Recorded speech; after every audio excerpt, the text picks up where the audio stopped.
On the day of my high school graduation, I accidentally overheard the school beauty say that she didn't like good students, and I ultimately didn't have the courage to send the love letter I held in my hand. I changed one sentence inside and placed it in her drawer, then boarded the plane to go abroad. 4 years later, when I returned to the country, I saw the woman I had been thinking about, Shen Zhuxin, at a class reunion. At that moment, everyone started playing Truth or Dare, and when the bottle pointed at Shen Zhuxin, she chose Truth. The boy across from me asked, Shen, do you have someone you like? I tilted my head slightly, and before I could react, I heard her say, yes. At that moment, even though my palms were still sweating, I felt as if I had fallen into an ice cellar. Gu Shiyan's smile froze on the spot. Wait, when did you have someone you liked? Shen Zhuxin looked up and smiled casually. That's another question. Everyone was completely unprepared for this answer, and those who originally didn't care suddenly became excited, shouting for Miss Shen to definitely reveal who she likes today. Unfortunately, after several rounds,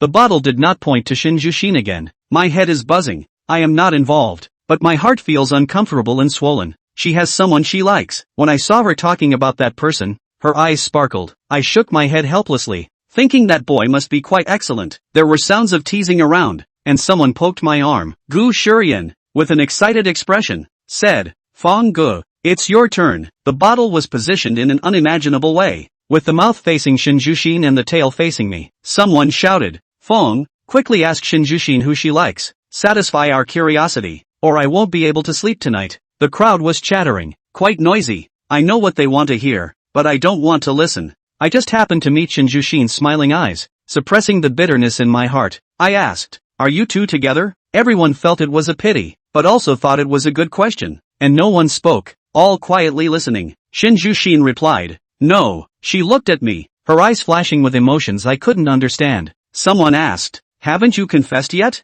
Aren't you planning to confess? Shen Zhuxin laughed. I plan to. He returned to the country a couple of days ago, and I'm confessing tonight. I couldn't listen any longer and quickly found an excuse to go to the bathroom. The bitterness inside me was overwhelming, and I didn't even have the strength to force a smile. I had thought this day would come, but when it actually arrived, I realized I couldn't accept it. I turned on the faucet, splashed water on my face desperately, and looked at my disheveled self in the mirror, telling myself that it was time to let go. After leaving the restroom, I sent a message to Gu Shiyan, saying that I was leaving first and not to wait for me. However, after walking a few steps, I saw a woman leaning against a pillar not far away, touching up her makeup, probably preparing for a confession later. I gathered my thoughts and brushed past her. Fong Yuan. Shen Zhuxin's voice clearly reached my ears, and my heart inexplicably raced a few beats faster. What? I pretended to be indifferent. Did she want me to say some words of blessing? I choked out the insincere words. I hope you get what you wish for. Get what you wish for. Shen Zhuxin's eyelashes slightly drooped as she gently shook her head. This matter is not up to me. It's up to him. I paused. You're so good.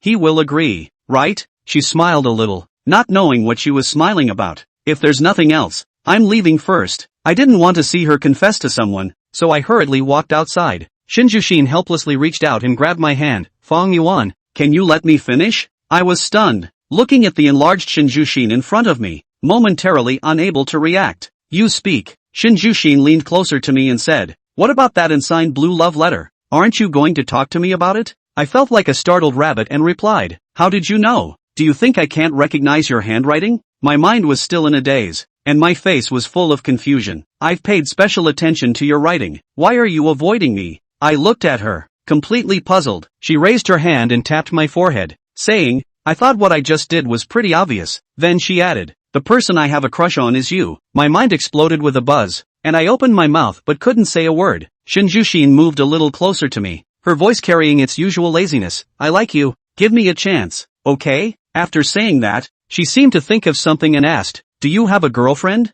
I silently shook my head. No. Shen Zhuxin's eyes instantly lit up, filled with a shimmering brilliance that made it hard to resist getting lost in them. Then I still have a chance. Can I pursue you? I still didn't know how I got back. My mind was in chaos. Back in my room, I threw myself onto the bed. I never expected that Shen Zhuxin liked me. The corners of my lips couldn't help but lift. The person I liked confessed to me. After a long time, I checked my phone and found that Gu Shiyan had sent me several messages. Brother Fong, what a pity. I thought Shen Zhuxin liked you. I was startled and continued to read. You don't know. Last night I specifically paid attention and found that her gaze was always on you, and that look seemed so gentle it could almost squeeze out water. This is the first time I've seen her show this expression. When she said she liked someone while playing games, her eyes were always looking at you. I paused, not knowing how to respond, and thought for a moment before ambiguously answering. Really? After sending that, I sat on the bed in a daze. The next day, Shin Jushin invited me out for dinner. Because I was shy, I called my brother Gu Shurian to join us. In the upscale restaurant, the three of us quickly met up. Now, whenever I see Shin Jushin, I think of what happened yesterday and feel a bit hesitant to look at her. Gu Shurian was ordering from the menu in the private room without any hesitation, and he didn't forget to say, "Shin Jushin, you really are a wealthy person. We won't hold back." Shin Jushin looked at me and smiled. No need to hold back. I met her burning gaze and felt a bit shy. Although we said we wouldn't hold back, we didn't order much either. After all, there were only 3 of us, and we couldn't finish more, which would be a waste. No one spoke at the dining table, and the meal was quite harmonious. After dinner, Gu Shurian received a call from the editor, making him feel guilty. "Fong Yuan, I have to leave first." Shin Jushin took the opportunity to speak. "You go ahead. I'll drive Fong Yuan back later." Once Gu Shurian's figure disappeared from view, I realized the current situation. I can go back by myself." "That's not possible." Shin Jushin bent down, her eyes smiling. "Fong Yuan, I'm pursuing you. Aren't you going to give me even this chance to show it?" Her eyes trembled, and her voice carried a hint of grievance. I still couldn't refuse her request. It was only when I got in the car that I came to my senses. A cold fragrance hit my nose, along with a faint sweetness. I blinked, and the woman's face in my pupils kept enlarging, as if she was about to hug me. "What are you doing? Buckle your seatbelt." A glimmer of darkness flashed in Shin Jushin's eyes, and after fastening it, she straightened up. "Otherwise, what do you think I'm doing?" I didn't think. My tongue got tied, and I hurriedly changed the subject. "Just take me to Hepping Street." Shin Jushin didn't continue to tease me. After all, such things take time. She reached into her pocket and took out a few candies, handing them to me. "Have a candy." "Thank you." I smiled and reached for the candy in her palm, and Shin Jushin subtly rubbed it with her fingers. With a glance, I saw myself unwrapping the candy wrapper and biting into the orange-flavored candy. Shin Jushin glanced at me and said, "One day we will be as sweet as candy." Then she silently looked away. On the way, I secretly glanced at her several times without saying a word, just looking and then quickly averting my gaze. Shin Jushin noticed my gaze and smiled. "Xiao Yuan, why are you looking at me like that?" I was momentarily stunned. Her calling me Yuan had me dazed. "I wasn't doing anything," I replied awkwardly. Shin Jushin's smile deepened even more. I asked, "Shin Jushin, when did you start liking me? It seems like we didn't have that much contact in high school." I remember I started paying attention to her in the 2nd semester of sophomore year. We weren't in the same class during sophomore year, and our classrooms were 2 floors apart, so we wouldn't see her unless we made an effort. Sometimes in the classroom, Shin Jushin had some bruises on her face. At that time, she didn't wear a school uniform, and occasionally the homeroom teacher would come over and scold her, saying she was not focused on her studies and was setting a bad example, telling her to wear the uniform. She didn't resist and obediently put it on, but in the next class, she would just use her uniform as a pillow on the desk to sleep. It wasn't always possible to see Shin Jushin. She rarely came to class. One time in class, I went to hand in my homework and saw her entering the school. Since the school gate was closed during class,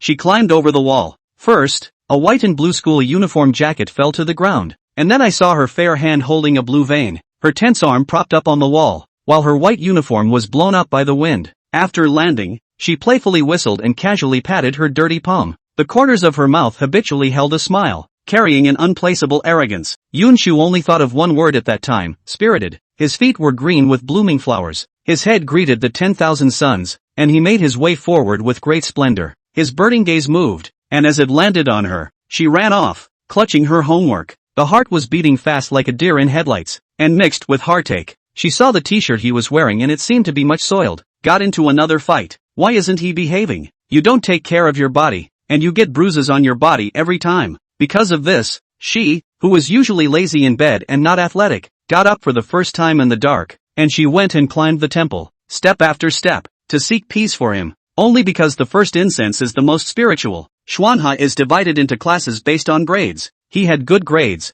in a key class, and she had average grades. Not too good, not too bad, one of the best in the regular class, totally inadequate in the key class. She studied hard during that time to be closer to him. Chapter 14. While chasing him, she becomes a better version of herself. It's tough. She didn't know how she kept going. Thinking of him during the hardest times gave her motivation. She wondered if she had enough to rival him. Would it be possible for her wish to be granted? While chasing him, she becomes a better version of herself. Because, originally, she couldn't get into that university abroad. Later, seeing him wouldn't require so much effort to find an excuse. For a while, halfway through her senior year, it was going well, and she could see him whenever she looked up. At the time, she was secretly happy that they were meant to be. You think every time we meet, it's just an accident? Jiang Shiyu half raised her eyebrows. You think I'm this nice to everyone? So patient? Of course not, Yun Shu thought. So many times it was deliberate on her part. Suddenly it doesn't feel quite right again,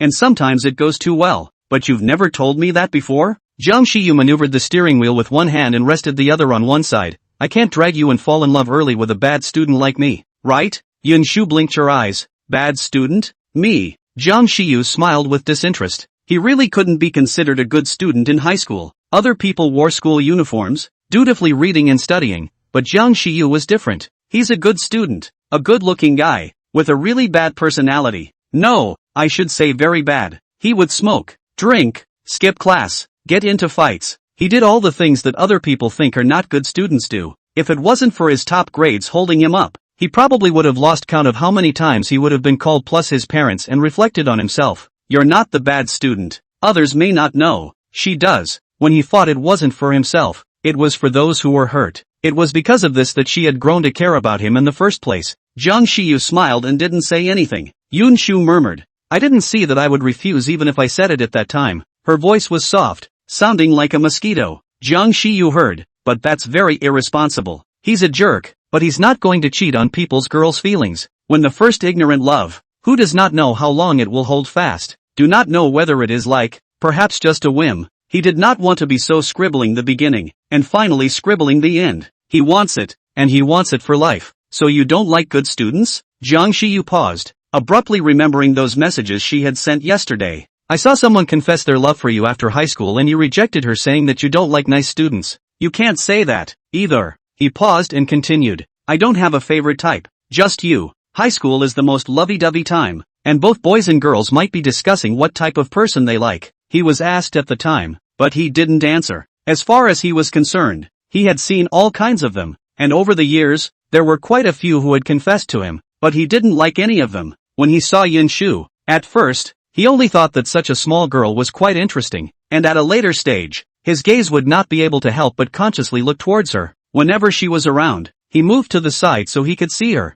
At that moment, he had a favorite type, like the cloud relief kind. It doesn't seem right, it's like that kind of thing, but only like Yun Shu. No one but her. Chapter 15. Let's try it. It wasn't that he hadn't thought about confessing, it's just that so many people around him have talked about it. Within 6 months at most, he's seen people who one day are showing love and saying sweet things, and the next day they're going their separate ways and seeing each other cold. Some cried and couldn't get out, while others happily looked for their next home. It seems to be quite habitual. Everyone unspokenly agrees that there is no end to adolescent love. It's just an impulse. Once the novelty wears off, we break up. He doesn't want to, so he gives himself time to recognize his heart. Once you start, it's a lifetime. There was another reason. It was always felt that a good student like her shouldn't do something against her principles because of him. Who knows? After high school, she left the country, lost and happy for her. She deserved a great future and shouldn't be held back by someone, even if that person is him. Yun Shu lowered her head,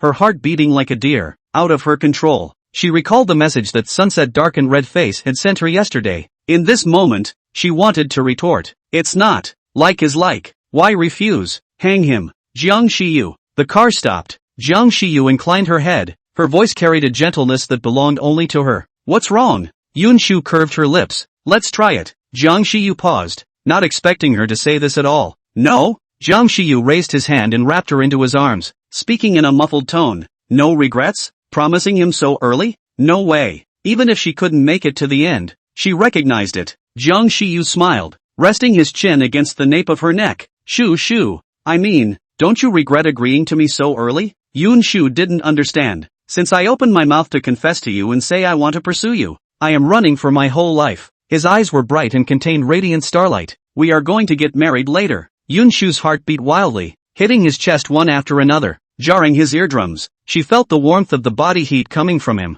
Jiang Shiyu, I'm not sure if we can make it this far, but at this moment, I have no regrets. Her heart had already told her the answer when Jiang Shiyu said those words yesterday, and she, too, followed her heart. The corners of Jiang Shiyu's lips couldn't stop rising. Girlfriend, I won't let you down. Yun Shu blinked down her eyes. He said, when you fall in love with Jiang Shiyu, you definitely feel safe. After all these years, he didn't play well with the opposite sex. John's father and mother also taught him to refuse if he didn't like it and not to hold people back. So, he won't have an affair with anyone. Yun Shu curled her lips and smiled. Then, it depends on your performance. Within less than an hour of being together, Jiang Shiyu took her phone and added all the social media apps. The beauty of the name is that it makes it easier to check on him. Yun Shu had no choice but to let him be. Jiang Shiyu didn't stay with her for long before he was called over by the company. The phone didn't hang up, and he had a low-pressure vibe all over him. Yun Shu wanted to laugh. Alright, tomorrow is also nothing. Go and get busy.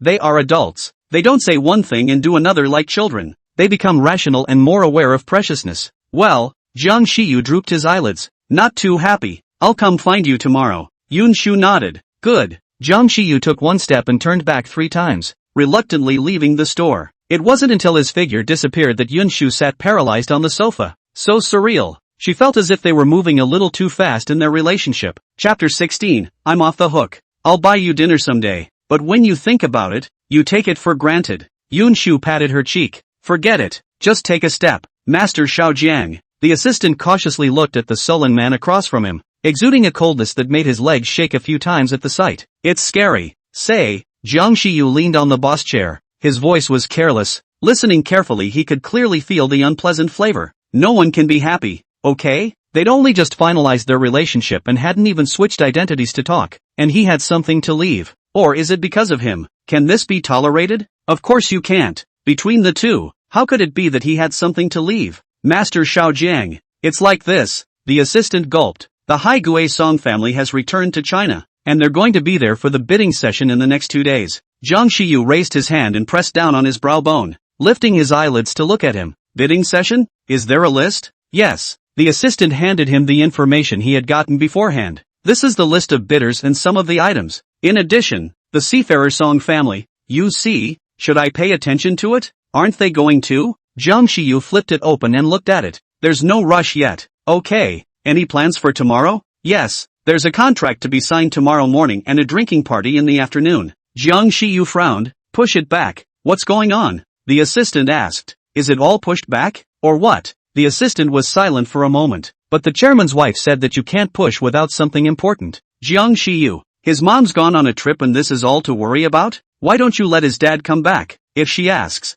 just tell her I'm dating her future daughter-in-law. The assistant dutifully nodded. Good D. And so on. The assistant's eyes snapped open. Had his ears just been hallucinating? Or is there something wrong with his eyes? This one in front of me. Is the crown prince of Zheng? Yes. Dating? Future daughter-in-law? Master Xiaojiang is in love? Anything else? Jiang Shiyu raised his eyes and gave him a sidelong glance. Ah, it's fine. It's fine. The assistant lifted her foot and was about to leave when she remembered something. Master Xiaojiang. From the grapevine, it seems that the Haigui Song family is looking for their little miss this time. Jiang Shiyu couldn't be bothered to care, lowered his hair to the message and casually answered. Aha. At this moment in the group, because of Jiang Shiyu's sentence, all messed up. Oh, no, it should have flipped after the reunion. Only Jiang Shiyu set the group chat to be undisturbed in advance. There weren't really many people in the group. Other than Jiang Shiyu, there was only Gu Beichen and Lu Yan. But the two of them, sometimes they talk a lot. Gu Beichen is sometimes poking at his talking points.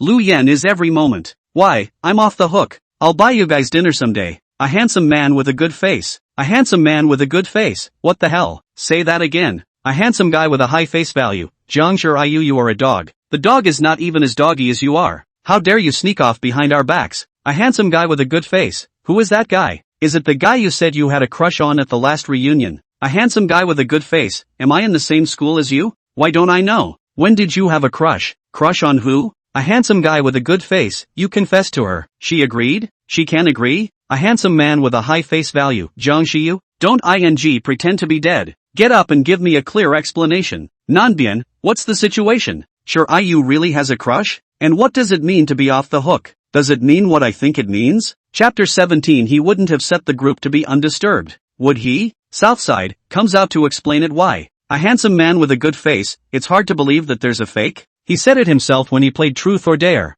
A handsome man with a good face. At Y explains. At half a dozen times. Not a single movement. Southside, he wouldn't have set the group to be undisturbed, would he? The group was momentarily silent, followed by a big push of angry emojis. It wasn't that it was set on Do Not Disturb, but he didn't pull it back, and after sending the message, he simply snapped the phone to the table and worked on the paperwork. Over here, Yun Shu handled an order, looked at the sky, and took a taxi to Yun Xin group. The Heart Cloud group was built from scratch by Yun's father. When Mother Yun met Father Yun was still in a low point in his life, and it was Mother Yun who accompanied him all the way. Unfortunately, with a successful career and a happy family, a car accident took Micah's life. Yun father also did not remarry over the years. On the one hand, he could not let go of Yun mother. That part of his heart has been filled by Yun mother. It is said that the rich man will become bad, abandoned once accompanied by his suffering women, but some will not. He will accompany plus cherish. On the other hand, because of Yun Shu and Yun Jinyan,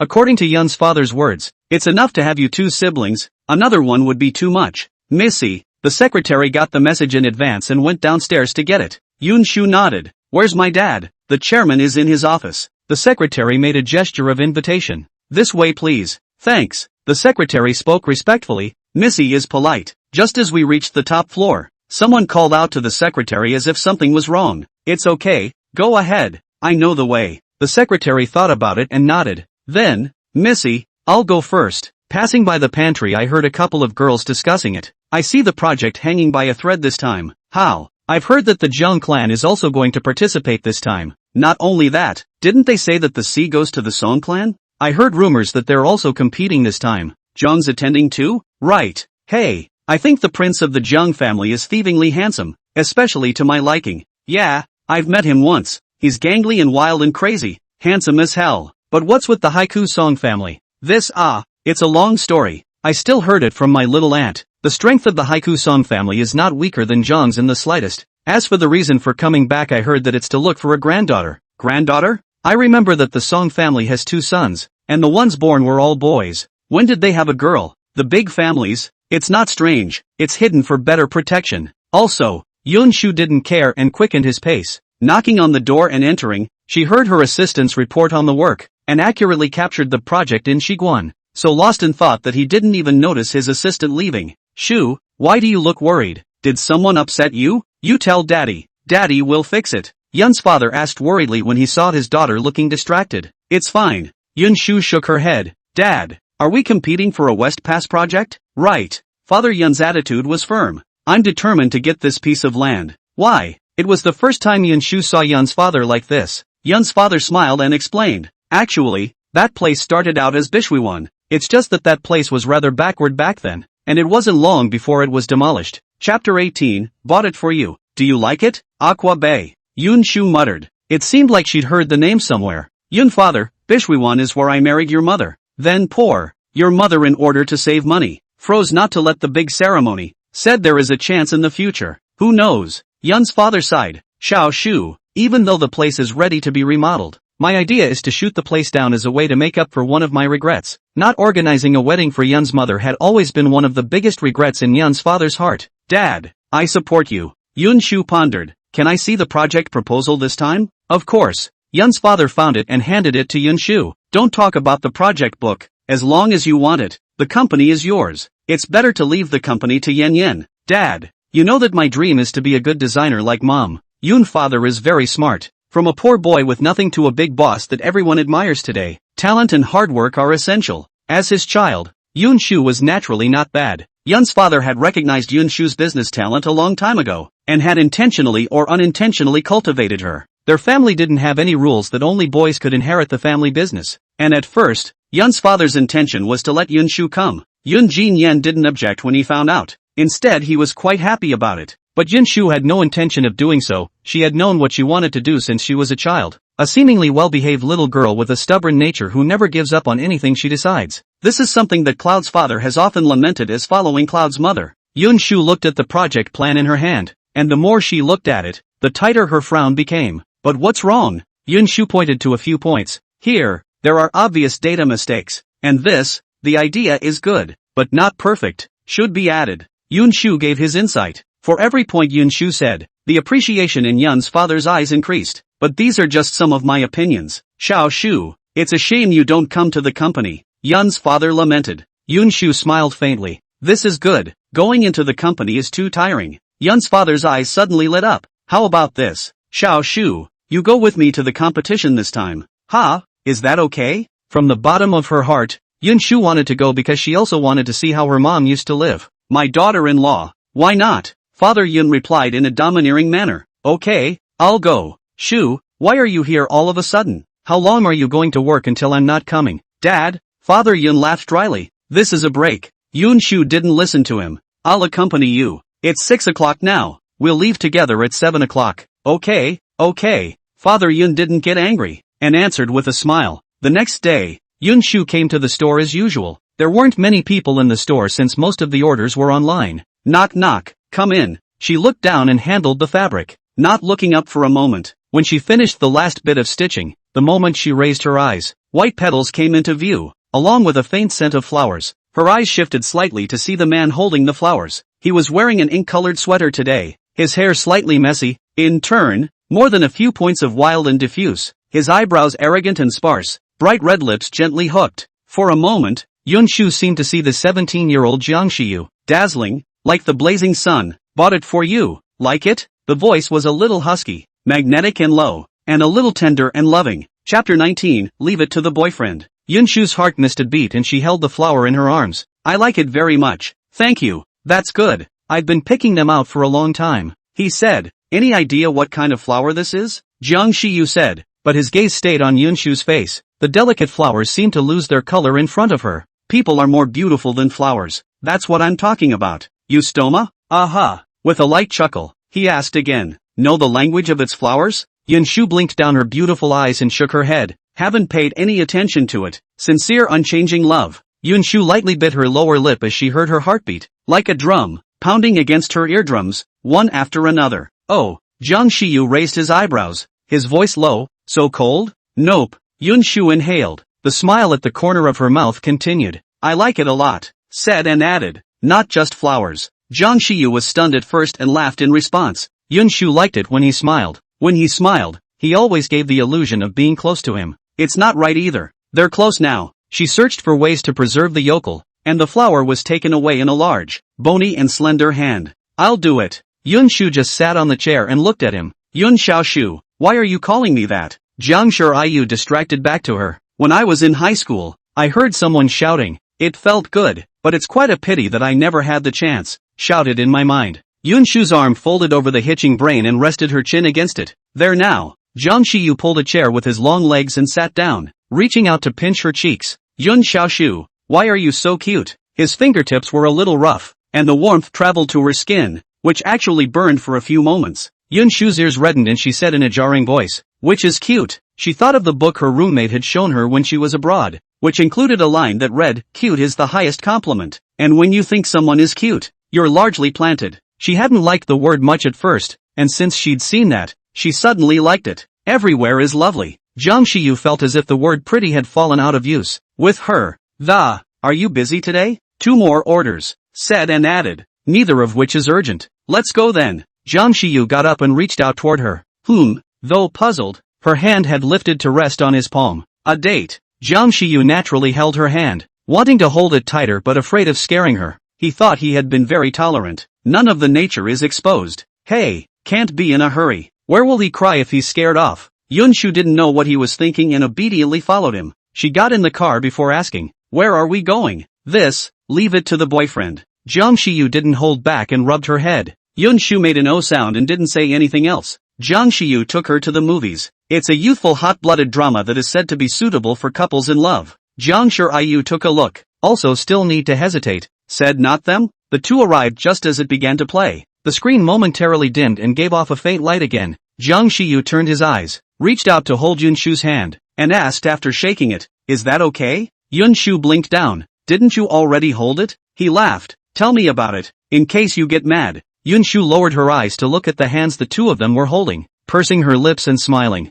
The movie started soon after. Originally, everything was quite normal, but as she watched, Yun Shu felt that something was not quite right. The scene of the movie shifted in a flash, with the hero and heroine locked in a tight embrace, their lips slowly closing in. Yun Shu paused. That kind of feeling is like junior high school when the teacher showed them a movie. See the male and female protagonists in it to kiss the same feeling. Want to see but do not want to see. she averted her gaze a little, just a glance, and did a good job of being regular, not even daring to flutter her eyes a bit. Since it's the movie of choice for couples, there were an unusually large number of couples who came. There was a kiss at the beginning of the movie, and now this is almost like an accelerant. Almost all of them are cuddled up together. Her face was vaguely hot, and without moving, she glanced at Jiang Shiyu on her side and happened to meet his deep eyes. You're not going to watch the movie? Jiang Shiyu nodded honestly. I don't feel as good looking as you. Chapter 20, You're the only one I've ever liked. Yun Shu's cheeks blushed. She really didn't know how to take this. The instant she looked down, she didn't notice a dark glint cross the man's dark eyes either.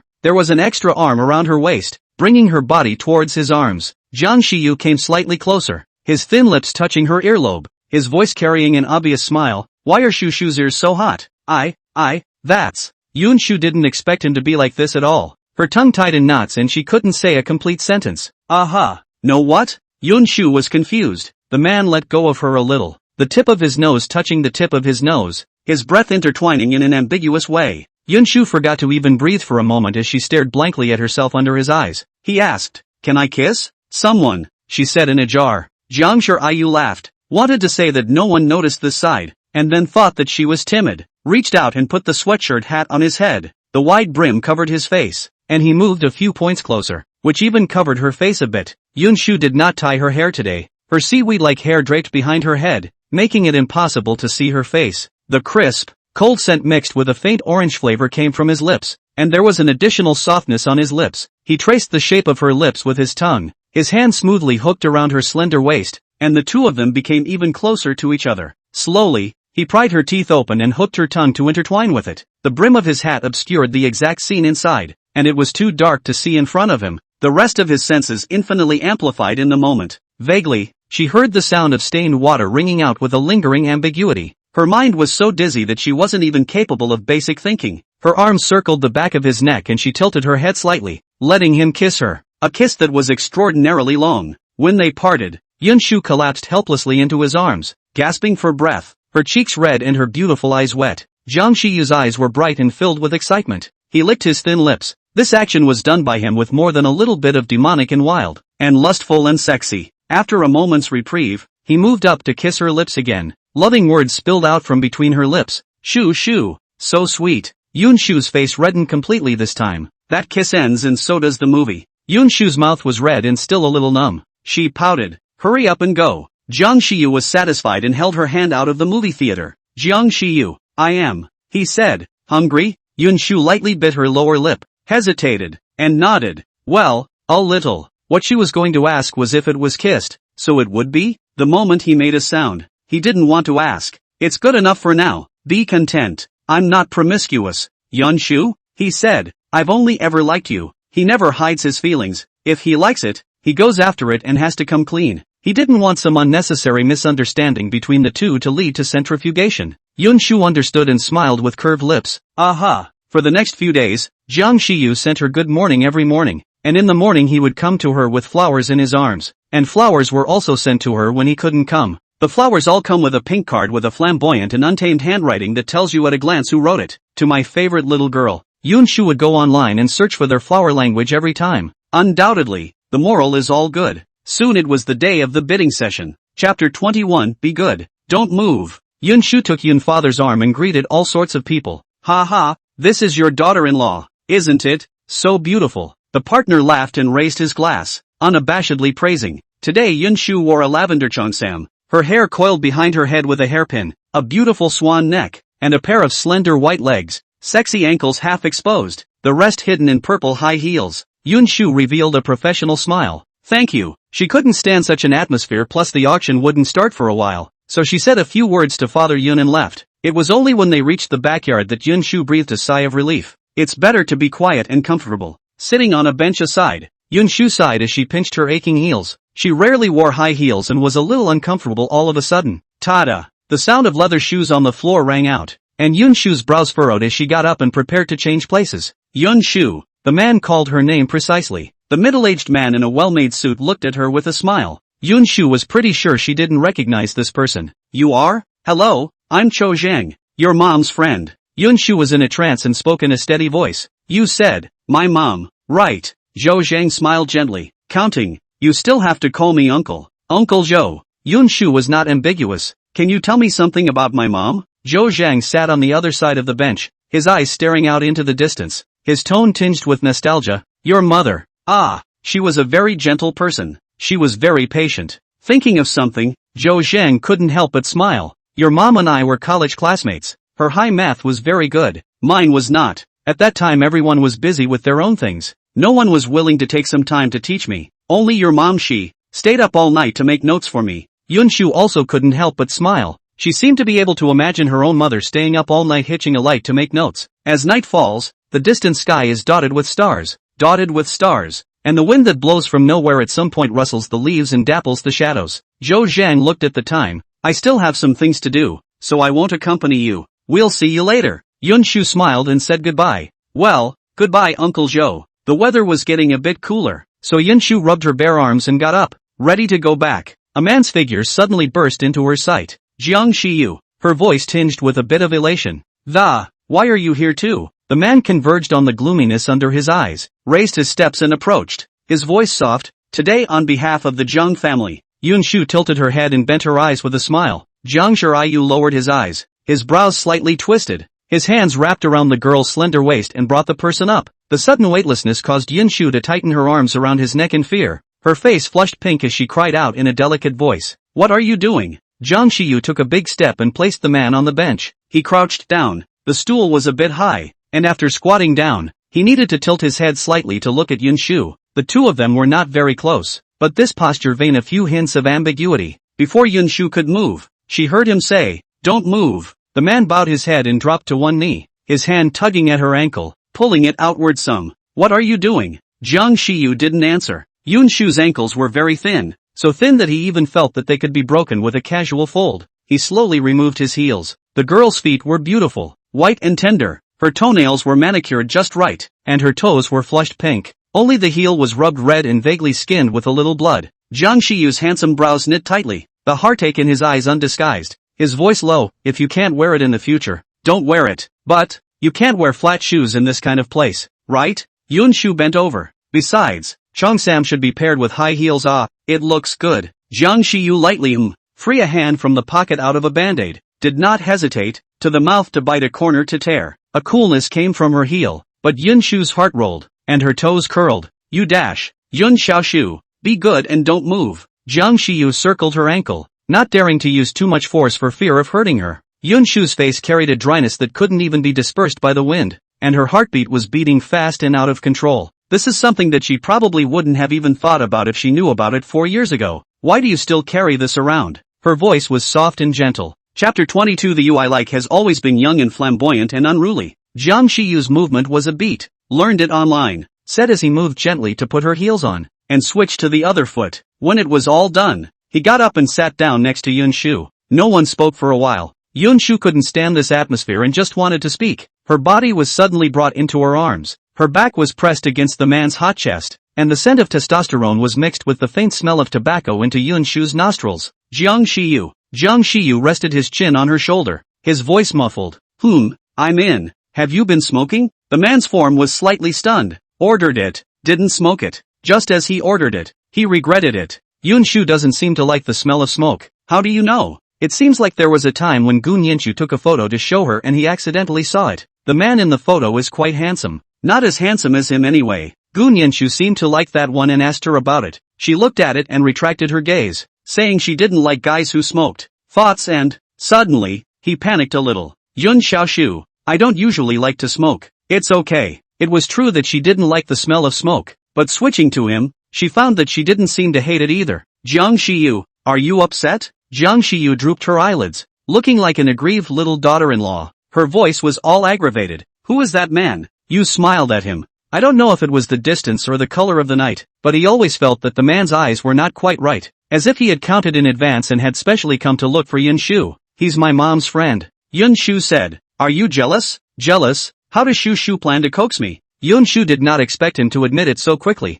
and after a moment of silence, she went up and planted a kiss on his cheek. Jiang Shiyu was confused. The warm, soft touch on his cheek made his heart beat wildly and he lost control for a moment. The next moment the touch was gone and the heart was empty. May I? Jiang Shiyu froze and nodded. Aha. He hadn't reacted yet. The look was goofy. He seemed to be reminiscing, and after a while a brilliant light burst out of his eyes. The gaze burned, scalding Yun Shu's heart. A seductive laugh overflowed from his throat, causing a tingling sensation. Yun Shu, you took the initiative to kiss me? Yun Shu blushed and looked away. It's almost time. Time to go. Jiang Shiyu raised her eyebrows as if she was flirting. Is Shu shy? Jiang Shiyu. She seldom lost her temper, and anger was rare. Now that she was angry, her voice trembled like a cat's, tickling the heart. Yun Shu always felt that in the past few days he was strange. Unlike before, he was much more restrained, and thought that he had matured and stabilized in the past few years. It was only now, at this moment, that she could see in him the figure of the dazzling,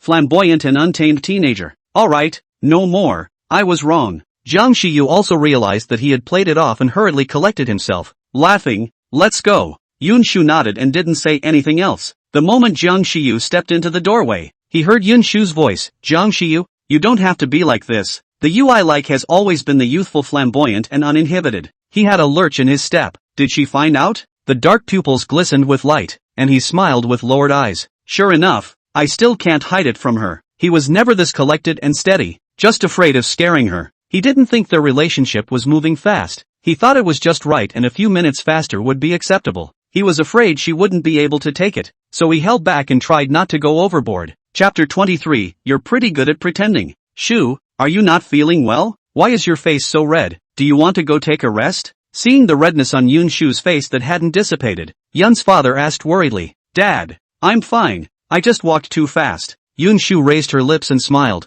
Well then, tell me if you're not feeling well, and make sure you don't hide it, okay? Yun Shu nodded. Aha, I know. Glancing at her side, she saw someone coming over. Yun Shu sidestepped to give way. Who would have expected that person to sit down directly beside her? The familiar smell came to her, and she glanced sideways, blinking down her beautiful eyes and curling her lips into a smile. A smile rippled the corners of the man's mouth, his gaze straight and unabashed. Yun Shu felt her cheeks roll even hotter. Hey, you're Jiang Shiyu, right? Hello uncle, I'm Jiang Shiyu. The man put away his usual lazy hangdog ruffianism and got a lot more serious. Ha ha, it's true that heroes come out of youth since ancient times. In the future, this place will still be the world of you young people. Father Yun lamented. So much time has passed in the blink of an eye. Uncle is still young. Jiang Shiyu's lips hooked slightly. His voice still carried laziness, but his attitude was modest. I've heard of Uncle's experience. It makes the younger generation admire it, and in the future, I'll have to ask Uncle for more guidance. Anyone would be happy to be complimented like that. Father Yun smiled brightly. More guidance in the future. Yun Shu faintly raised her eyebrows and quietly listened. She realized that Jiang Shiyu was quite capable of pretending. First he pretended in front of her, and then in front of Yun's father. It feels kinda warm and fuzzy to pretend? If she didn't know him better, she probably would have been fooled. This is your daughter. It's really better to see than to hear. Not only is she pretty, her temperament is also good. Yun Shu? What's this for? His own precious daughter being praised. Yun's father was simply happier than he was, pulling Jiang Shiyu and starting to talk about things. A moment to talk about Yun Shu's childhood. A moment to the present. A moment to talk about embarrassing things. A moment to start boasting. Yun Shu couldn't bear to bury her head under the ground as she listened. It's so humiliating. Jiang Shiyu also took the time to wink down at her one-sidedly. Yun Shu, how did she not know that Jiang Shiyu was still so childish? So, childish? She ignored it, her eyes moving around. There were quite a lot of people coming to the auction, sparsely filling all the seats. Yun Shu did not move to survey some. Actually in the original belongs to the Song family seat sitting two people. One she recognized, not long ago also met, is Zhou Zhang. There was a woman next to Zhou Zhang, whose face could not be seen, but made her feel extraordinarily familiar. The bidding will soon begin. The host on stage in formal attire walks to the center with a smile on his face. A clear female voice comes through the microphone. Good evening ladies and gentlemen. Welcome to tonight's auction. What was said? Yun Shu didn't hear, her eyes staring at that back without blinking. What are you looking at? A small amount of the hot air coming from the words fluttered onto Yun Shu's ears, causing a shiver to run down his spine. Yun Shu didn't turn around. She could feel the warmth around her ear, and she guessed that she would be able to touch it as soon as she turned around. See for yourself. Jiang Shiyu followed her line of sight and it was Zhou Zhang. He frowned. See what he's doing? Not him. The person next to him. Is he someone from the Haiku Song family? Seems like it. Jiang Shiyu pondered. I have. Before the rest of his words could be said, he saw Zhou Zhang move and look back. Upon seeing Yun Shu, he froze, then smiled at her. Gentle and humble. Yun Shu smiled back. Zhou Zhang was just about to divert his gaze when he coldly met a pair of ruthless and hostile eyes. Zhou Zhang didn't care and raised his lips to smile at him. What are you looking at? Next to him, a gentle-looking woman looked at him in disbelief. So happy? Said he was about to turn back to find out what was going on. Zhou Zhang immediately pressed her, smiling and sighing. It's alright. It's good to see a sweet couple. It's good to be young. So, the woman smiled. It's almost time for the West Pass project. Zhou Zhang finished, and asked suspiciously, how come you want to shoot it? I don't know. The woman shook her head, confusion shining in her pretty eyes. It always seemed familiar when I saw it there the other day. Since you like it, shoot it. Zhou Zhang lowered his head to hide the depths of his eyes, then raised his head again to resume his usual gentleness. Chapter 24, Spending $500 million to buy more than a piece of land. Well, I intend to. Not far away. Jiang Shiyu lightly lifted his chin, his tired and lazy eyes looking at this scene with a smile or not, the corner of his mouth slightly hooked up, his eyebrows with arrogance. Shu. He was just about to continue to finish his sentence when he was interrupted. Little relief. Jiang Shiyu, future father-in-law, this is a bit of a no-brainer. Yun Shu inclined her head and asked, Dad, what's wrong? The land in West Pass. The bidding has begun. The reserve price is $10 million.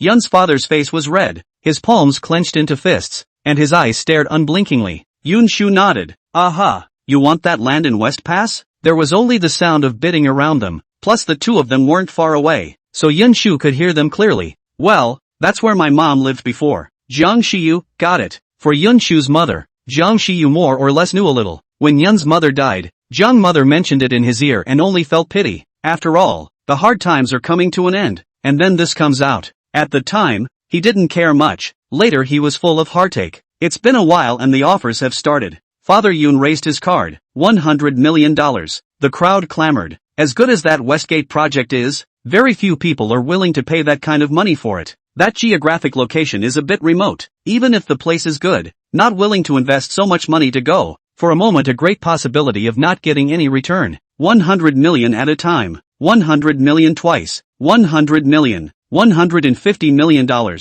Zhang raised his card, with just the right amount of a smile on his face. $160 million. Father Yun's eyes sank and he raised his card again. 300 million. The crowd was in an uproar. Adding over $100 million at once? Zhou Zhang looked to be swimming with ease, and inclined his head to make a joke at the woman next to him. Yun Shu's brows furrowed. This was already over budget. Yun's father gritted his teeth. If in the past he would have shot it down regardless, but only half a month ago he had set aside a sum of money for a project, and now his heart was in the right place. 300 million at a time. Dad. Yun Shu inclined her head and spoke softly. Father Yun lowered his head and didn't say anything. 300 million twice. A flutter arose in the heart of the woman in the front row, and just as she made a move to turn around, Zhou Zhang came over. Aren't you happy that this land was auctioned off? The woman shook her head and pulled a smile. No, it was fun. 300 million. When Zhou Zhang heard the host's final pronouncement, the corner of his mouth hooked into a smile with deep meaning. 400 million. The lazy magnetic voice resounded clearly in the hall, and the surrounding area was instantly plunged into deathly silence. Zhou Zhang's smile froze, slowed his expression, and continued to raise his hand. 400 million. 500 million. The words were directly interrupted. Jiang Shiyu's entire body lazily leaned back in his chair, his long legs folded, his weary eyelids lifted, and the corners of his lips curved up into a gangly and arrogant arc. Joel was about to continue raising his hand when the woman took the lead and pressed his hand, shaking her head at him. What do you do? $500 million for a piece of land? Yun Shu took a deep breath and tugged on his sleeve. Jiang Shiyu, tell her you're wrong. Jiang Shiyu curled her lips and smiled. Yun Xiaoshu, I spent $500 million to buy more than just a piece of land. Yun Shu's lips moved slightly, insisting. No. Jiang Shiyu held her hand. Yun Xiaosu, I won't lose out. Yun father also advised. Sure this land is not worth so much money. You should forget it. Jiang Shiyu said meaningfully. No loss. Father Yun didn't say anything else when he saw this. 500 million 3 times. The hammer is set. Congratulations to this gentleman for winning this piece of land in West Pass for $500 million. The crowd silently applauded, gloating with a gleam in their eyes. What an ingrate. Only, the smiles froze in unison upon seeing the man again. Chapter 25, with me, you'll always have privileges. Screwed this up and the clowns turned out to be themselves. The crown prince of the Zheng family in Kyoto, not to mention 500 million. 1 billion is just a matter of moving his lips. The rest of Yun Shu lost interest and left the field with a word. reaching out to scratch the man's palm before leaving. Uncle Yun, Toki, is something wrong? I can't use that piece of land in Shiguan for the time being. The late generation heard that uncle had planned it before. How about, it's going to be given to uncle to take care of it? Father Yun frowned and didn't immediately agree. $500 million to buy the land and just hand it over to him? For a moment, he couldn't figure out what the man in front of him was thinking. Why did you pay $500 million to auction it off if you don't need it? Uncle can take it as, it's an investment. Jiang Shiyu's eyebrows are permeated with a frenzy and confidence. I'm not without requirements. In the future, 50% of the profit of this piece of land belongs to me. Father Yun felt that it still wasn't quite right, even if 50% was what he earned, but it was an offer he couldn't refuse. Then if there's no profit, won't Jiang Shao lose money? Jiang Shiyu sighed inwardly. Sure enough, it's father and daughter, all so smart. It's a bit of a pain in the ass. This is going to, I promise. Jiang Shiyu was still thinking about what kind of reason he was going to use when he heard Yun's father's words and froze. But I won't let you lose money, regardless of profit or not. Every month I will take out $10 million up front as a deposit. Deal. Any less and it's going to be suspicious. Ha ha, sure. Yu was really young and thoughtful. The matter was settled, and a stone pressed in Father Yun's heart was completely put down. Patting the youth's shoulder and praising him. Jiang Shiyu, he's supposed to be happy, right? Matching it, he pulled a smile. Uncle, continue. My father just messaged me. I'll go ahead. John's father, who was far away, sneezed coldly. What's wrong? This hasn't even cooled down and you caught a cold? Yunmu asked worriedly. No, someone, probably, missed me. Mother Jiang, are you sure it's not our son talking bad about you behind your back? John's father was unsure. Can't be, can it? This way. Yun's father nodded and continued to boast. There will definitely be great deeds in the future. Uncle is overrated. Jiang Shiyu was a little confused by this sudden enthusiasm, and after finishing, he directly skipped off to find his girlfriend. After leaving the auction house, Jiang Shiyu looked around a few times and did not see the figure he wanted to see. The night was getting darker and stars dotted the sky in the distance. The streetlights connecting to the sky in the distance glittered with light that went straight up into the night sky, adding a touch of aesthetics. Jiang Shiyu pulled out his cell phone and made a call. The ringing of a cell phone came from a short distance away, and the man looked over at it. Hang up? Jiang Shiyu. Yun Shu waved at him. Jiang Shiyu approached, his voice rather mournful. Why did you hang up on me? Accidentally pressed the wrong one. Yun Shu was a little embarrassed and touched the tip of his nose. Jiang Shiyu was very tall, about 5 feet 8 inches or so, and now that she was still sitting, her head tilted back a bit tired from looking at him. Jiang Shiyu noticed and crouched down, counterbalancing his posture. What's wrong? He reached up and scraped down the bridge of her nose, feeling distracted. That figure at the auction just now, I feel so familiar. A voice inside her told her.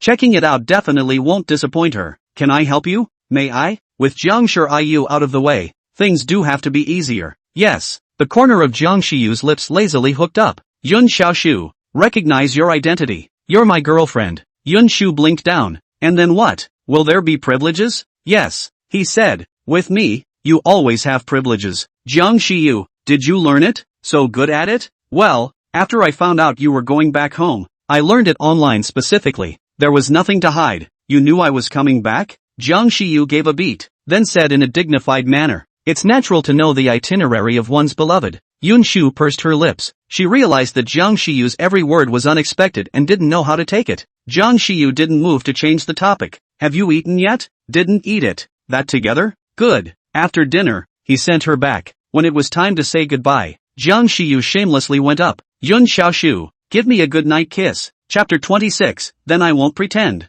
You weren't you still afraid to scare you? Yun Shu retorted in a small voice. I'm not the one who was timid. Will it be uncomfortable? Yun Shu knew what he was talking about and shook her head. No. Jiang Shiyu laughed lightly, his hand hooking her waist and bringing her into his arms. Then I won't pretend. Before Yun Shu could understand the meaning of his words, her lips were blocked, and the kiss, unlike the first time, was overbearing and fiery. Yun Shu couldn't help but whimper twice, the oxygen in her chest quickly disappearing as she reached out and pushed him before he let go of her. When she caught her breath, he kissed her luscious lips again. The taste of her tickled him like countless other times in his dreams. No, it's more real than the dream. In the dream, she was so well behaved that she wouldn't resist anything he did. In reality, she was good, too, so good that he wanted to bully her hard. In the end, Yun Shu was carried off the bus by him. I could have done it myself. I want a hug. Sushu, give it a chance. You're hugging and you're asking me? Yun Shu was a bit speechless. He was always like this.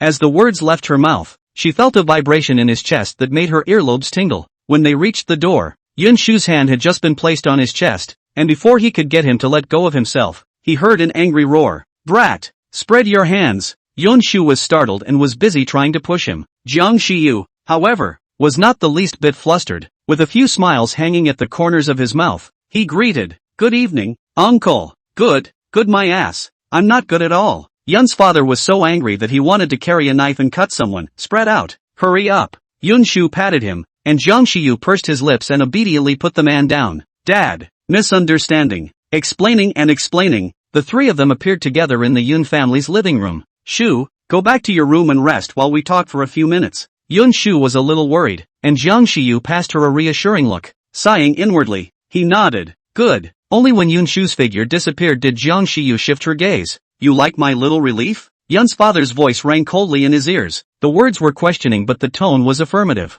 Jiang Shiyu didn't hide it, and admitted it with a big smile. Yes, I like her. Father Yun suppressed the flood of energy in his body. I don't agree. Why? Jiang Shiyu didn't understand. As a commoner, I appreciate you. Not only do you have the Jiang family behind you, but your ability is also outstanding. Although I didn't hear you take over the company, but the things you did a project and talked about a difficult contract in the previous years are enough to make me impressed with you. But as Xiao Shu's father, I don't approve of you. You're cynical, you're playful, you do nothing, you're proud and arrogant, and you never show how much you really mean when it comes to people and things. Maybe I've misunderstood you, but don't blame me. When you're my age and have a daughter, you'll understand how I feel too. I don't ask for Xiao Shu to marry into a rich and powerful family. I only ask for her to marry happily. As long as she's happy, everything I've done is worth it. Jiang Shiyu paused. Uncle, I understand your feelings, but can you listen to me? Father Cloud, go ahead. You're right. I didn't start out with anything particularly important in my life,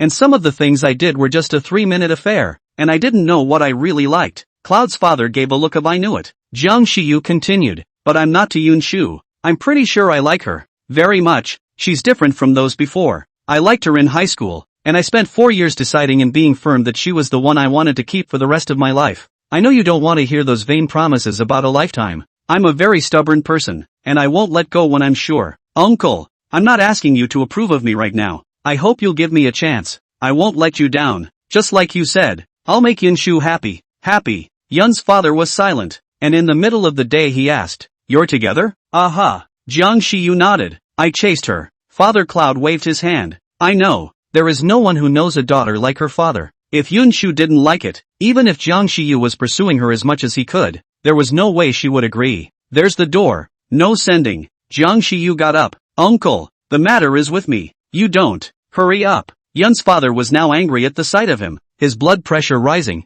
Jiang Shiyu was helpless. Then the late generation will leave first. Goodbye, uncle. Until the door was closed, Father Cloud got up and went upstairs. Chapter 27. He's been plotting against you since high school. Knock knock. Yun's father pushed the door in and looked at the girl sitting on the couch next to the bed, his face much softer. Why isn't Shu asleep? Yun Shu shook her head. Not sleepy yet. Father Yun grunted. I don't know you yet. Have you heard it all?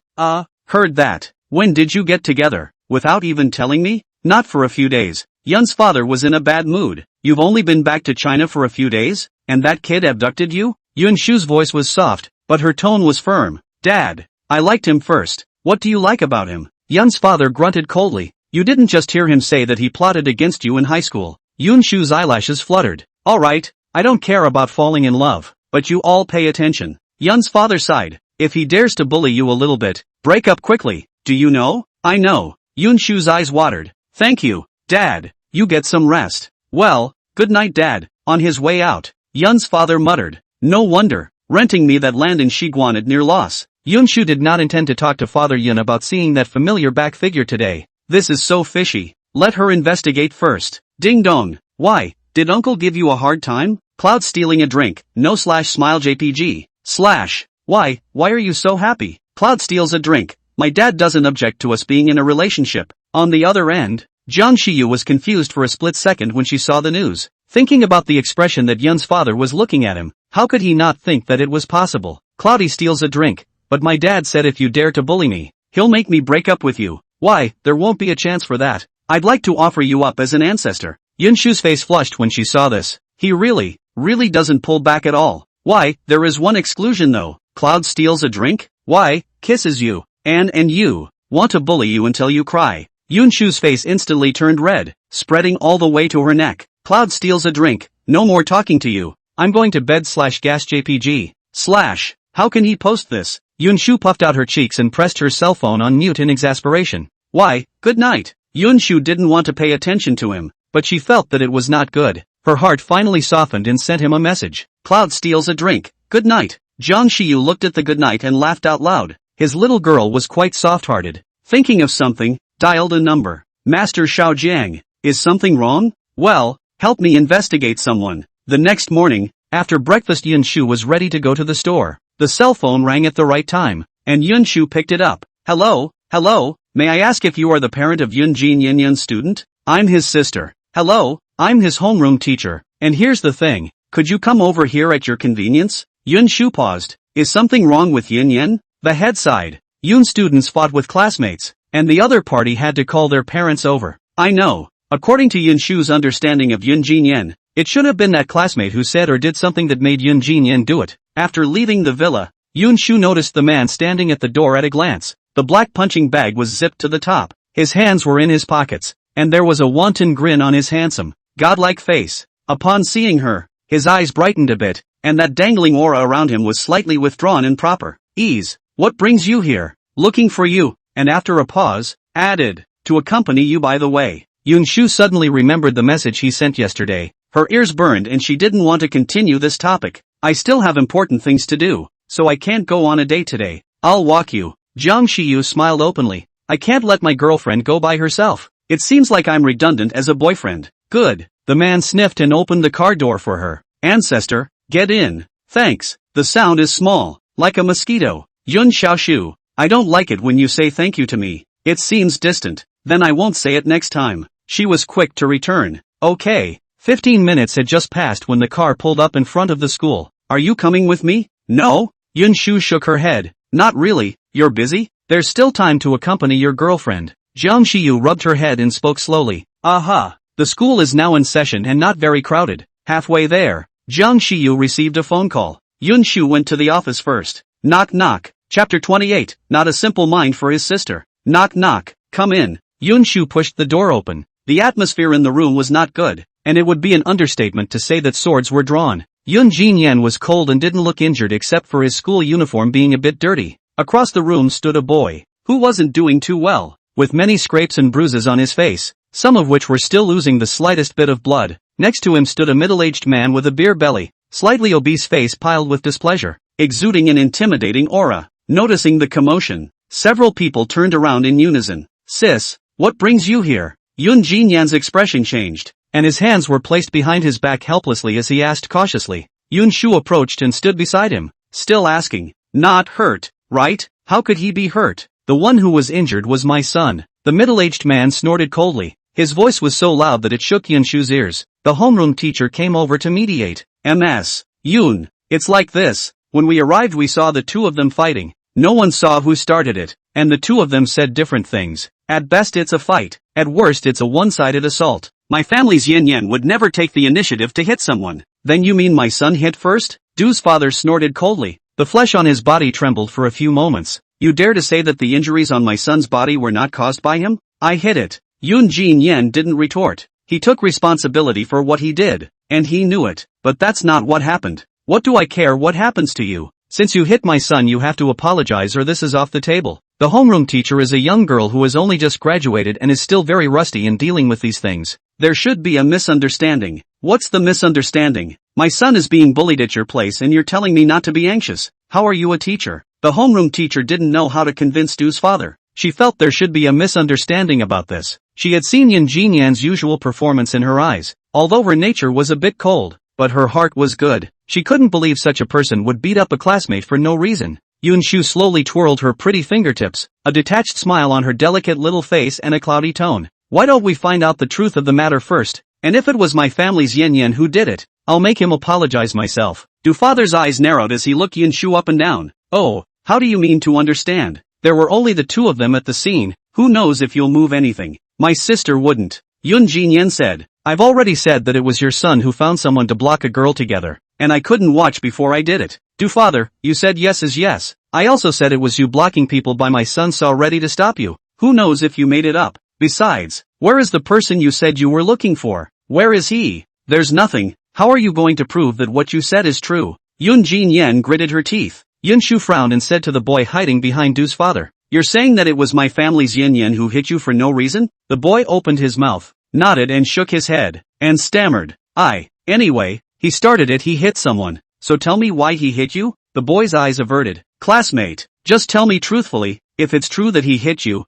I'll do you justice." The boy visibly faltered. Only before he could speak, Du's father took the lead. "I now have reason for you to say this to get my son to admit it." Yun Shu twisted her head and asked the homeroom teacher, "Aren't there any cameras there?" The homeroom teacher explained, "The camera there went out a month ago and it hasn't been fixed yet." Du father coldly grunted, "Make a decision quickly. I'm busy. I don't have time to listen to your reasoning here. It's best to..." Knock knock. The knock on the door interrupted Du father's remaining words. Inexplicably, there were a few feelings of being offended by His Majesty, making him in a very unpleasant mood. The door was pushed open and in walked a long, lanky young man. "Looks like I came at a bad time." The man raised an eyebrow and smiled lazily, sticking one hand in his pocket and looking hangdog. He walked over to Yun Shu, who shook her head at him, signaling that she was fine. Only then did he shift his eyes to the teenager next to him. "It's the guy who sent Yun Shu to the reunion that day." Yun Jinyan also looked at him, his eyes carrying a coldness. A man's intuition. He felt that Jiang Shiyu was not simple. It's not easy to have a heart for his sister. Chapter 29, Coming to Support. Du father only felt that Jiang Shiyu looked a bit familiar, as if he had seen it somewhere before. "Classroom teacher, and you are, sir?"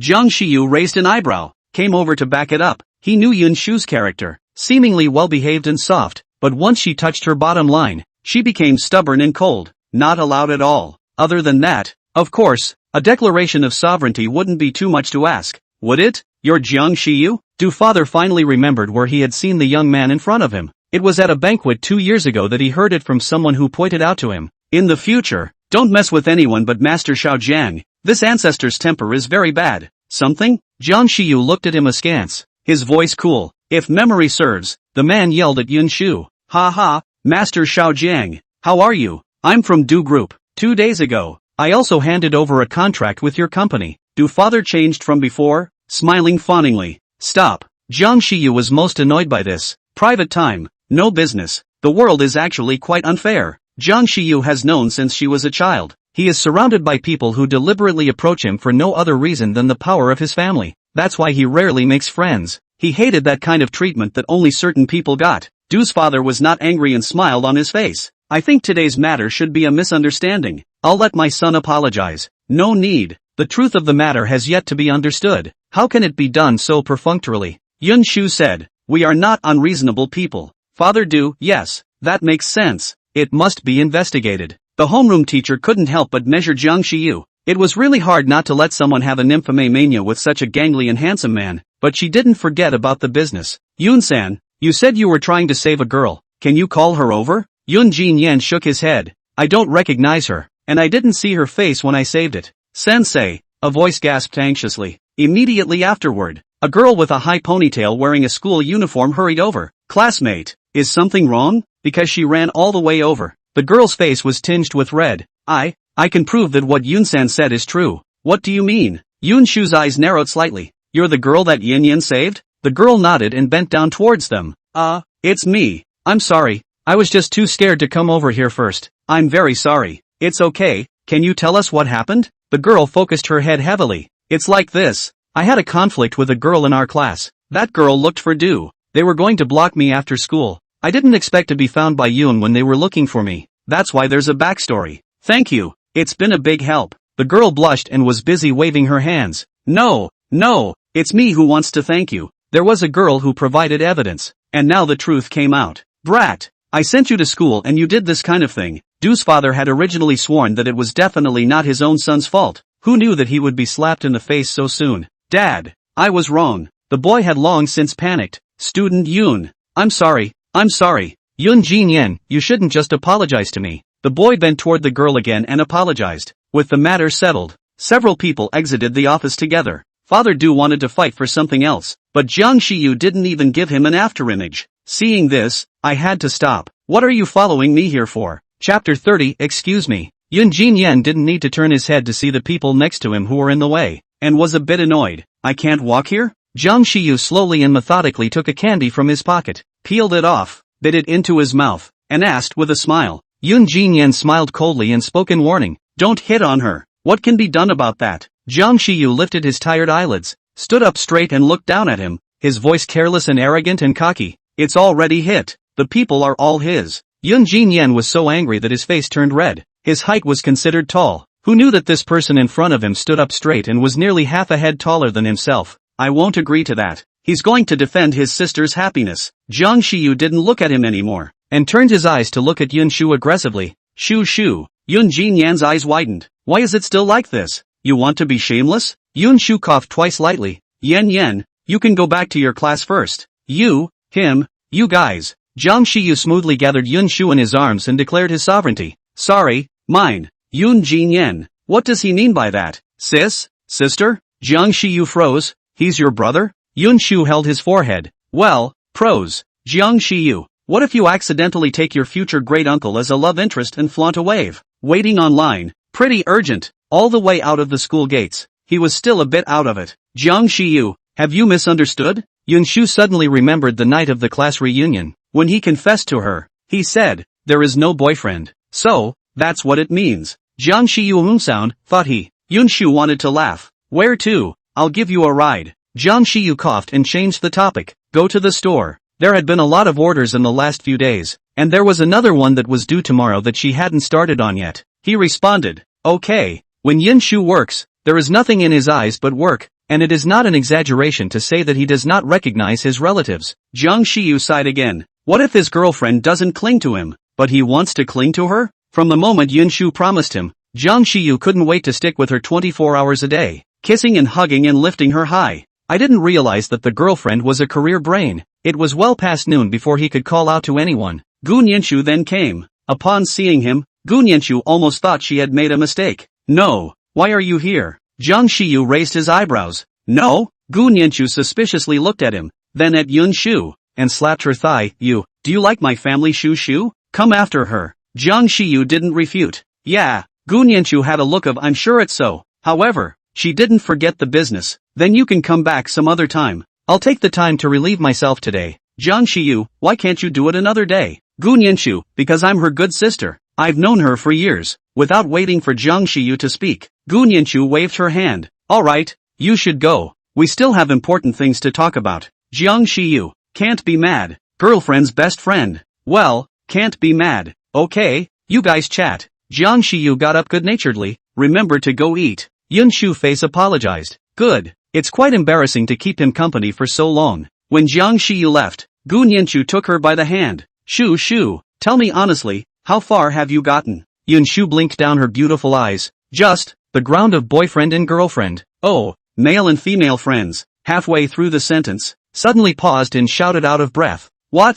Male and female friends? How did you guys grow so fast? It's not just a quickie. It's only been a few days and you're boyfriend and girlfriend? Chapter 31, High Speed. It's all highway. It was easy. After he confessed, I thought about it and said yes. That easy? Gun Yenshu was confused. Yun Shu nodded. Chu, did you come to see me about something? There is. Gun Yenshu remembers exactly that. Her eyes brightening. My favorite day is having a painting exhibition. I want you to accompany me. Gun Yenshu has had a great fondness for secondary characters since she was a child. When others were chasing stars, she ran all over the world to collect peripherals, posters and dolls. Currently hanging around her house are all kinds of secondary dudes and babes. Which time did I not accompany you? Yun Shu hummed. When? 9 o'clock tomorrow morning. Okay. Yun Shu nodded in response. Many thanks sister. You are truly my sister. Gun Yenshu smiled and said, let's go. Good sister will take you to eat a big meal. Okay. I happen to be hungry. After dinner, Gun Yenshu had wanted to drag Yun Shu to go shopping, but Yun Shu refused. We can do it some other time. It's been a long time coming out, and I haven't had a good time yet. Yun Shu shook her head. I can't do it today. I promised the client that I would give it to her tomorrow. I have to accompany you to the painting exhibition tomorrow, so I can only rush out today. Gun Yenshu hung her head and said, alright then. You can call Ning and ask her. She should be fine these days. Yun Shu suggested. Gun Yenshu pulled out her cell phone. I'll give her a call. The same as Yun Shu thought. When Ning these days to write the text card cannot, not at all inspired, heard out shopping, quickly nodded to agree. After the two of them parted ways, Yun Shu rushed to the store to continue finishing a cheongsam that was not finished in the morning. The bulk of it is pretty much done, just missing a neckline and the waist. It was done in the better part of an hour. Yun Shu stretched and smiled in satisfaction as she surveyed her work, pulled out his cell phone and called the client and asked for the address there. The person on the other end didn't answer right away, but instead said, "I see on my cell phone that you're in Kyoto, why don't we meet up?" Yun Shu froze. A lot of her store was online orders and then mailed. It was rare for anyone to offer to meet. "It's like this, I'm a designer too. I really like the clothes you designed, and I was thinking if I could talk about it in person." The other end smiled gently. "Of course, if you don't want to, I won't force it." "Could be." Yun Shu nodded down and spoke slowly. "Do you have time now?" The other end mused. "Can you do it tomorrow?" Yun Shu's face apologized. "Sorry, I have something to do tomorrow." There was silence on the other end for a moment, as if checking the time, and it wasn't long before the voice came over the phone. "How about I wait for you at that dessert place on Peace Street?" "Peace Street? Isn't that the same street she's on?" "Okay, I'll be there in about 15 minutes or so." The other end laughed. "There's no rush." Hanging up the phone, Yun Shu folded her clothes and headed out the door. At the moment it was around 3 o'clock in the afternoon. The weather was a bit hot, and only a few people could be seen sparsely on the streets. When they arrived at the dessert store, Yun Shu noticed the person sitting against the window at a glance. The eyes swept around the store and didn't see the figure he wanted to see. "Shouldn't be here yet." Yun Shu didn't go up to greet him and found a place to sit down. It wasn't long before there was suddenly a shadow in front of him. Chapter 32, Why Are You Back Again? Yun Shu raised her eyes and naturally thought of greeting. "Uncle Zhou. Good afternoon." "Good afternoon." Zhou was sitting down across from her. "So that's you she was talking about." Yun Shu looked at him in puzzlement. "What does Uncle Zhou mean by that?" "To tell you the truth, the one who customized the dress from you is my wife. She wanted to come here in person, but something came up and she couldn't make it, so she let me come." Zhou Zhang smiled and explained. "Who knew that the designer she complimented was you? It's really fate." Yun Shu's fingers unconsciously rubbed twice and lowered her eyelashes. "Is Uncle Zhou married?" Zhou Zhang still had a smile on his face. "Yeah, it's already closed." He added, "I love my wife very much." "Yes?" Yun Shu inexplicably recalled the woman beside Zhou Zhang at the last bidding session, and had an indescribable annoyance in her heart. "I wish you and your wife happiness." "Thanks, we will." Zhou Zhang raised his hand and greeted the waiter. "It's my treat. Just consider it a trouble for you to come all the way here." Yun Shu shook her head and refused. "No need, Uncle Zhou. This is originally my duty." Zhou Zhang, however, looked like he couldn't be bothered. "See what you like? No need to be polite." Yun Shu's brows unnoticeably furrowed as she ordered a few things in compliance with his wishes. "Thank you, Uncle Zhou." "Zhou Zhang, you're welcome." Remembering something, she asked, "Is Shu Shu in a boyfriend relationship?" Just as the dessert came up, Yun Shu nodded down at the waiter to thank him and turned her head to ask, "Why does Uncle Zhou ask that?" "That last bidding session, that teenager next to you was tripping me up when he saw you looking at me." Yun Shu felt strange. Obviously Zhou Zhang was still smiling, but he gave her a feeling of false hypocrisy. She pretended not to understand the meaning of Zhou Zhang's words, just smiled and asked without answering. "The aunt who sat next to Uncle Zhou last time, is Uncle Zhou's wife?" Zhou Zhang didn't hide it. "Yes." Yun Shu blinked her eyes and smiled innocently. "Mrs. Zhou is so powerful. Not only is she a returnee to the Song family, she's also a designer. I really want to meet her when I have the chance." Zhou Zhang's heart jumped violently, and when he looked at Yun Shu, he found that she had a pair of clear eyes, as if she was really just curious. He smiled warmly. "It would be nice to meet some other time when you have the chance. She even told me when I came that she wanted to see what you look like. You guys would be fun to meet. I look forward to it too." When he finished speaking, he heard a ringing sound coming from the doorway, followed by the sweet voice of the waitress. "Welcome, what can I get for you?" "I'm looking for someone." The voice was low and lazy, with a unique vocalization. Just by hearing the voice, Yun Shu knew who it was. His voice is too recognizable. Ease. The black punching bag, unzipped, looked a little loose and gangly. There was a slight cool smile on that impeccable face, and his deep brows stared straight at her. Zhang Xiyu had a meal and went to the office to deal with a few documents and got the results. "I thought Yun Shu was interested, so I came." I didn't expect to see her enter the place and follow her without reaching the store. Zhou Zhang had just the right smile on the corner of his mouth. "It seems like this little boyfriend of yours is angry. I'll leave you guys alone. Just give me the clothes." Yun Shu's cell phone rang, looked at it, and gave him the clothes as if nothing had happened. "Then I'll trouble Uncle Zhou. It doesn't bother me. I should have done it." After Zhou Zhang's figure disappeared, Yun Shu dug a spoonful of cake into her mouth. At the very beginning, Yun Shu was the first to send a message to that customer, and the reply just now was also hers. I'm sorry, I have something impromptu. Let's meet again sometime. You give the clothes directly to Zhou Zhang, right? The guy by the window in the dessert store. I'm sorry for bothering you to run. Sorry. Yun Shu pressed the keyboard and clicked send. Alright. Jiang Shiyu's eyes narrowed slightly. The first time he met Zhou Zhang, he felt that Zhou was up to something. This time, he still had that feeling. He always felt as if that person was calculating something. Those eyes were glowing as they looked at Yun Shu. It was very unpleasant to watch him. Yun Shu, why are you back again? Chapter 33. Save some eyes for your boyfriend. Okay? Looked into some things and thought you'd be interested. Yun Shu was just about to reply when her brain had a flash of insight and turned her cell phone on. Go through the messages sent by that customer in detail. Jiang Shiyu, wait for me. After saying that, getting up and going to the front desk, Yun Shu revealed a smile and asked softly, hello, may I ask? The man I just sat with, did he come by himself? The waitress paused, then nodded. It's a man who came. Yun Shu wrinkled her eyebrows and asked again, did he get close to a lady before me? Or maybe it was originally a lady who was waiting for someone, and then after he came, that lady left. Let me think about it. The waitress paused and her eyes lit up. I think that's what happened. There was a lady sitting in that man's seat at first. Yun Shu breathed a little lighter, her heart beating fast, and then, waiter, then the man said something and the lady left. Did you get a good look at the lady? The waitress shook her head. It was a bit crowded. I didn't get a good look, but it looked impressive. Yun Shu smiled and nodded her head in thanks. Thank you, the waiter said. You're welcome. Yun Shu resumed her seat, her eyes staring blankly at that window seat. Out of her mind. Yun Xiaoshu. Ha? Yun Shu came back to her senses and turned her eyes to look at him. What's wrong?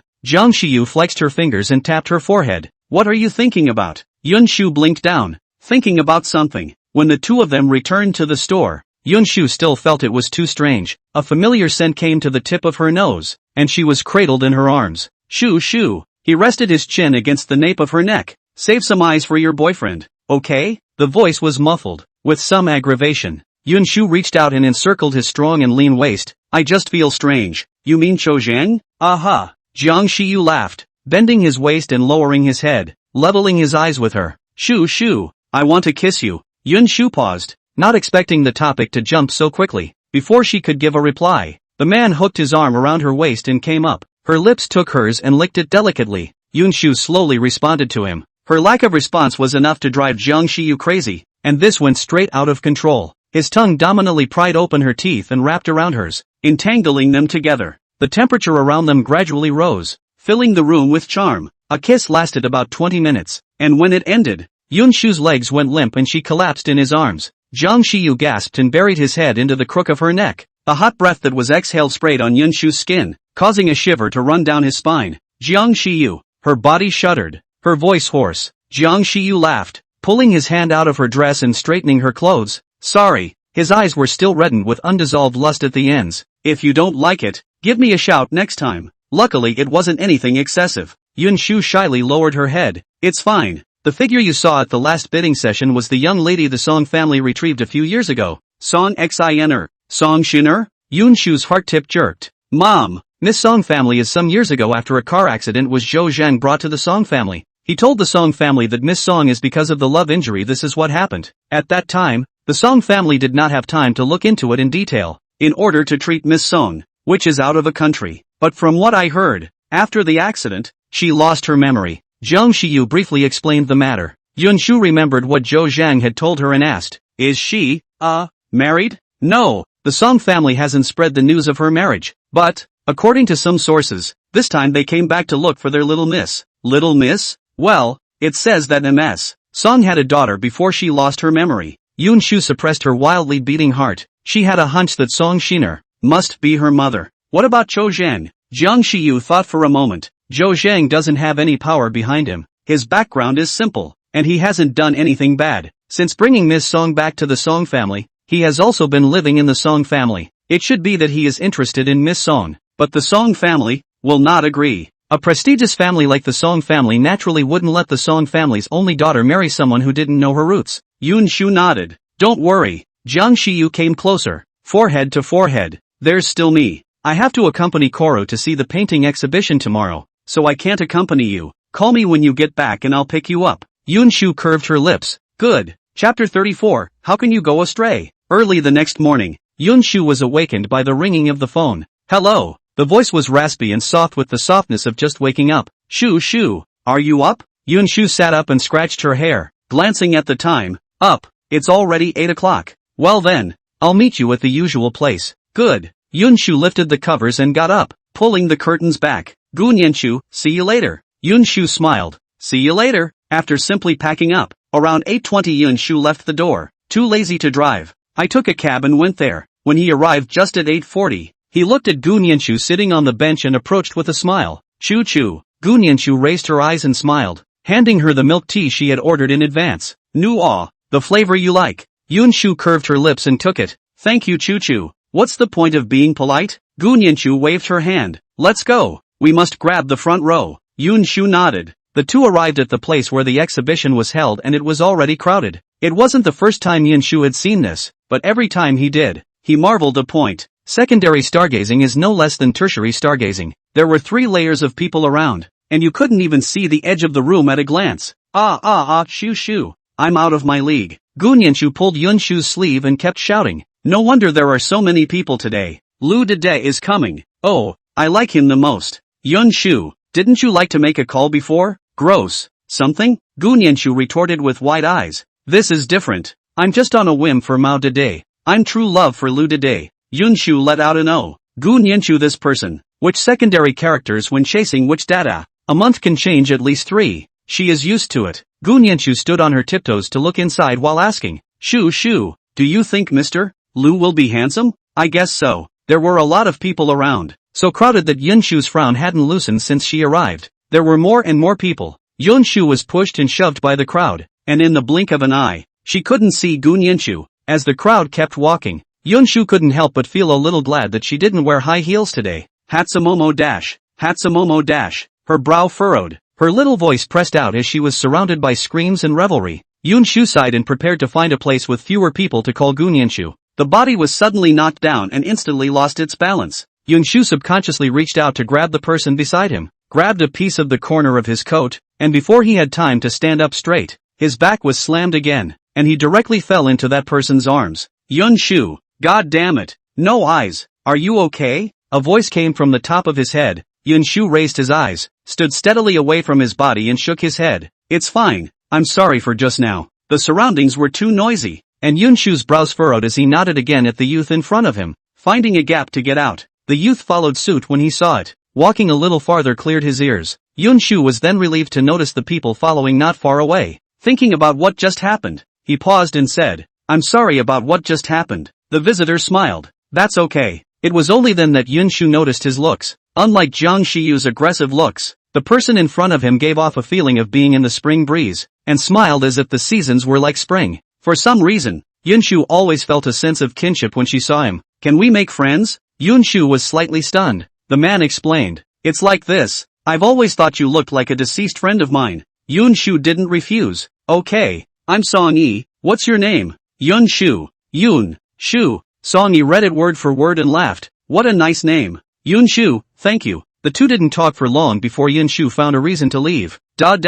Where are you now? Hatsumomo? What did you say? Shu? On the other end, Gunyanshu put her cell phone against her ear and shouted at the top of her voice. It's noisy on my side. I can't hear you. Yun Shu simply hung up and sent her a message. I'm at the nearest milk tea store. Just come straight over when you get out. Gunyanshu returned quickly. Okay. /by heart JPG/. Gunyanshu closed her cell phone after sending the message, holding the headband she had just bought with glittering words Lu Dede. As the noisy voices around them became lower and lower, Gunyanshu held the hairband tightly in her hand and followed. The more I walked, the less it felt right. How come there's no one? I think she just followed that group. It's not, is it? How can you go off on a tangent? Chapter 35. When have I ever lied to you? Gunyanshu sighed, a little deflated. I'm really a talent. After walking for a while by impression, I realized that it seemed to be getting more and more out of the way, and I couldn't even see a shadow on the road. What a place. Not even a sign. Gunyanshu didn't have much patience in the first place, and now there's even less crumbs left, and the whole person looks extraordinarily grumpy. After 2 more steps, he suddenly stopped and turned his ear sideways to listen. I think she heard someone talking,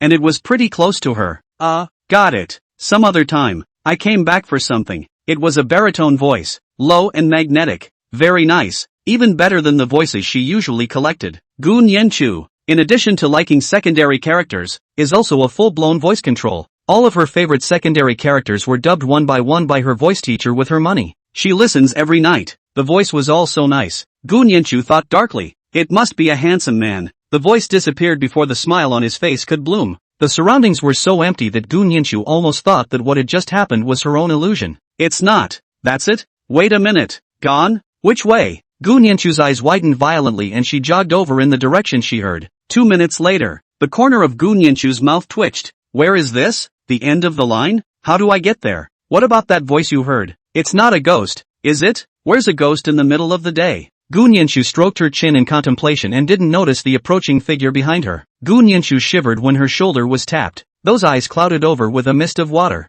And she even thought about tomorrow's hot search. A certain woman was viciously murdered while visiting a painting exhibition. Yun Shu got goosebumps. The mind raced with all sorts of escape options. She fished the man's hand out of the way. And without the man even looking, she opened her mouth and bit on it. Hiss. The man sucked in a breath of cool air from the pain. And before he could do anything, Yun Shu pulled her leg out and ran. Just 2 steps into her run, she was lifted by the back of her collar. And no matter how much she flailed, she couldn't move. Done. These 2 words popped into Yun Shu's head. If something happens to her today, will she never be able to see her pups again? Oh, never to see her family's relief and mom and dad again. And then there was Gu Baichen. Now there was no longer anyone to argue with her about who was her sister and who was her brother. Are you a dog? It hurts so much to bite. The voice behind her was somewhat familiar, but Yun Shu was all out of the mind to scrutinize it at the moment. Oh, a villain like you? A rascal. If my old lady wasn't afraid of dirtying her mouth, my old lady would have bitten you to death. Chen Jingzhou paused and laughed. Putting the person down, he turned around.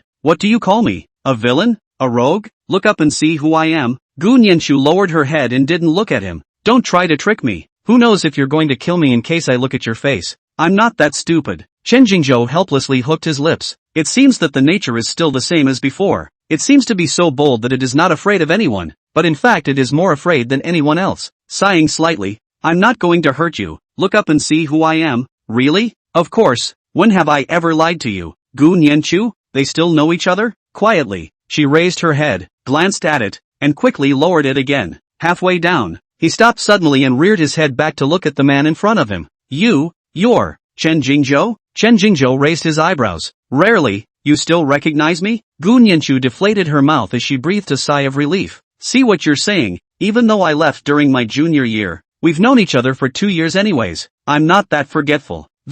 Your hand, is it okay? There's always a little bit of guilt and conscience on the line. The strength is still so great. Chen Jingzhou raised his hand in a gesture. It's okay, no bleeding. Chapter 36, want to try it with me? Yun Shu was a little embarrassed. It wasn't bleeding, but it was engorged. The teeth marks were especially obvious. And Yun Shu even saw some crystallized liquid. She even managed to gouge a castle with her toes in place. God, what kind of social death moment is this? Dig a hole and bury her. Who told you to touch my shoulder out of nowhere? She's freaking out. I was going to call out to you, and you kept quiet, so I thought I'd give you a pat on the back. After saying that, he added, I'm sorry, I wasn't thinking straight. It's fine. Yun Shu was even more embarrassed. I should be the one to apologize. Chen Jingzhou nodded. Why are you here? Yun Shu raised the headband in her hand. Originally came here to see the painting exhibition, and then I heard that Lu Dede is also coming, and I didn't expect to walk. Chen Jingzhou added.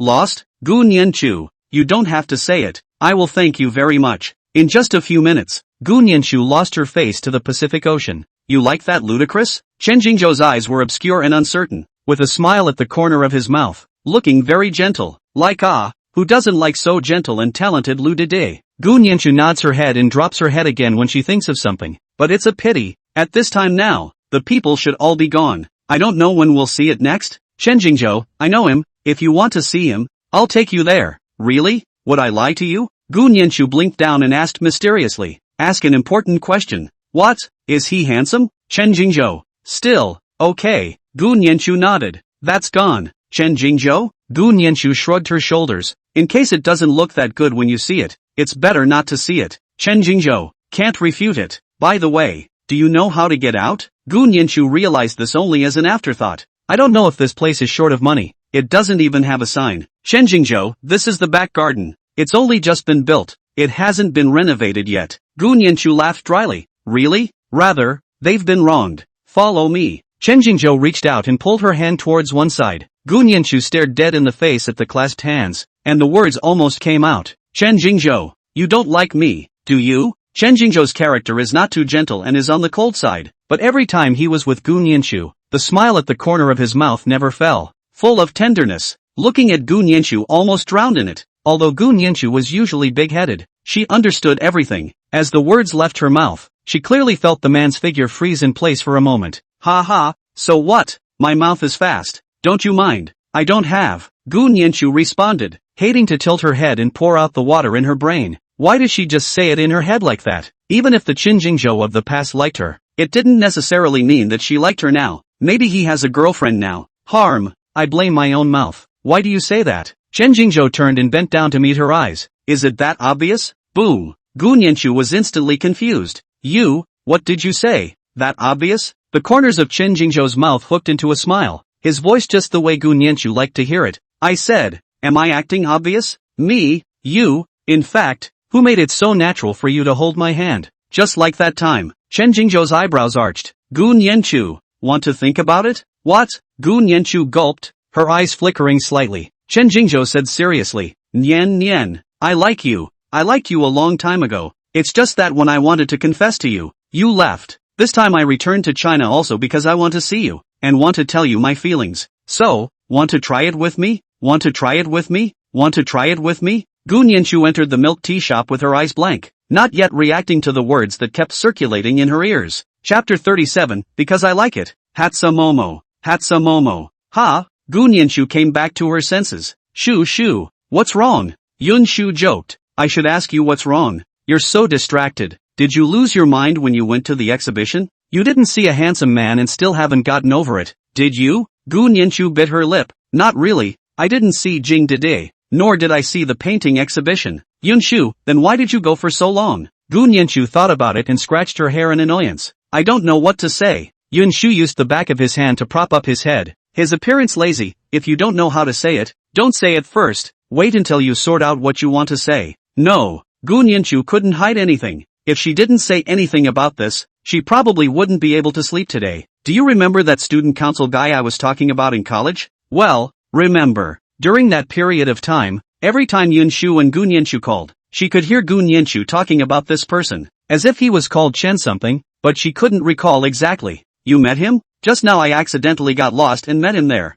Gu Nianshu sucked hard on her milk tea, as if bracing herself. He confessed his love to me and asked me if I wanted to try it with him. Yun Shu, what about you? I what? Gu Nianshu was puzzled. I didn't know what was going on in my head at that time, and I didn't think of how I was going to answer him, so I found a reason and left. Yun Shu, 9 times out of 10, that so-called reason was her. I mean, do you like him? Gu Nianshu froze. I think I like it. Hatsumomo. It's not hard to answer. If you like it you can say yes to him, if you don't like it, reject him. Gu Nianshu let out an oops. It's not that he's so blunt. He confused me. Speaking of bluntness, Yun Shu inexplicably thought of Jiang Shiyu. He was also this straightforward. Thinking of him, Yun Shu couldn't help but raise her lips. Shu, what would you do? The situation is different. Yun Shu said. Chu, just follow your heart. Gu Nianshu leaned over the table. So, when Jiang Shiyu confessed to you, how did you feel? Yun Shu, happy. For the love of it. Gu Nianshu paused. She seems to.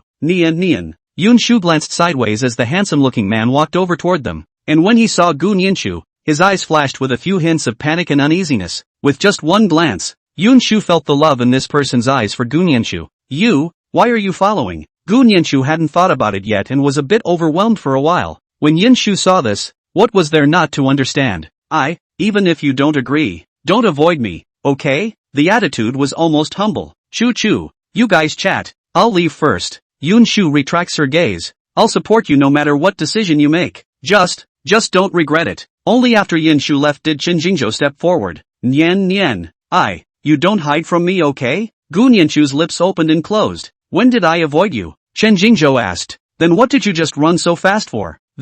Who told you to be so sudden? I didn't react for a while. Gu Nianshu thought about it and said, Chen Jingzhou, can you give me some time? I want to think about it. Good. Chen Jingzhou nodded. Is 3 days enough? 3 days? Seeming to read Gu Nianshu's eyes, Chen Jingzhou added, it can't be any less. He didn't want to wait any longer. Yun Shu deflated. Fine. 3 days is 3 days. I'll give you an answer after 3 days. Chen Jingzhou put a smile back on his face. Aha. Want some milk tea? Yun Shu shook the milk tea in her hand. I'll buy you milk tea? I'll buy you a drink. Chen Jingzhou laughed. How can you let a girl buy, especially a favorite girl? Chapter 38. Is this just a simple contract? Fishy. Zhang Xiyu couldn't help but tremble when he heard his own mother's gentle, watery voice coming from the phone. Ms. Lin, please say something. Don't talk like this. I can't stand it a bit. Mother Jiang. Thinking of the purpose of calling Zhang Xiyu this time, she took a deep breath and slowly spoke. It's like this. Mom saw a little girl while traveling. It's quite nice. Some other day you can meet her.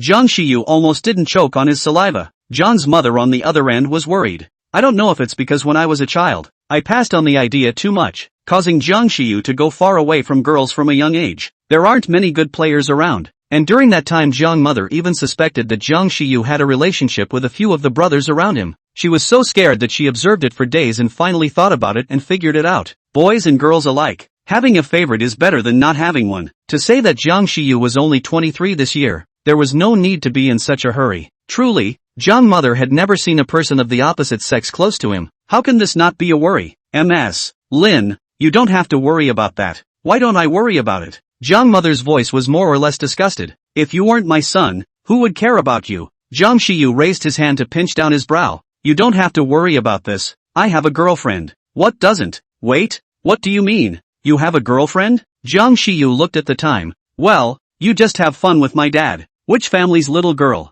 I'll go meet her someday. Zhang mother's voice was undisguisedly excited. You don't scare people. Zhang Xiyu was helpless. His own mother's character he didn't understand before, properly a social terrorist. Oh, it's social terrorism that scares society. Am I that kind of person? Zhang Xiyu. So don't introduce me to any more little girls. I'm not seeing them. Hang up first. Just after hanging up, Zhang Xiyu dialed a phone number. Is it over, Shu? Well, it's over. His slumped body in the boss's chair instantly gained strength and he sat in an extraordinarily regular position. Where are you now? I'll pick you up. Just stepped into the door of the assistant to see the situation. The mouth opened into a O shape. The person playing Chicken Blood is half an hour ago that listless. As if the world owes him 100 million small Jiang master? Zhang Xiyu glanced at him and ignored it, listening carefully to the voices on the other side for fear of missing a bit of news.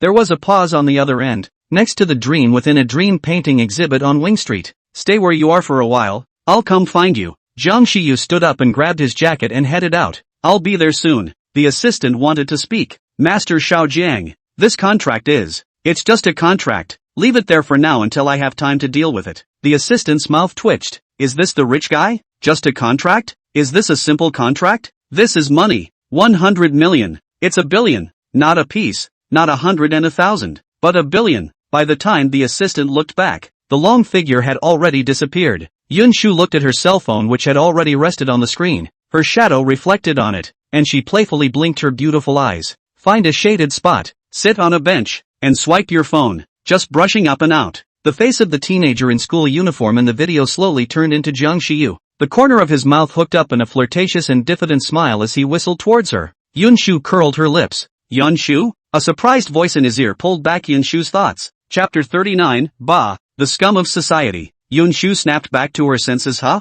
A sound and raised her eyes. It's really you. Ha, we are really destined for each other. The youth's face carried a slight blush from excitement and looked quite cute. It's you. Yun Shu smiled. It's quite faithful. Song Yi sat down beside her and warmly invited. Want to have dinner together? I'll treat you. Thank you for your kindness. Yun Shu shook her head and refused. But there's no need. I have an appointment. Song Yi was a bit sad and drooped his eyelids. In that case, okay then. Thinking of something, his face turned from cloudy to sunny. Since it's so faithful, how about we add a contact? Song Yi blinked and laughed. You can't refuse me this time, can you? You add me. When Yun Shu saw Song Yi, she unconsciously and surprisingly thought of Yun Jingyan, and the same made her heart soft. Song Yi's mouth grinned at the corners and bobbed his head in a way that made him want to jerk off. If he had a tail behind him, Yun Shu thought, it would probably be up in the air. Yun Shu thought and couldn't help but laugh, pulling out the QR code on his cell phone for him to scan. She opened her mouth and thought better of asking. It feels a bit abrupt to ask that. Yun Shu just retrieved the phone. White wrist was circled by someone, pulled to the back, good-looking eyes with a few points of shadowy, the end of the eye stained with a trace of hostility. Song Yi's heart suddenly went cold as he reacted. You let go of her. Jiang Shiyu pursed his lips tightly and didn't say anything. Jiang Shiyu. His palm was squeezed and he turned around as the girl arched an eyebrow at her. Jiang Shiyu instantly ran out of breath. Song Yi, the person I'm meeting has arrived, so I'll leave first. Yun Shu finished her greeting and left holding Jiang Shiyu's hand. The man dutifully followed her. Getting into the car, Yun Shu smiled and smoothed his soft hair. Jiang Shiyu, are you angry? The man's eyes flickered slightly and he let her touch him with his head down. His voice muffled. No. Yun Shu lost his smile. His name is Song Yi. When he spoke, he emphasized the word song. Jiang Shiyu was so smart that he understood at the slightest point. Why are you so concerned about the haiku song family? Yun Shu thought for a moment. The youngest big sister of the haiku song family is called Song Xin. My mother is also called by this name. Jiang Shiyu understood. Hungry? Take you to dinner. Are you still mad? The wet eyes were full of trust. There would have been no gas. He's just a little jealous. Yun Shu nodded. Let's go eat then. Jiang Shiyu fastened her seatbelt. Good. The car pulled up to a Sichuan restaurant and the two of them found a place to sit on the second floor against the railing. Looking at it, Yun Shu suddenly smiled. Jiang Shiyu laughed along. What's wrong? Feeling, well, emotional. This Sichuan restaurant. She came here once in high school. She forgot exactly what happened then. She only remembered that she had the opportunity to bring Jiang Shiyu along. Now this wish, surprisingly, has actually come true. In the meantime, box, I'm telling you, this isn't over today. A man covered his bleeding head and yelled towards Wenning, and if it wasn't for the blood flowing from his head, it would have been quite frightening. When Ning rolled her eyes, still grasping a bottle in her hand. If it's not over, it's not over. You think I'm afraid of you? Bah, the scum of society. When Ning the more she thought the more angry. Today came to originally look for her cousin, who thought into the wrong box. She apologized and ready to go. This group of men on the unsuspecting to stop her, but also on her up and down his hands. Can this be tolerated? Chapter 40. I'm with my girlfriend today. I'm not going. Of course you can't. So, an impulse, when Ning smashed the person. To be honest, her heart is still quite panicked in her heart now, but adhering to the principle of losing, not losing, froze and held up the aura. Fuzzy these people up. Yet the group was no cutie pie. Quickly reacted. It was getting cold. So maybe the commotion was too much and a man came in. She fixed her eyes. Lu Yen? Lu Yen raised an eyebrow. Wenning, why are you here? Wenning laughed dryly twice and signaled with his eyes. Lu Yen looked at him obediently. She is my friend. There is something to talk to me. A few people looked at each other and laughed. Misunderstanding.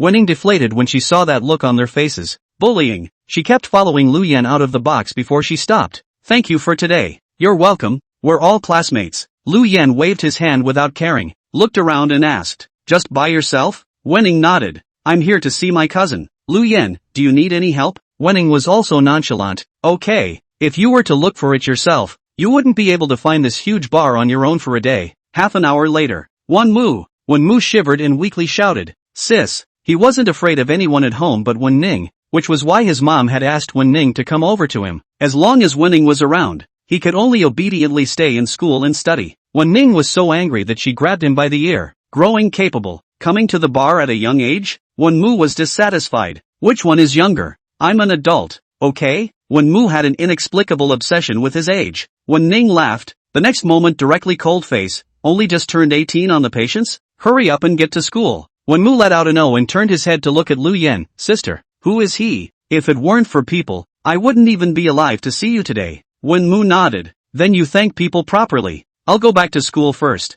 Wenning was still uneasy and followed him. Thanks for today. I'll buy you dinner some other time. Lu Yen had his hands in his pockets and didn't much care. After thinking about it, he reached out and dialed a phone number. Hey, sure you. What are you doing? Why don't you come out and get together? He was especially interested in Jiang Shiyu's so-called crushes and offcuts. I have to stay with my girlfriend today. I'm not going. Lu Yen. Why did he hear smugness and bragging in Jiang Shiyu's tone? I have to hang up now. I'm playing with my girlfriend. I can't play with my cell phone. As soon as the words left his mouth, he heard a beep beep beep sound. Lu Yen. Good lord. This isn't the love brain, is it? Is it going to be busy? Yun Shu watched him put away his cell phone and open his mouth to ask. Jiang Shiyu shook his head. Unimportant call. It's fine. Yun Shu did not ask again. In the future, if I call or do anything, you don't have to avoid it. Jiang Shiyu reached out and pinched her smooth and delicate face again. I have nothing to hide from you, but I trust you. The basis of a relationship is mutual trust, and if you can't even do that, what's the point of being in a relationship? It was a little hot in the afternoon. so the two of them found a movie and put it on in the store. It was all fine and dandy, and I don't know how it got to be a kiss. His hands explored the hem of her shirt, caressing every inch of her skin, fumbling to undo the buttons. The tails of his eyes colored with a bit of lust, and his breath caught. Suddenly, Jiang Shiyu's movement stopped and his other hand clasped the back of her head to deepen the kiss. Lips and teeth are entwined against death. After a kiss, Yun Shu fell softly into the man's arms, a layer of watery light covering her deer-like eyes, her lips engorged with blood. A few moments of ravaged beauty. Jiang Shiyu adjusted his breathing, and his hand re-explored the hem of Yun Shu's coat, fastening the buttons. The warm fingertips swept across her back, and Yun Shu's body couldn't help but shudder for a few moments. Jiang Shiyu's eyelashes trembled, hiding the madness and lust under his eyes as he straightened her clothes. A movie that you don't watch for more than a few minutes and spend the rest of the time kissing. By the end of the day, Yun Shu's lips were numb and a little swollen. Chapter 41, he was the first person she wanted to share her joy with.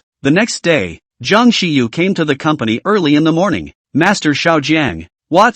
He sat casually in his boss's chair, elbows resting slightly back, a habitual smile tugging at the corners of his mouth, the ends of his eyes lifting slightly. The assistant said, Master Xiaojiang, the Seafarer Song family sent us a contract concordance, wanting to cooperate with us. They said that they would find a time to discuss the specifics in detail. The Haiku Song family? He raised an eyebrow, a few moments of playfulness crossing his eyes. Assistant, it's the returnee Song's family who just recently returned to China. Jiang Shiyu nodded. Well, bring the contract concordance over. I'll take a look. The assistant responded. Okay. Jiang Shiyu straightened his body. His afterglow glanced at an invitation on the desktop, raised an eyebrow, and lifted his hand to pick it up. Clothing exhibition invitation. This one is organized under the sponsorship of the Seafarer Song family. They sent it along with the contract. The assistant put the contract concordance on the table and explained. I heard that the first invited designer is AI Yun. Jiang Shiyu flexed his fingers and gently snapped them on the desktop, once and then again,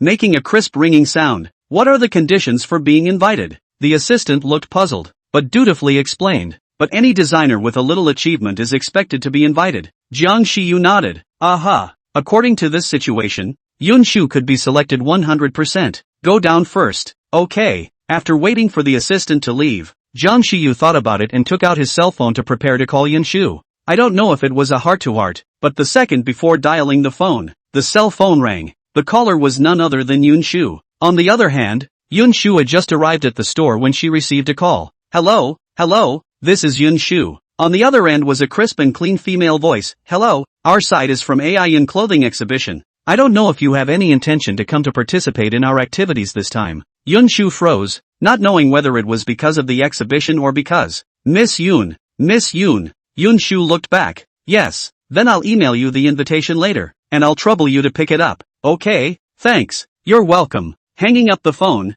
Yun Shu drifted off for a moment. AI Yun. She naturally knew AI Yun. AI Yun is a famous designer in the design industry. In other words, anyone who has been exposed to this piece of design will definitely have heard of AI Yun. But that's not what she cares about. She clearly remembers that when she was a child, every time Micah finished making a dress, she would show two words AI Yun underneath. She didn't understand at the time, so she asked her why she was showing these two words. Yun mother then smiled and rubbed her little head. AI Yun. The harmonic is AI Yun. It means to love Xiao Shu and her family. AI Yun. Love cloud. Could it be mom? Yun Shu froze for a while, and her white and slender fingers dialed a number on her cell phone. The call was quickly answered. Jiang Shiyu. Her voice held a hint of joy. A magnetic and low, gentle voice came. I am. Yun Shu couldn't help but arched her eyebrows. I'll tell you a piece of news. He was the first person she wanted to share her joy with. Did you get an invitation to the costume show? Yun Shu blinked down her beautiful eyes. How do you know? I just got some news.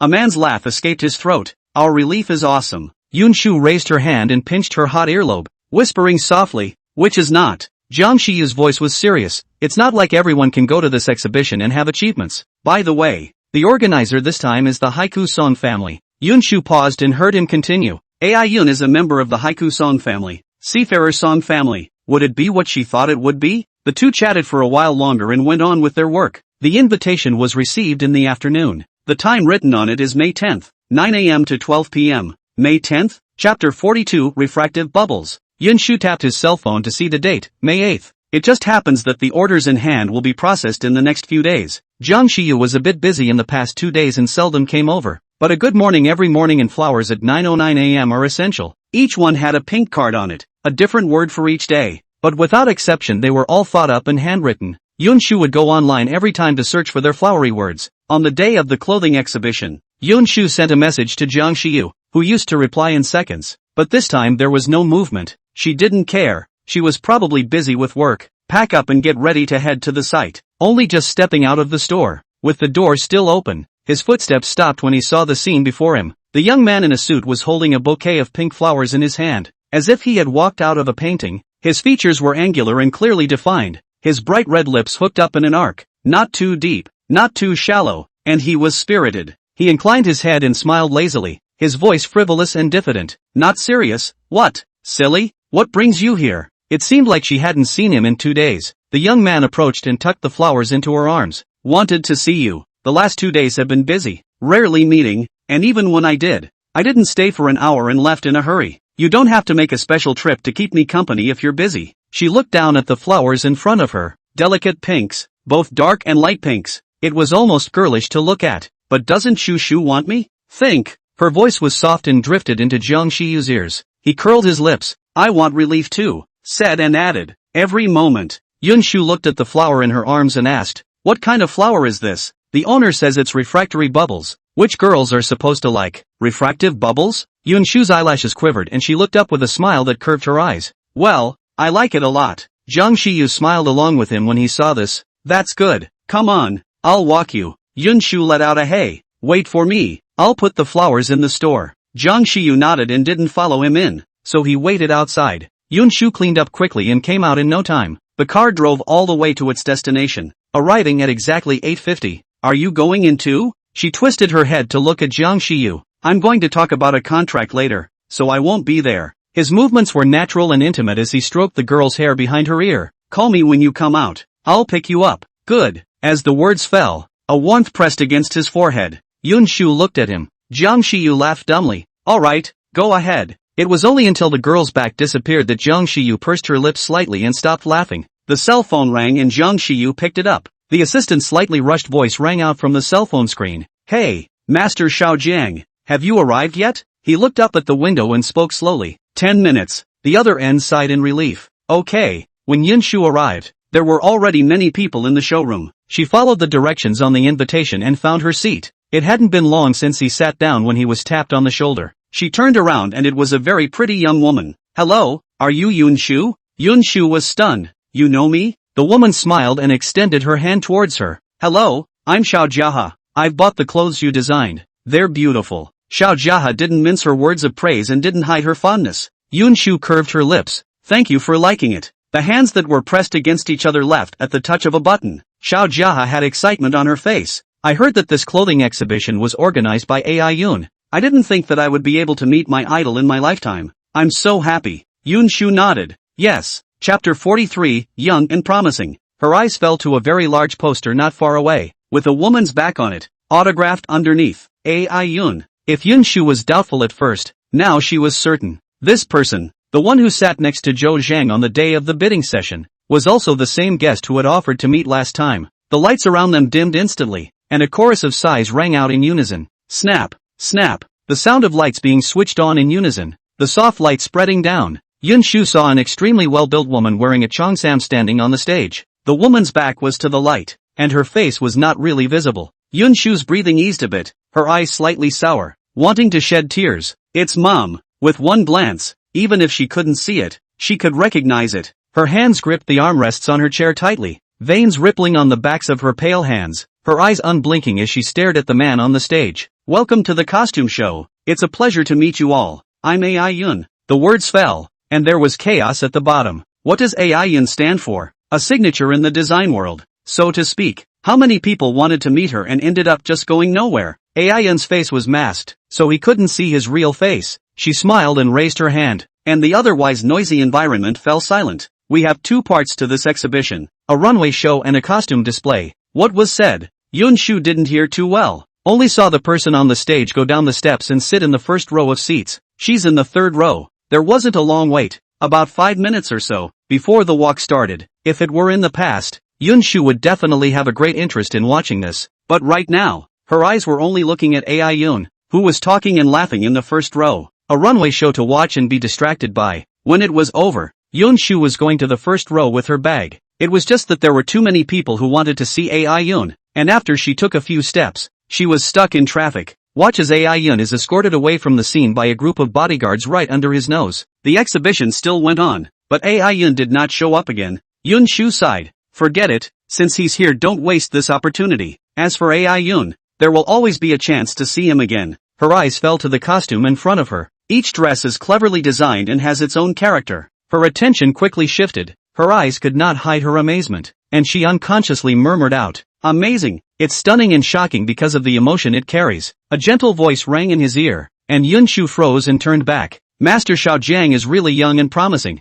A few moments of amazement passed through the eyes of a middle-aged man in a customized suit, and he complimented with two big smiles. "I'm flattered." The corners of Jiang Shiyu's mouth hooked, his posture lazy and reserved, without half an ounce of excessive joy. Song Mingqi's eyes were slightly deeper. He had heard that this prince of the Jiang family had a bratty and unruly nature, and in just a few hours, he knew why the world would say so. He has been through the shopping mall all these years. What kind of people have not seen? Only this youth in front of him, he cannot figure out. Moreover, the world's words couldn't make people all believe that Jiang Shiyu's ability could even be compared to his. He was curious as to what kind of family it was that had produced such an heir. Song Mingqi raised his glass. "Then I wish us a happy cooperation." Jiang Shiyu lifted his glass and touched it without drinking. "Sorry to spoil Mr. Song's fun. I have to drive later. I can't drink." Song Mingqi raised an eyebrow. "No harm done." Jiang Shiyu's finger tapped the wineglass and changed the topic. "I heard that the Song family has been looking for Little Miss recently." As soon as these words came out, the smile on Song Mingqi's face faded by a few points, even as he intoned, "Master Xiaojiang's news is really wide."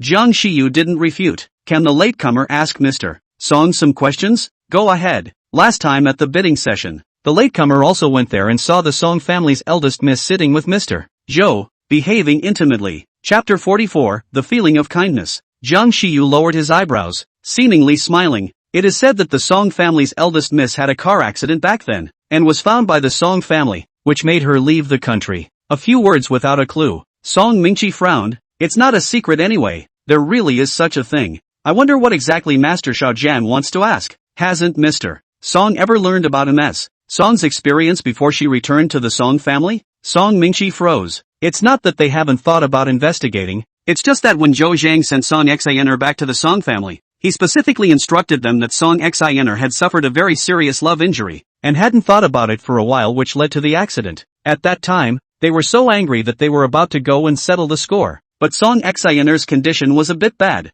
so they gave up." "Why would you say that?" Jiang Shiyu understood as soon as he looked at it. "Mr. Song is a smart person. It's better not to listen to one side of the story from the sidelines for some things. That Zhou Zhang, it doesn't seem so simple." He got up. "It's better for Mr. Song to be careful, especially people who somehow appear." He placed the wine cup on the table. "Happy cooperation. The late generation still has some things to do, so I'll take my leave." It wasn't until the door closed that Song Mingqi gathered his thoughts back together. What does Jiang Shiyu mean by this? Is there something else going on back then? A sidebar's side of the story? Someone who appeared somehow? Song Mingqi's eyes narrowed. Is Jiang Shiyu referring to Zhou Zhang? He raised his hand. The assistant next to him approached. "Mr. Song, do you need to check?" "Check." To be honest, he was more willing to trust Jiang Shiyu than Zhou Zhang. From the first time he saw Zhou Zhang, he felt where it was strange. As well as the original thing, he also felt that it was not quite right, but only because of Song Xin'er, for fear of poking her sadness, which did not check anything. Just because you don't check doesn't mean you don't suspect. Today just provides an opportunity to do just that. Senior. Yun Shu almost didn't yell the wrong thing, scaring her. Ayan still wore a mask on her face as she smiled. "You're Yun Shu, right?" "I am." Yun Shu paused. "Elder knows me? Remember the last customer you asked to meet? That person was me." Yun Shu's eyelashes trembled slightly. "Quite a coincidence." Then she saw Elaine shake her head and say, "Unfortunately, I hand-mailed your invitation." She was stunned. Ayan smiled and continued, "You may not believe me when I say this, but I always have a very kind feeling when I see you." "I believe." Yun Shu's gaze met hers, and he said, word for word, "I believe it because I have a kindred spirit when I see you as well." Ayan didn't seem to expect her to say this and didn't answer for a while. After a few seconds, almost subconsciously, he raised his hand and rubbed Yun Shu's head, seemingly lamenting. "If my daughter hadn't gotten into trouble, she would have been the same age as you." The warmth coming from the top of his head made Yun Shu a little greedy. She asked, "Your daughter?" Yun nodded. Yeah, I was in a car accident and the doctor said that the blood clots pressed on the nerves causing memory loss. I only heard Zhou Zhang say that I have a daughter, but I don't know anything else. Yun Shu pursed her lips. It was almost the same as what Jiang Shiyu had told her. MS. Cloud. Yun Shu returned to her senses and smiled lightly. What's wrong? Senior, I've seen the clothes you designed before. They're very spirited. It's like this. I wonder if you have the will to participate in the costume design competition in a month's time. Race? Right. A national tournament with a lot of gold in it will help your career a lot. This competition is held every 4 years. A lot of unknown designers got exposure because of that competition. Even if some of them didn't get the prize in the end, their value increased tens of times overnight. As for the winners, they are now some of the premier costume designers in the country. Yun Shu's heart pounded. Can I ask why Senior recommended me to go? This contest she follows and needs referrals. Chapter 45, I won't be disappointed in you. Her mentor mentioned it to her and recommended it. She had intended to attend. I just didn't expect AI Yun to bring that up. Realized that a referrer can only recommend one designer. AI Yun thought for a moment and said, I like your design style. And, I believe in my vision. Don't get too psycho. I wouldn't recommend you if you didn't have the strength. In this circle, it's all about strength. Yun Shu's eyes were firm. I want to participate. It is her dream to become a good designer. AI Yun, then pay more attention to the timely news about the competition, and I'll send you some relevant requirements and precautions at that time. Yun Shu's mind moved. Senior, why don't we add a contact method? How about it? AI Yun nodded. Good. It's much easier afterward. After adding the contact information, AI Yun was called away, and looked quite anxious when she left, leaving behind a sentence. Even Yun Shu's answer was only half heard. You have a good visit. I'll take my leave. Thank you for today. Senior, take your time. Only when her figure disappeared from view did Yun Shu look down, looking at that newly added contact in her cell phone, the corners of her mouth unable to restrain themselves from rising. I didn't realize there was so much to be gained today. It was almost time to go through all the costumes in detail, send a message to Jiang Shiyu and prepare to leave. I was thinking of saying hello, but after looking around and not seeing anyone, I had to stop. After exiting the exhibition hall and looking around, I saw a familiar figure under a tree not far away. The black Rolls-Royce was parked off to the side. A young man in a suit leaning in front of it, the top 2 buttons of his collar unbuttoned and slanted casually at his sides. The clearly defined jawline and the sexy laryngeal nodes, when viewed from the side, look like works of art and are extremely aesthetically pleasing. As if sensing the sight, he lifted the ends of his eyes and looked straight ahead. Almost the next second, he lifted his step and approached. Come on, let's go eat. Yun Shu nodded. Good. Sitting in the car, the scenery that swept past the window and the wind that passed through it made Yun Shu squint comfortably. By the way, I saw AI Yun today. Perhaps joyful things are wanted to be shared. Her voice was tinged with excitement. She said that she admires me and is going to recommend me to participate in the national design competition. Jiang Shiyu inclined his head to see those glittering eyes and couldn't help but curl his lips. Shu was originally so powerful. He didn't say anything else, just her. Such a blunt compliment made Yun Shu's eyes curve into a crescent shape. Just trusting me like that. What if I let you down one day? It was true that they hadn't spent much time together, but the way the two of them got along and the level of trust they had, it was like that of close, dear friends when they'd known each other for years. He returned. No, now that there weren't particularly many people on the road, Jiang Shiryu had one hand free to hold Yun Shu's, fingers inserted between the fingers, 10 fingers holding each other. Yun Shu smiled down. After a short silence, she heard him say, I won't be disappointed in you. The heart beat like a drum, shaking the eardrums. After dinner, Jiang Shiyu sent Yun Shu to the store and followed him in himself. Aren't you going to get busy? Jiang Shiyu looked like he was boneless and paralyzed on the sofa, sniffing, the corner of his mouth lazily hooked up. I want to stay with you for a while. Guess who I'm talking to about contracts today? Haiku-san's family? That's smart. Jiang Shiyu briefly explained the matter as well as his own guesses, and took out a very small transparent bag from his pocket and put it on the table, with a very short strand of hair inside. The person I'm talking to about the contract today is the Song family's current head of power, Song Mingqi, or MS, Song's brother. This one is his, and since there is some suspicion, go check and check. Chapter 46, okay, I'll listen to you. Jiang Shiyu's hand rested on his chin, his eyes half closed, his voice trailed off in a tone that was lazy and tired when he relaxed, not interested at all, and if it wasn't for Yun Shu's presence, he probably would have fallen asleep. Are you tired? Yun Shu asked. Do you want to go take a nap? Jiang Shiyu shook his head. No sleep. He had spent the last few days catching up on contracts and dealing with the work the company had left behind earlier, and spare a thought, the company still had a bunch of things waiting for him to deal with. He wasn't a god, so naturally he was tired. but he wanted to see her, so he used his downtime to spend some time with her. Shu, why don't you go somewhere with me tomorrow? I'll promise you if you go and rest. Still learning to bargain? His face rippled with a smile, his voice reckless and lazy. Okay, listen to you. Inexplicably, Yun Shu actually heard a few points of doting from it. His ears warmed slightly and he reached out to push him. Go on. Jiang Shiyu swept around and obediently laid down on the sofa behind her. Yun Shu usually didn't like sports, and if he had to say what he hated the most when he was a student, it would have to be running. So in her store, she put several couches where you can recline, with a few cartoon pillows on top. Jiang Shiyu was very tall and looked suffocated lying on top of it. Yun Shu looked at it or couldn't hold back. There's a room in the back. Why don't you go rest inside?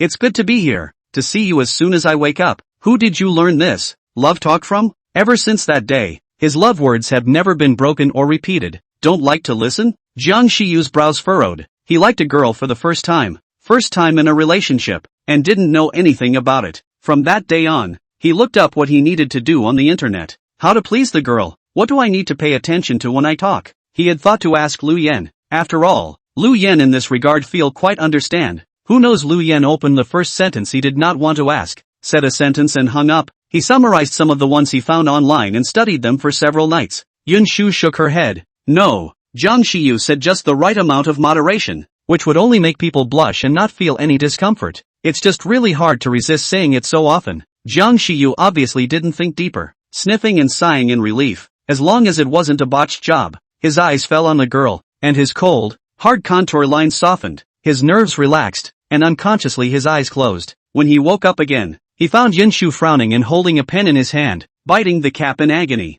Don't bite this, it's dirty. Voice raspy with freshly awakened sleep. He reached over and pulled the chair over and sat down. I had just woken up and had no energy, so I just sat up, my eyes drooping and listless. You're awake. Yun Shu loosened her mouth. Seeing him in this state somewhat wanted to laugh. I said the sofa is small. Did you not sleep well? Jiang Shiyu made a muffled sound. Let me slow down for a while. Feeling his head clear, Jiang Shiyu noticed the paper balls on the table. There were about a dozen of them. What are you doing? For the first draft of the competition, you don't have to go to the site for the preliminary exam. You can just turn in your design drawings online. Yun Shu placed the pen across the middle of the man, curled his lips to clamp the pen, and dragged his head with both hands. I've been thinking for a long time, and I don't have any thoughts at all. She cherished the opportunity not only to prove herself, but also to be closer to her mom. Chapter 47, Shyness. Jiang Shiyu stared straight at her, the corners of his mouth rising. He felt as if he was a bit bewitched. As long as he saw Yun Shu,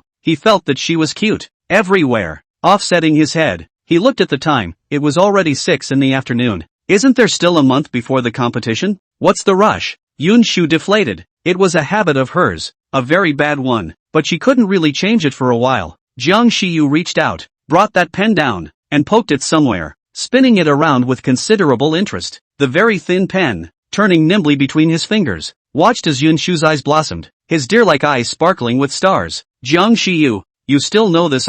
So powerful. Can you teach me? She loved pen turning when she was in school, except that she didn't have much patience, and whenever she watched an online video, she always saw half of it and waited until the next time she was interested and continued from the beginning. So much so that after high school and college, the video that was only 3 minutes long in her collection had only been watched for a little over a minute so far. She wasn't a very persistent person, and the only thing she held on to the longest was her fondness for the sparkling teenager in front of her. Want to learn? Jiang Shiyu raised his eyebrows, indescribably flamboyant, as if he had returned to that summer. Yun Shu laughed, still in the mood to joke. I want to. Do I need tuition? Too? Yun Shu? Jiang Shiyu hooked her lips. How about you give me a kiss? Yun Shu pondered for a few seconds and moved up to kiss his cheek. A touch away. May I? Jiang Shiyu clenched his hand into a fist and placed it on his lips and coughed lightly twice, slightly tilting his head to cover the reddened ear tips. Yes. Jiang Shiyu, are you being shy? Yun Shu felt rare. She had always thought that Jiang Shiyu would not be of this nature. After all, there was something inexplicably off-putting about the word shyness as it appeared to him. No, you're looking at it wrong. Never admit it. Aha, wrong look. Yun Shu matched him. Jiang Shiyu was even more embarrassed. The next morning, Yun Shu woke up and habitually clicked on her cell phone, and she saw the small red dot on WeChat. She clicked on it. It's a message from Jiang Shiyu. Yun Shu curled her lips and smiled. She returned the message and briefly cleaned up before heading out the door. Stepping out of the doorway, he saw the car parked a short distance away. The car door was opened, and a long-built man got out. He smiled, still looking with stars blooming in his eyes, and reached out to pull open the car door. Ancestor, get in. Yun Shu was a little embarrassed by this title, and with 2 light coughs, she didn't make a fuss and sat up. The car starts up and eventually pulls into a street. Yun Shu glanced through the car window. This is the street where the high school is? In high school, especially senior year, when school is intense, they like to sit here for a while during lunch breaks and after school. At that time, the laughter of students could be heard everywhere, and a school uniform became the most beautiful scenery here. At that time, she heard so many people laugh and lament. That's youth. Youth? Yeah. At that time, youth was the best synonym. Confused, terrified, but buried as seeds that can sprout, representing hope and vigor. Now come back to it, in a different frame of mind. Yun Shu's eyes carried a few moments of nostalgia as she withdrew her gaze and turned her head to ask, "Why did you come here?" Jiang Shiyu didn't return, reaching out to lead Yun Shu's hand down to the car. "I'll take the rest of the day, okay?" She looked down at the hands they held, and a smile appeared on her face. Good. She had about an idea of what he was going to do. Chapter 48, The Bell. Jiang Shiyu took her hand and led the way to a freshly decorated store. As soon as they pushed open the door, a couple of cute cats rolled up to their feet and raised their heads to meow them. Covered in soft, delicate fur, he tossed his head and his top-full ears kept quivering. Stretching out his paw, he scratched his cheek and went to rub Yun Shu's shoes. That look simply made Yun Shu's heart melt. She bent down and cradled the nearest white and black cat in her arms. It had a bell tied around its neck, and when it moved, a very nice sound would ring out.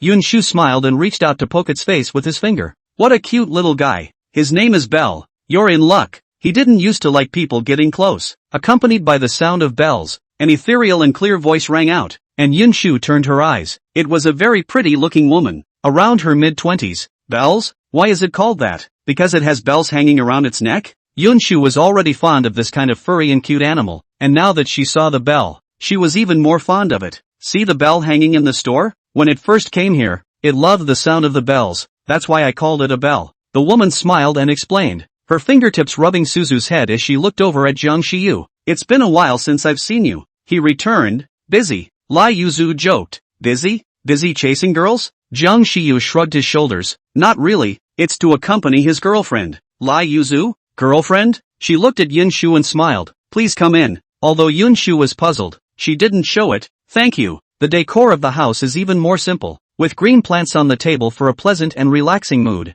There's only tea here, and I hope it's not too much to ask. It's not too much. Yun Shu laughed. It would have been us in trouble. Jiang Shiyu sat on a chair and put an orange cat on his lap. His eyes lowered, and all of his vehemently cold and hard contours softened quite a bit. Lai Yuzu sniffed and shook her head. All the cats here are stray cats. They are unwanted. I just bring them back, and sometimes people come back to adopt them. Yun Shu lowered his head, looking at the bells that were obediently lying in his arms and sleeping with a complex expression. Hello, I'm the owner of this store, Pet House. My name is Lai Yuzu, and I'm also a friend of Timothy. Yun Shu was slightly stunned. She thought she knew Jiang Shiyu very well, but she had no memory of Lai Yuzu at all. Hello, I'm Yun Shu. Lai Yuzu drifted off. It's you. What is me? Yun Shu wondered out loud. Ryu smiled and shook her head. Nothing. I just understand why he likes you. The more Yun Shu listened, the more confused she became. Does it matter? Jiang Shiyu glanced at her. Why are you talking so much today? Liu rolled her eyes. I usually talk a lot too, okay? It's just that you usually look like you're going to sleep or not, and you look like you're not going to get it from me. So who wants to talk to you? Jiang Shiyu. I have. You don't? Lai Yuzu said. Think about it, you give Orange and Bell more words than me every time you come here. Let's see. You told me something. Oh, come to think of it. Lai Yuzu coughed twice, following Jiang Shiyu's usual vocal line. There's no more tea. Has Suzaku lost weight? How come Orange got fat again? I'm leaving. Besides that, think of anything else you've said that I haven't? Jiang Shiyu, what do you want me to say? Ryuzu had a resolute look on her face. I knew you'd say that. If I didn't like them, who'd be here all day boring the store? Yun Shu listened in silence. Those places she didn't learn about when she was a student, and her good-looking fingers smoothed the hair with the bell one by one. Her eyelashes twitched slightly, and she couldn't tell what she felt inside. Shu, you still don't know. This store was bought by Shiryu, but he is so lazy that he usually only looks at the cats here and leaves after a while, so he had no choice but to hire us to look after the store. Being named, Yun Shu froze. Jiang Shiyu was the first to voice his dissatisfaction. You're not allowed to call her Shu. Why? Lai Yuzu hummed. Hey, if you don't let me shout, I'll shout. Shu, Shu. Jiang Shiyu looked at her expressionlessly. Chapter 49, The Sour Smell of Love. Lai Yuzu back cold. Timely stop. Pull a chair next to Yun Shu sat down. Shu. You cannot spoil him. Like him, this kind of fart pretending to be a man. Should let him be frustrated. Stinking and pretending? Yun Shu looked at Jiang Shiyu and held her tongue. I didn't expect Jiang Shiyu to be described this way. Jiang Shiyu's tongue pressed against his lower back teeth and laughed coldly. Lai Yuzu, don't badmouth me in front of my family. Shu. Lai Yuzu staggered. I didn't expect it. You also have this day. At the beginning of the Jiang Sure Iu, but nothing on the heart. Do what look are lazy, as if they cannot lift the energy. It's rare to show such a, well, vibrant side. Jiang Shiyu raised an eyebrow. You don't have that chance even if you want to have it. That's quite a bit of bragging. The corners of Ryu's mouth twitched slightly, refusing to talk to him who was so childish. How it felt like a court change in just a few days was scaring her. Hey, I have a bad heart. I can't take a scare. Yun Shu sat there for a while longer and didn't resist getting up and walking over to where the cats were staying. They were both so well behaved that when they saw her coming, they stood up and barked at her, their eyes round and adorable. This noodle was so wonderful that Lai Yuzu looked at it twice more before asking Jiang Shiyu, seriously? Jiang Shiyu's eyes moved away from Yun Shu. Lai Yuzu sighed. Sure Yun Shu is a good girl. If you don't like it, don't hold them back. Jiang Shiyu's nature. She knew. There are no two as rumored in the outside world. Wild and unruly, cynical and playful. As for the rest, like the emotional side, she hadn't learned about it. Anyway, as far as she could remember, Jiang Shiyu had never brought any girl here, nor had she ever mentioned anything about the opposite sex from his mouth. Seeing Yun Shu today, Li Yuzu also saw a different Jiang Shiyu. Despite that, she wanted to be sure. As for the reason, Lai Yuzu's eyes went to the girl who was having a good time with the cats, her face blooming into a smile as they rubbed up against her one by one. People who even like animals must not be bad. Such a person, no matter who it was, could not bear for her to be hurt. I never joke about it, he said seriously. I like her. No one but her. When he finished, he gently patted the orange, who meowed and looked at him with those big, uncomprehending eyes. Getting fat again. Go move around. Orange. Meow. Meow. It barked at him in dissatisfaction, and Jiang Shiyu hooked his lips and gave it the finger. See that pretty sister? Go find her. Orange immediately got off his lap, and the cat, who hadn't wanted to come down just a moment ago, looked extraordinarily dashing as he didn't even turn his head back at the moment. Li Yuzu nonchalantly laughed out. Ha ha, Jiang Shiyu, look, even the cat dislikes you. Ha ha. Jiang Shiyu looked at her askance, seemed a bit disdainful. See where Orange went? Looking for my future daughter-in-law to go. Are a family? Why so serious? The smile on Lai Yuzu's face disappeared for a second. She coldly spat out a number. 6. Jiang Shiyu slowly flicked the non-existent dust on his clothes and owed his tone. You don't understand. Lai Yuzu, the sour stench of this love affair. Jiang Shiyu got up and walked over to Yun Shu and squatted down to tease the cat with her. Jiang Shiyu, they're so cute. Her fair face was a light pink color from joy and excitement, and it was beautiful. He laughed along with her without taking his eyes off of her. Well, that's cute. After playing for a while longer, Yun Shu reluctantly left. Lai Yuzu, the store is all here and it's not moving, so when you want to come, come. Yun Shu nodded. Aha. Lai Yuzu added. Shu, I tried it for you. He likes you a lot. Chapter 50, he makes up for the regrets of youth. Yun Shu was stunned. Lai Yuzu scowled at her. She curled her lips. Thanks. Until the backs of the two disappeared. Lai Yuzu couldn't help but smile and shake her head. In fact, this was not the first time she had met Yun Shu. The first time I saw her was about 7 years ago, I think. Jiang Shiyu came to see the cat as usual and didn't know what he saw, but he was out of his mind. That was the first time he had seen Jiang Shiyu show that expression since he had known him, and bewildered, and with inexplicable delight. When she followed his line of sight, she saw the girl in her school uniform. The girl looked well behaved, curving her eyes towards the person next to her with a light smile. A very clean kind of beauty. She asked, favorite girl? That's how Jiang Shiyu answered. Doesn't seem to be answering. Strolling from the street to the end of the street, the smile on Yun Shu's face was unbroken. She made a wish in high school that she would one day stroll down this street with her favorite teenager. Now it's realized. Those regrets of youth were made up for by him. Going back? Jiang Shiyu looked sideways. Do you want to go back? Yun Shu shook her head. I don't want to. She wanted to stay a little longer. It never felt real. Jiang Shiyu smiled. Are you tired? Okay. Yun Shu thought of something and asked, any other arrangements? Jiang Shiyu pulled her. Follow me. He ran forward, his white and blue jacket dragged by the wind, his white t-shirt bulging inside. He turned around and smiled at her as openly as he did when he was young. The sunlight hitting his face was dense with golden light, and at that moment it was as if he had returned to the summer of 16 or 17 years old. Dazzling. It is customary at Manhwa High School that the doors are always closed while students are in class. Jiang Shiyu skillfully took Yun Shu to the side. After so many years, it remained unchanged. A thick, short willow tree, slightly taller than it was at the top of the wall. Yun Shu pinched her fingertips and inclined her head. Talk to the doorman and they'll agree to let us in. Manhwa High School is very humane. As long as you are a former student, no matter how many years you have graduated, you can get in just by registering. Jiang Shiyu smiled openly and recklessly. Don't you want to try how bad students got into school before? Yun Shu looked at him and retorted. Not a bad student. She knew he fought for those who were bullied. In her mind, he had always been gentle and delicate and spirited. The year I fell in love with him in high school, it was the height of summer and still hot even at night. In those days, because of Micah, Yun Shu always looked wan and couldn't gather any energy. It was also that time that she was tailed. Almost that man was going to touch her. It's Jiang Shiyu. That teenager coldly kicked the person over on the ground. His voice was permeated with an indescribable coldness. Shall I play with you? Yun Shu stared blankly until the teenager walked up to her and lowered his eyebrows, not knowing if it was the gentle moonlight that shook her eyes. She actually saw a few hints of tenderness in the teenager's dark eyes. As if afraid of scaring her, he even softened his voice. Is everything okay? Yun Shu shook her head and moved her lips. It's fine, thank you. Her voice was not loud, so it was good that it was quiet around her. And Jiang Shiyu heard her. He curved his lips and smiled,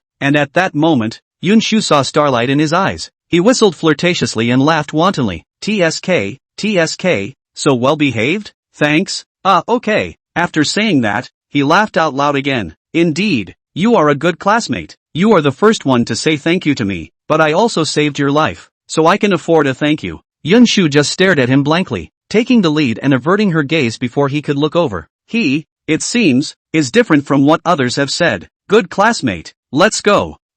Go what? The teenager had his hands in his pockets. His whole body was lazy. To take you home. Always be able to afford your thanks. But you say you're burdened by saving me? That's an oxymoron. What's a good classmate doing dwelling on this? He tapped her forehead with his fingers and laughed. What?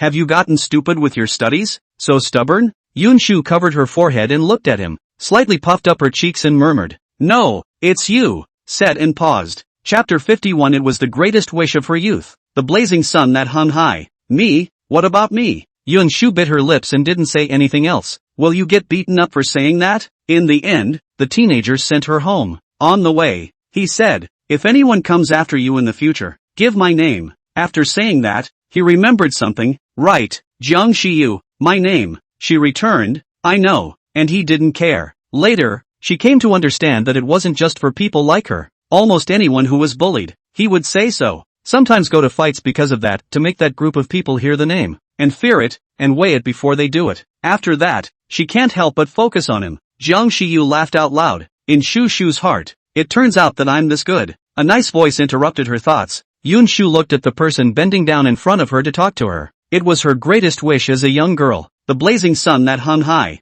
Yes, he's more like the blazing sun than the moon. For the moon is gentle, but not fiery. The ends of his eyes would habitually rise when he smiled. Open and wanton, passionate but not hurtful. Yeah, her gaze was soft and firm, causing Jiang Shiyu to pause, and in response couldn't help but hook her lips, pressing and not pressing. Should we still go in? Jiang Shiyu followed her lead and said, naturally. He collected himself and pulled her to the willow tree, and saw the boulder beneath it. He raised a lower brow. It didn't seem like the stone had been there before. Yun Shu's heart leapt to try. Her afterglow saw the man's outstretched hand and she dodged it. I can do it myself. Jiang Shiyu nodded. Good. Yun Shu rolled his long sleeves forward and stepped onto the rock, reaching out to rake at the nest of trees as he climbed upward. Jiang Shiyu merely stared at the figure and stood close enough to prevent accidents. Before long, Yun Shu was standing on the wall. She smiled, her eyes curved into crescent moons, her voice cheerful. Jiang Shiyu, look, I'm coming up. He tilted his head with undisguised praise in his eyes.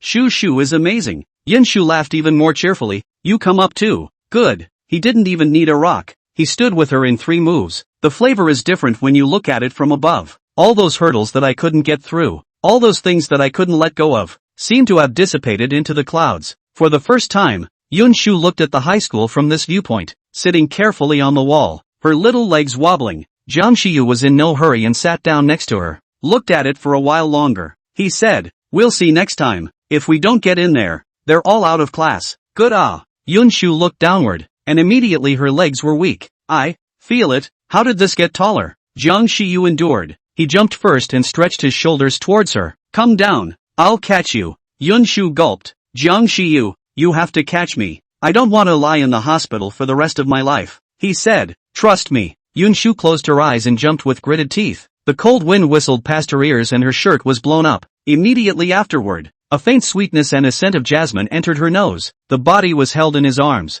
tightly. Her body was pressed against his without too much of a gap. She felt the warmth coming from him, and the unregulated, accelerated heartbeat. Jiang Shiyu wrapped his arm around her slender waist and placed his chin at the nape of her neck. Smiling openly, Shu is really proactive. Yun Shu's face reddened, and before she could speak, she heard an angry shout. You too, what are you doing here instead of going to class? You're hugging each other? Which class are you in? What's your name? The two of them turned their heads and saw the slightly chubby director of instruction holding a glass in his hand, and from a distance they could see red goji berries floating at the very top, striding towards them. Yun Shu's mind went blank, subconsciously pulling Jiang Shiyu's hand and running, faster than she ran 800 meters in her school days. After running for a while, Yun Shu turned around and didn't see anyone catching up, and only then did he stop. Let go and bend over to put your hands on your knees to catch your breath. After a moment's reprieve, she looked up to meet a pair of teasing eyes. What's he's running for?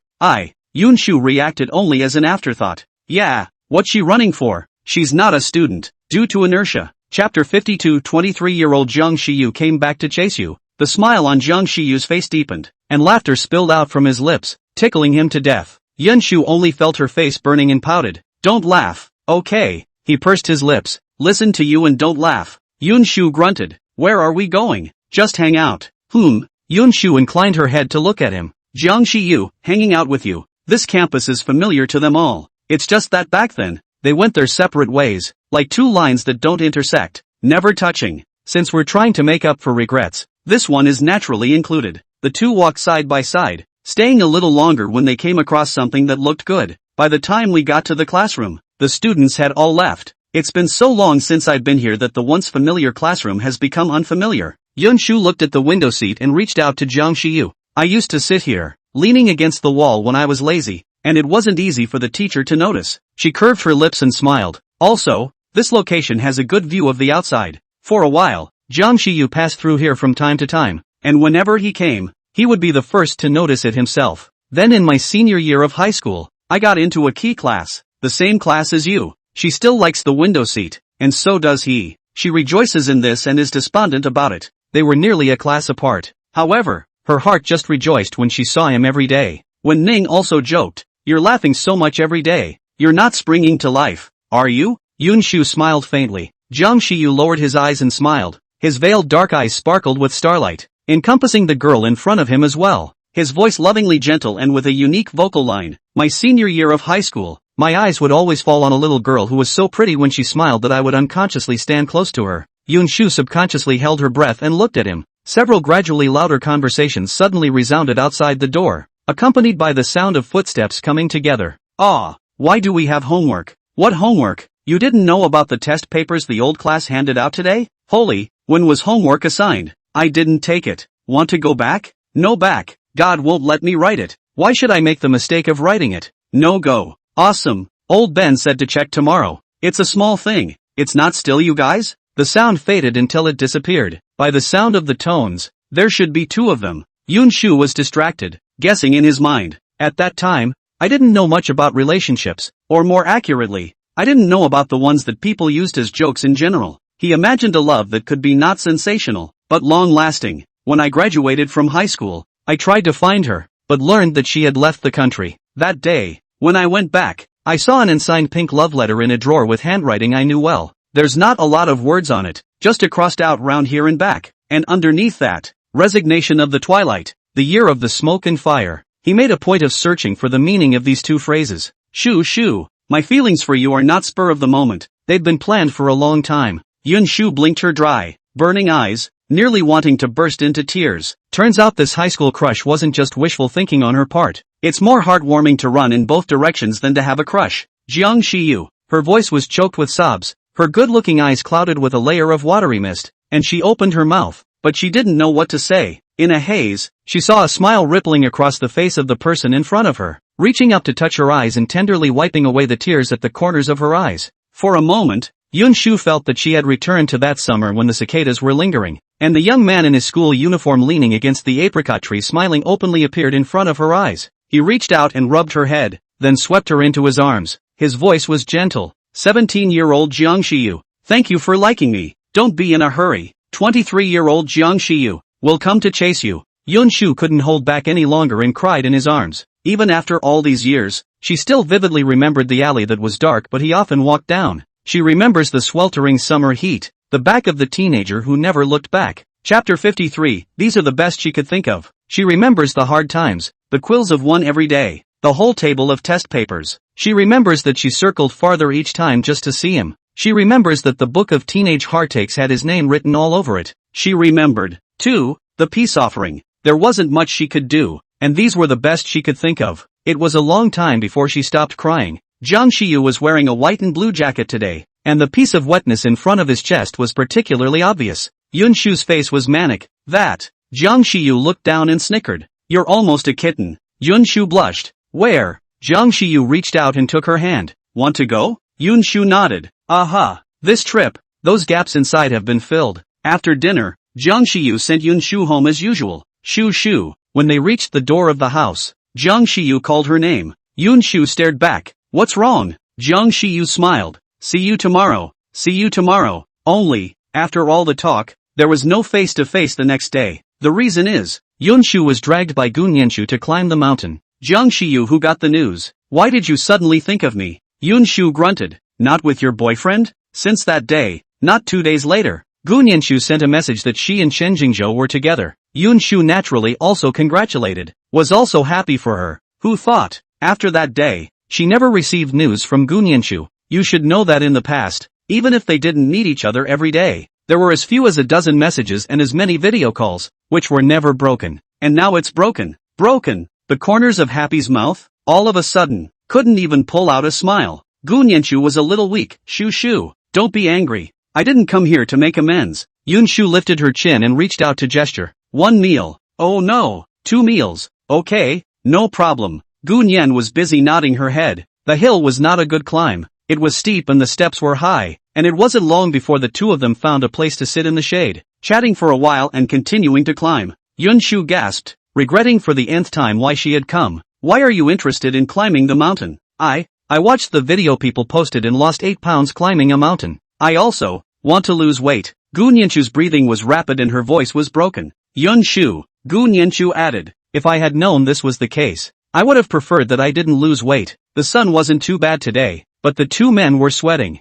tired and hot. I won't be going out for a few days, so don't call out to me if you have any heavenly ideas. Yun Shu held onto the rock and looked up to wipe off the sweat, her palm-sized face tinted with a redness that wouldn't dissipate. She used her hand as a fan by her cheek. Me too. Gun Shu paralyzed on the ground without regard to her image. I'm going to lie in bed for 3 days. This Thai place, in will never come again. Tired her out. Resting as they walked, the two helped each other down the hill. I also ran into a few older women and grandmothers on the way, as well as middle-aged people around or so older than them. Compared to Gun and Yun Shu, one of them was like flying, and within a moment, they all walked past the two. Gun Shu coughed and found her voice. Are we living in early old age? Yun Shu took a sip of water to moisten her throat. No, we don't even deserve old age. Gun Shu, she was actually powerless to refute it. It was so hard to get down the mountain that the two of them didn't stay at all, got in their cars and left. The next 3 days lay at home as desired. During this period, Jiang Shiyu's daily routine of sending good morning in the bright red of 909 was never late.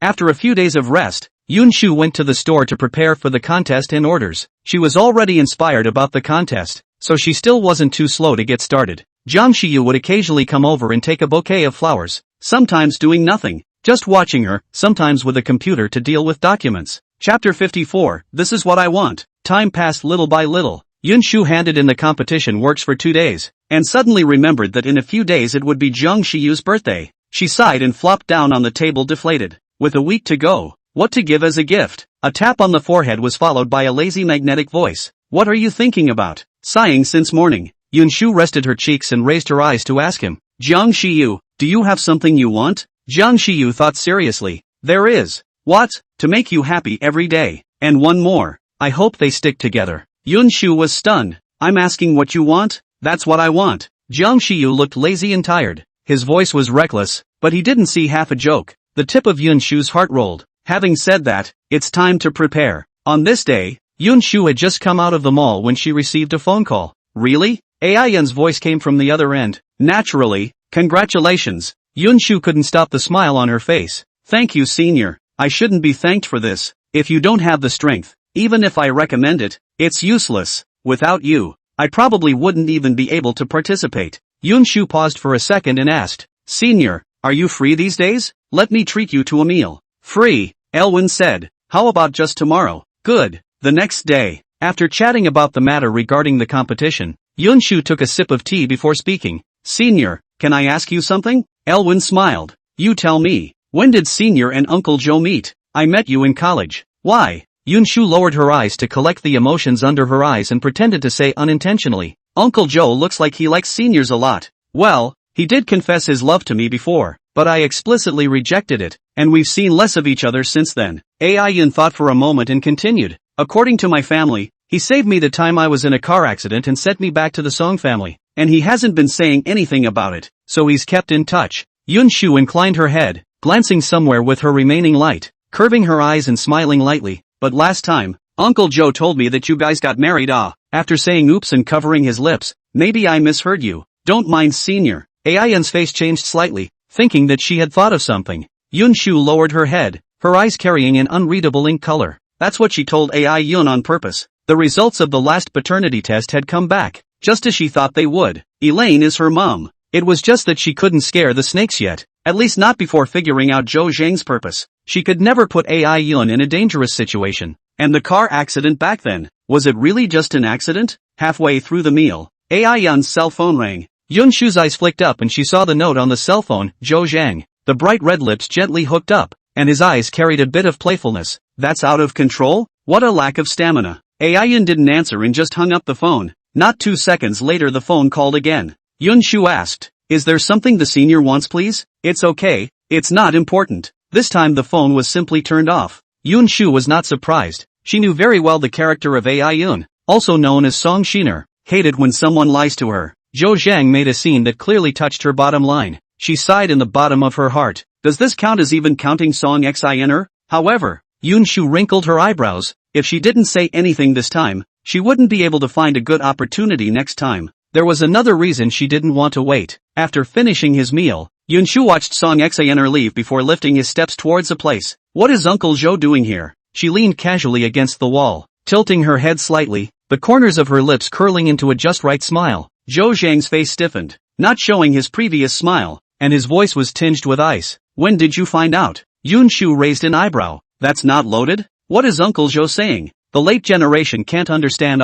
There was no trace of trepidation on her face, and she smiled calmly with a look of pure innocence. If not for that scene just now, Zhou Zhang almost believed it. Yun Shu, I should have known better than to go looking for you. Then you're still going? Yun Shu was not polite and spoke sarcastically. What are you going for? Looking for a sense of existence? Or to show off? She said. Uncle Joe is really something. Not sure what this awesome, specifically, refers to? Zhou Zhang's eyes narrowed, and only now did he realize that Yun Shu was not as well behaved and harmless as he had imagined. I just don't know what Uncle Joe did. Why did he do it? She spoke carelessly. And that car accident back then, wasn't it related to you? Zhou Zhang spoke. No. Chapter 55, Reunion. Yun Shu gave a beat. Zhou Zhang shrugged his shoulders. No matter how you investigate, the car accident in the first place had nothing to do with me. If you really count, you should still thank me. When Song Shiner had a car accident, it was really an accident. The driver was drunk driving, plus fatigue, which is why there was that car accident in the first place. He saved the man and then satisfied his own selfishness only.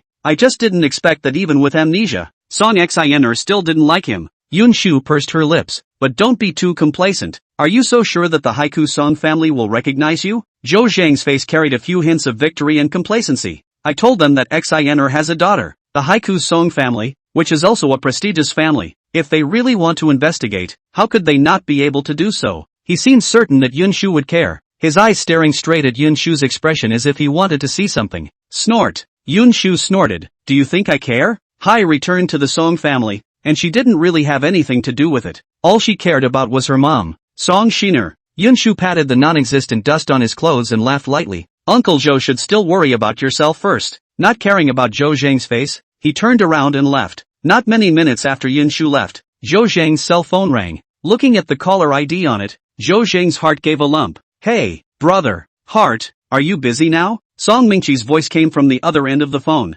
Song Xiner asked instead of answering. Brother, is there something wrong with you? Song Mingqi, if it's okay, you go home first, I have something to tell you. Song Xiner was just about to respond when her eyes swept over a place and suddenly stopped. She stared straight there, her hand holding the phone unable to stop shaking. Heart, heart. Song Mingqi's anxious voice called back Song Xiner's thoughts. She took a deep breath and her tone was tinged with a few moments of urgency. Brother, I'm a bit busy right now. I'll be back later. Okay, be safe. Aha. After hanging up the phone, Song Shiner held the phone in her hand and walked towards there. Not far away, Yun's father had just finished negotiating the contract and sent the partner away before he could breathe a sigh of relief. The assistant asked, Chairman, should we go back now? Father Yun pinched his brow tiredly. He had stayed up several all-nighters in the past few days for the sake of this contract, but fortunately his efforts were not rewarded. Father Yun was about to nod his head when he thought of something and paused. Go to Bishwiwan, the assistant answered and went to the car. Father Yun stood in place, pulling out his cell phone and preparing to call Yun Shu. Before the call could be dialed, his afterglow caught a glimpse of a figure. He took a step back, and when his eyes saw the person, his hand shook, and the phone almost fell to the ground. Heart. The voice trembled slightly. Song Shiner pressed back the fluttering in her heart. Do we, know each other? Father Cloud, you know me? Song Xino was apologetic. I'm sorry, I lost my memory when I was in a car accident. Yun's father's heart beat wildly. I am Yun Feng, your husband. Before the words left his mouth, he could no longer hold back the joy in his heart and reached out to hold Song Xiner in his arms. Xiner, you're fine, great. His eyes glistened with tears that nearly fell. The feeling of being lost and found was something he now experienced. Song Xiner let him hold her without the slightest resistance in her heart. Chairman, the car dash. The assistant's voice came to a screeching halt as he stared dumbfounded at the scene in front of him. How could he not expect Yun Feng to hug a woman in public? Yun Feng's brows furrowed as a few points of displeasure crossed his eyes. The assistant looked left and right, overwhelmed. Could someone tell him what to do in this situation? Yun Feng lightly coughed twice. Alright, you go back first. Let's postpone today's matter. The assistant nodded busily. Okay. With that said, he left with extreme eyesight. Yun Feng laughed dryly under his breath, inexplicably a little embarrassed. Why don't we find a place to talk? Song Shiner nodded. Good. For Yun Feng, she was not repulsed. Her heart always beat fast when she saw him. The two of them found a dessert store, and the moment the waiter brought up the dessert, Song Xiner jerked her head to look at Yun Feng. Yun Feng smiled at her. They're all your favorites. Try some. Song Xiner had mixed feelings inside, then raised her lips and smiled. Good. The sweet taste melted in her mouth, and she raised her eyes to look at the man sitting across from her, watching her, and a lot of unfamiliar and familiar images flashed through her mind. She opened her mouth. Can you tell me about what happened before us? Yun Feng replied without hesitation. Of course. Shu, Lu Yan and Beichen want to see you. Do you want to come? The two of them were cozy for a while before Jiang Shiyu remembered the main thing. Yun Shu nestled in his arms and tilted her head slightly.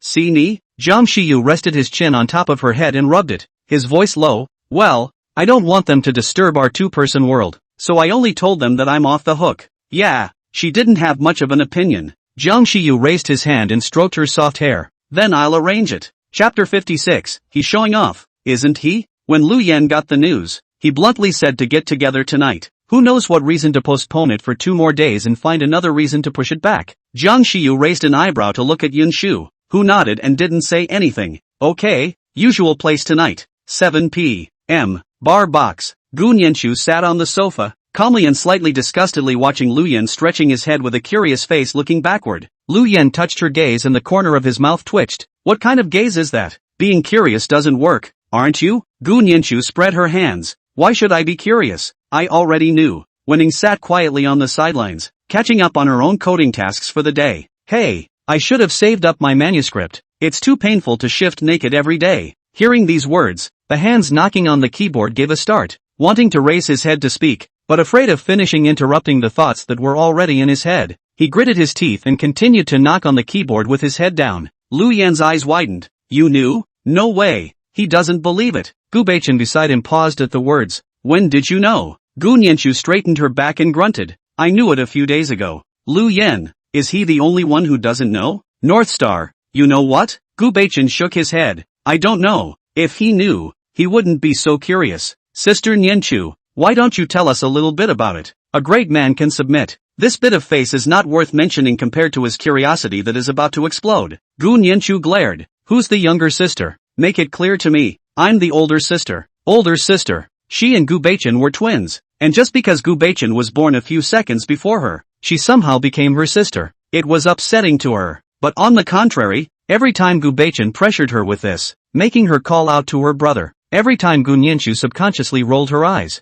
Gu Baichen glanced at her, his voice faint. No amount of annoyance can change the fact that I'm the older brother. Gu Nianshu, what fact? The fact is that I'm the older sister. Hurry up and call out to your older sister. The hospitals all have certificates. Why don't I get you one? Gu Baichen raised his eyebrows and said slowly. Gu Nianshu sneered. They lied to you. Lu Yen watched the two men silently shrink their presence as if they had eaten dynamite. He suffered a lot in high school because of this older sibling. Sister and brother. Squeak dash. The saber-rattling atmosphere was broken by the sound of the door opening, and several people looked over in unison. Jiang Shiyu lifted the tail of his eyes and swept the circle. His voice was lazy and tired. What are you guys, going to fight? Lu Yan looked behind him. Shiyu, where's your girlfriend? Winning finished knocking out her last word, looked up without thinking. Her pupils quaked, and she lost her voice. Shu? Lu Yan and Gu Baichen also saw the people around Jiang Shiyu. The girl was dressed in a blue dress. Her long hair reached her waist, and a faint smile hung on her delicate face.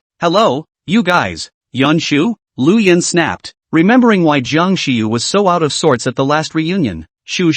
Gu Baichen didn't expect Yun Shu to be with Jiang Shiyu? This was truly shocking. After all, in high school they looked like people from two worlds. Wenning was also shocked. Holy, her little sister got her high school boyhood crush that good? But, Hatsumomo, you knew that before? Gu Nianshu hadn't realized anything yet and nodded her head in acknowledgement. Right, how was it? I'm awesome, right? Wenning, why don't you gossip with me? Still a good sister? Gu Nianshu looked at Wen Ning's grudging gaze and laughed dryly. Originally, I wanted to talk to you, and then in the past few days, I forgot. At the end of her sentence, she bowed her head sheepishly. Jiang Shiyu ignored their reactions and pulled Yun Shu to sit down. 10 minutes later, the two men, who had been next to each other, pulled one aside and looked away from each other across a table. Master Xiaojiang, this is too unkind of you, isn't it? Lu Yan was like a thunderclap. I'm actually the last one to know? Also, what happened last time? You still have a crush? Gu Baichen punched him on the shoulder. TSK, I didn't expect that. Without moving, I actually chased Shu into my hands. Gu Nianshu and Yun Shu played well together, so much so that Gu Baichen and Yun Shu also had some interactions. Jiang Shiyu's eyes didn't move away, and he hooked his lips at the words. Naturally, unlike you guys, you're all single until now. Lu Yen, he's showing off, isn't he? Gu Baichen, real dog. After saying that he added, since I'm here today, I won't invite you guys to dinner another day. I'm busy with my girlfriend. Lu Yen, Gu Baichen, what to do? Want to hit him. Chapter 57, High-Profile Show of Love. Lu Yen sneered. Do you think this is good? Jiang Shiyu lifted his eyelids, his voice casual and lazy. Then why don't you guys go and I'll pay for it? After saying that, he added, to spend time with my girlfriend, so you guys understand. Lu Yen, Gu Baichen, the two almost spoke in unison. Everyday girlfriend, you're a love sperm, aren't you? Since being with Yun Shu, Jiang Shiyu would send them messages every day to show their love, even in the middle of the night, and I don't know how his brain got jerked around, and he wouldn't let them go to sleep without rambling on for half an hour. He ended up slapping his ass and dashing off, and they stayed up all night. Every time I called Jiang Shiyu, his first words were, what? How did you know I have a girlfriend? That tone of dejection made the two of them want to fly over and beat him up. Not only that, wear his social software, without exception. The above are high deployment picture plus copy. Afraid that some people do not know that he fell in love with a single like. Jiang Shiyu stroked his chin, silent for a moment, then nodded and asked, how do you guys know? Lu Yen, this day cannot talk. Gu Baichen, Jiang Shiyu turned his eyes and saw the girl sitting on the sofa, curving his lips into a light smile. Yun Shu noticed that he also looked over, just in time for his eyes to meet. Anyone with a discerning eye could see the pink bubbles bubbling in there, full of the smell of sweet love. When Ning inclined her head to look at Gu Nianshu, Chu, do you feel a sense of, well, the sweetness of being in love? Gu Nianshu's eyes swept over Gu Baichen and Lu Yen, smiling meaningfully. It could also be acid. Lu Yen couldn't see Jiang Shiyu revealing this look, and opened his mouth towards Yun Shu. Yun, why don't you reconsider? Don't be confused by his appearance and agree to him on an impulse. The smile on Zhang Shiyu's face suddenly faded. Looking askance at Lu Yan, the warning in it obvious, Lu Yan raised an eyebrow at him, and before he could begin to feel smug, he heard Yun Shu say, I seriously thought about it. Zhang Shiyu happily let out a soft hum from within his nostrils, smiling in a reckless and lazy manner. Lu Yan covered his chest with a sad face in pain. Yun Shu looked at it and wanted to laugh. They were getting along as usual. I'm not convinced. He has a girlfriend. I want one too. At first, Lu Yan was not worried. After all, he could not find it. Zhang Shiyu could not find it even more. It's not that I mean anything else. It's mainly because Zhang Shiyu is a person who seems to smile and get along quite well, and only after contacting him do I realize that he's lazy and detached. He had also known Zhang Shiyu for many years and had never seen him get close to that girl. When the three of them got together for dinner, he even said that Zhang Shiyu would definitely be the last of them to get off the hook, and that he might even end up alone. Who would have thought that he would still be a single dog now that Zhang Shiyu has a date? How does that balance his heart? Gu Beichen didn't even want to open his mouth to strike him, and was silent for a few seconds before slowly speaking. If you're as shameless as he is, I guess you can find one too. Lu Yan, sorry to interrupt. Shame on you? Zhang Shiyu's tongue lightly against the lower cheek, laughed, said rightfully, to face you can still find a girlfriend? What kind of face do you need to chase your daughter-in-law? Lu Yan, seems to be the reason. He was actually unable to refute it. Wenning was dumbfounded. In high school, to put it bluntly, if it wasn't for Gun Yinshu, she and Zhang Shiyu wouldn't have come into contact. It was because of the contact that he knew Zhang Shiyu as a person. Flamboyant and frivolous and spirited. How can you look at someone who doesn't look like he's bowing down? And now he's saying something like this. Wenning smacked his lips in wonder. Sure enough, there are people who can cure even the most powerful. Yun Shu pursed her lips and smiled gently. Song Shiner didn't even know how she got home. Her mind was in turmoil. She actually did not have the slightest doubt about Yun Feng's words. It was as if this was the truth. Heart. Song Mingqi sighed. You've been distracted since you came back. Did something happen? Song Xiner paused and shook her head. Brother, what did you call me back for? As the words fell, a sound rang out from the entrance hall. Immediately afterward, Zhou Zhang's figure appeared in view. Perhaps it was the words Yun Shu gave her today, or perhaps after seeing Yun Feng today and seeing Zhou Zhang again. Song Xiner was extraordinarily repulsed in her heart. Song Mingqi resumed his usual coolness, lightly lifting his chin to indicate, sit. Zhou Zhang restrained the emotions under his eyes, nodded his head, and sat on the single sofa. Is there something the family head is looking for me for? Song Mingqi pushed the information in his hand in front of him, his voice cold. I hope you can give me an explanation. After saying that, he handed another copy to Song Xiner. Song Xiner flipped it open, and the more she read, the tighter her brows knit. Seeing what appeared on it, the hand holding it shook. Chapter 58, he almost believed it. Is this true? Zhou Zhang opened his mouth, not knowing how to open his mouth to reply. Song Shiner asked again, do you tell if this is true? Yes. He didn't hold back. It's true. Song Xiner gritted her teeth. Why are you doing this? Zhou Zhang smiled and asked rhetorically. Don't you know? I told you my answer, but I'm not willing. Zhou Zhang's eyes were scarlet. He had loved Song Shiner since college. 4 years, but she never looked back at herself. And he watched the woman he loved marry someone else and give birth to another man. Xiner, I have not hurt you. Zhou Zhang lowered his head and his voice was also low. I just satisfied my selfishness. Maybe he shouldn't have gone to Yun Shu from the beginning. Then maybe the truth of the matter hadn't been found out so quickly. After this time, the Song family only needs to leave the country again, and this secret may be able to be hidden for the rest of their lives. Song Xiner closed her eyes, and at the moment she opened them, there were no waves in her eyes. You go. Zhou Zhang snapped his head up. Heart. Zhou Zhang, I can tell you again. I don't like you. I told you before. The time I was in a car accident before. It was you who saved me, and I'm very grateful to you. Song Xiner said, even if you leave, I can guarantee that you won't have any worries in your future life. Zhou Zhang clenched his hand tightly. The paper in his hand was pinched until it was deformed. His expression pained. Xiner, do you really, at all, not like me? No, she answered without a moment's hesitation.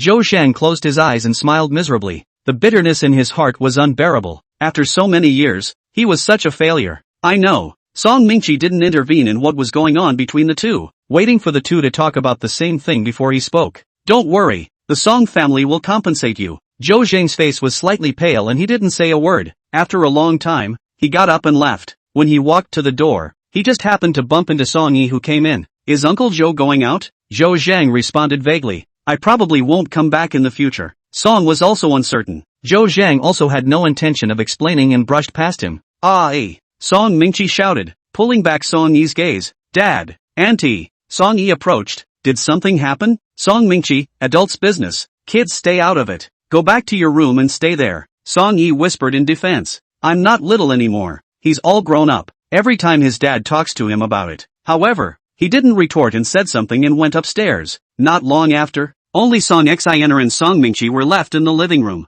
Brother, I met someone today. Song Xiner stared at the familiar name on the document and said, his name is Yun Feng, and he said that he is my husband. Song Mingqi's eyes narrowed. How do you think he's so sure? Song Xiner's voice was low, like a mosquito, like she was talking to herself. But I don't reject him, and I believe what he said. Song Xiner was filled with confusion. Brother, what do you think I should do next? Lu Yan said but pulled Jiang Shiyu began to pour wine. Jiang Shiyu sheepishly glanced at Yun Shu, lightly coughing twice. I do not drink. Lu Yan, huh? What did you say? He almost suspected his ears were faulty. Jiang Shiyu sat slightly upright and righteously said, I have to drive my family Shu home later, so I won't drink. After saying that, he added, I don't usually drink much either. Lu Yan, if he hadn't known about it before, he'd almost believe it. Yun Shu was just about to speak when the cell phone in her bag rang. It's Yun Feng's phone, she said and exited the box. Dad, what's wrong? Shu, guess who I saw today? Yun Feng's voice carried an uncontrollable excitement. Yun Shu leaned against a pillar and looked into the night sky, asking softly,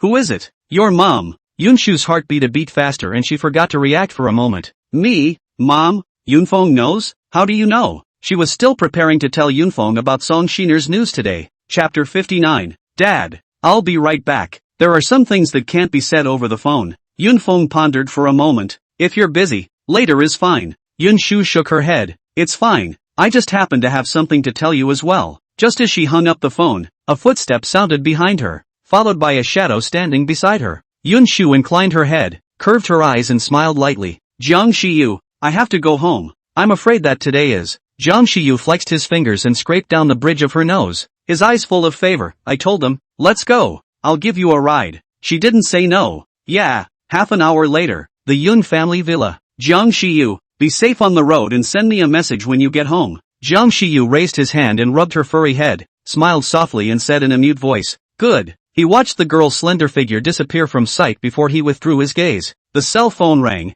Jiang Shiyu looked down and picked it up. A little fishy. MS. Lin, what's wrong this time? Jiang Shiyu's head tilted back, leaning against the back of the chair, his entire body lazy. What do you mean what's wrong? I can't call you if there's nothing wrong? Jiang Mother on the other end of the phone grunted in dissatisfaction. That's not true. Jiang Shiyu inclined her head to look out the window. It's just that you usually don't call me when you're fine. These words made Jiang Mother more or less vain, and she laughed dryly. That can't be said. This time it's about you. Oh, Jiang Shiyu's tired eyelids ruffled up, his voice lazy and magnetic. You and my dad are coming back. I don't have to manage the company? Mother Jiang, probably not. Oh, Jiang Mother, who does this brat's personality follow? It's really boring. Disgusted as I was, business was still to be said. It's not your birthday the day after tomorrow. What are your plans? Jiang Shiyu paused. My birthday? He never kept track of birthdays. In other words, he was never bothered about such occasions. Jiang Mother sound, how do you want to live? Or you come to your father and I, or we come back? Jiang Shiyu's dense long eyelashes drooped, covering the depths of his eyes. No need. You and my dad have fun. I have arrangements now. Jiang Mother didn't force herself when she heard this. Jiang Shiyu's temperament. After so many years, she was also clear about it. Okay, nothing much then. After saying that, he thought of something else and added, your father and I bought you a birthday present, so you'll receive it then. Okay. Jiang Mother instructed 2 more sentences before hanging up the phone. Dad. Yun Shu stepped in the door and saw Yun Feng sitting on the sofa giggling. She approached and shouted, pulling back Yun Feng's thoughts. Xiao Shu, you're back. Come on, sit. Yun Shu nodded and sat on the sofa. Dad, what did you mean by what you said on the phone? Yun Feng rubbed his hands, looking nervous and excited. Xiao Shu, today I finished talking about the contract, just ready to go back. I saw your mother, but she seems to have lost her memory. Yun Feng briefly told the matter once more. Xiao Shu, do you think it's because the heavens are looking down on us? Yun Shu pursed her lips. Dad, what I want to tell you is also about my mom. Yun Feng froze. What do you mean? Yun Shu sighed and told the events of the last few days. I didn't tell you for fear of ending up with empty joy. Yun Feng trembled his lips. Only after a long time did he say, "She's really XINer. XINer, she's fine." Tears clouded his eyes as he spoke. When Song XINer had her accident, it had always been a scar in his heart. Others had said that it would fade with time, but it hadn't. After all these years, it still can't be touched. And when it is, it hurts. Yun Shu's eyes were also glistening with watery mist. She smiled. "Well, Mom is fine. She's still there." After chatting with Yun Feng for a long time, Yun Shu returned to her room. "Why, I'm home. Message sent half an hour ago." Yun Shu curved her eyes and typed back to him. "Well, I was just chatting with my dad and didn't see it." The person on the other end quickly replied, "Finish talking to your future father-in-law?" When Yun Shu saw this message, her face instantly climbed scarlet, along with the roots of her ears and neck. Her white skin was flushed with a layer of powder, looking exceptionally cute. "Cloud, steal the drink." "Not yet." "Why, sooner or later," like something Jiang Shiyu would say. Yun Shu automatically ignored the words. Her good-looking fingers tapped on the keyboard to type and hit send. "Cloud steals a drink. Are you going to sleep?" There was no reply from that end, and the next moment a video popped up on his cell phone. It's Jiang Shiyu. Chapter 60, The Song Family. Yun Shu pressed the green button, and then the enlarged handsome face appeared in the cell phone screen. The camera shifted and the man's large body was exposed to the camera. He seemed to have just taken a shower, drops of water dripping down the ends of his hair onto his delicate collarbone. His cold white skin still had an undried sheen of water on it, and his cold, hard silhouette softened in a rare moment. The bathrobe was half open, revealing a fine chest, and the dripping water spread down the skin until it didn't get into the black shirt. Inviting thoughts. Ease. His voice was slightly raspy and tickled like a hidden hook. Yun Shu only felt a tingle in her heart. "What's wrong?" Jiang Shiyu laughed lowly, his sparse brows adding a few more points of warmth and doting. "Nothing, I want to call you." Yun Shu moved a bit away from the phone and raised her hand to pinch her burning ear. "Ease,"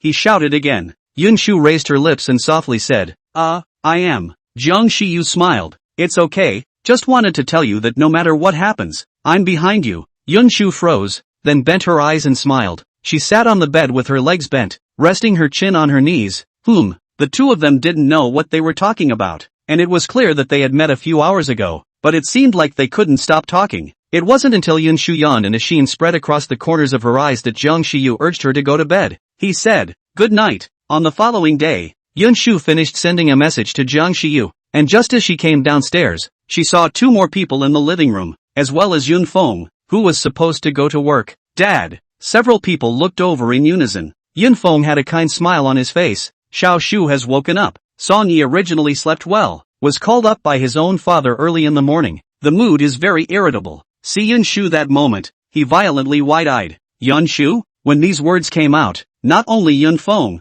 Song Mingqi also looked at him. "You recognize?" Song Yi nodded. "I met him the day I saw the painting exhibition." Yun Shu nodded at him and sat beside Yun Feng. She probably guessed who they were, including the purpose of being here. Yun Feng introduced her. "Xiao Shu. This is the current head of the Hai Guisong family, and the one next to him is his son." Yun Shu revealed a standard smile. "Good day, Master Song." "Good day." Song Mingqi looked at her twice more. If the investigation is good, this should be his sister's daughter. Looks kinda like Song Shiner when she was a kid. There is no need to be so polite. What we have come here today is to find out the truth. Yun Feng looked puzzled. "I wonder, what is it that family Master Song is talking about?" This morning originally, he had just stepped out of the doorway when he watched the Song family's father and son come, saying that they were looking for him to talk about something important, which led to the current scene. Yun Feng seriously thought about it. His family didn't seem to be involved with the Haiku Song family, and there were no interests involved on the company. For no reason at all?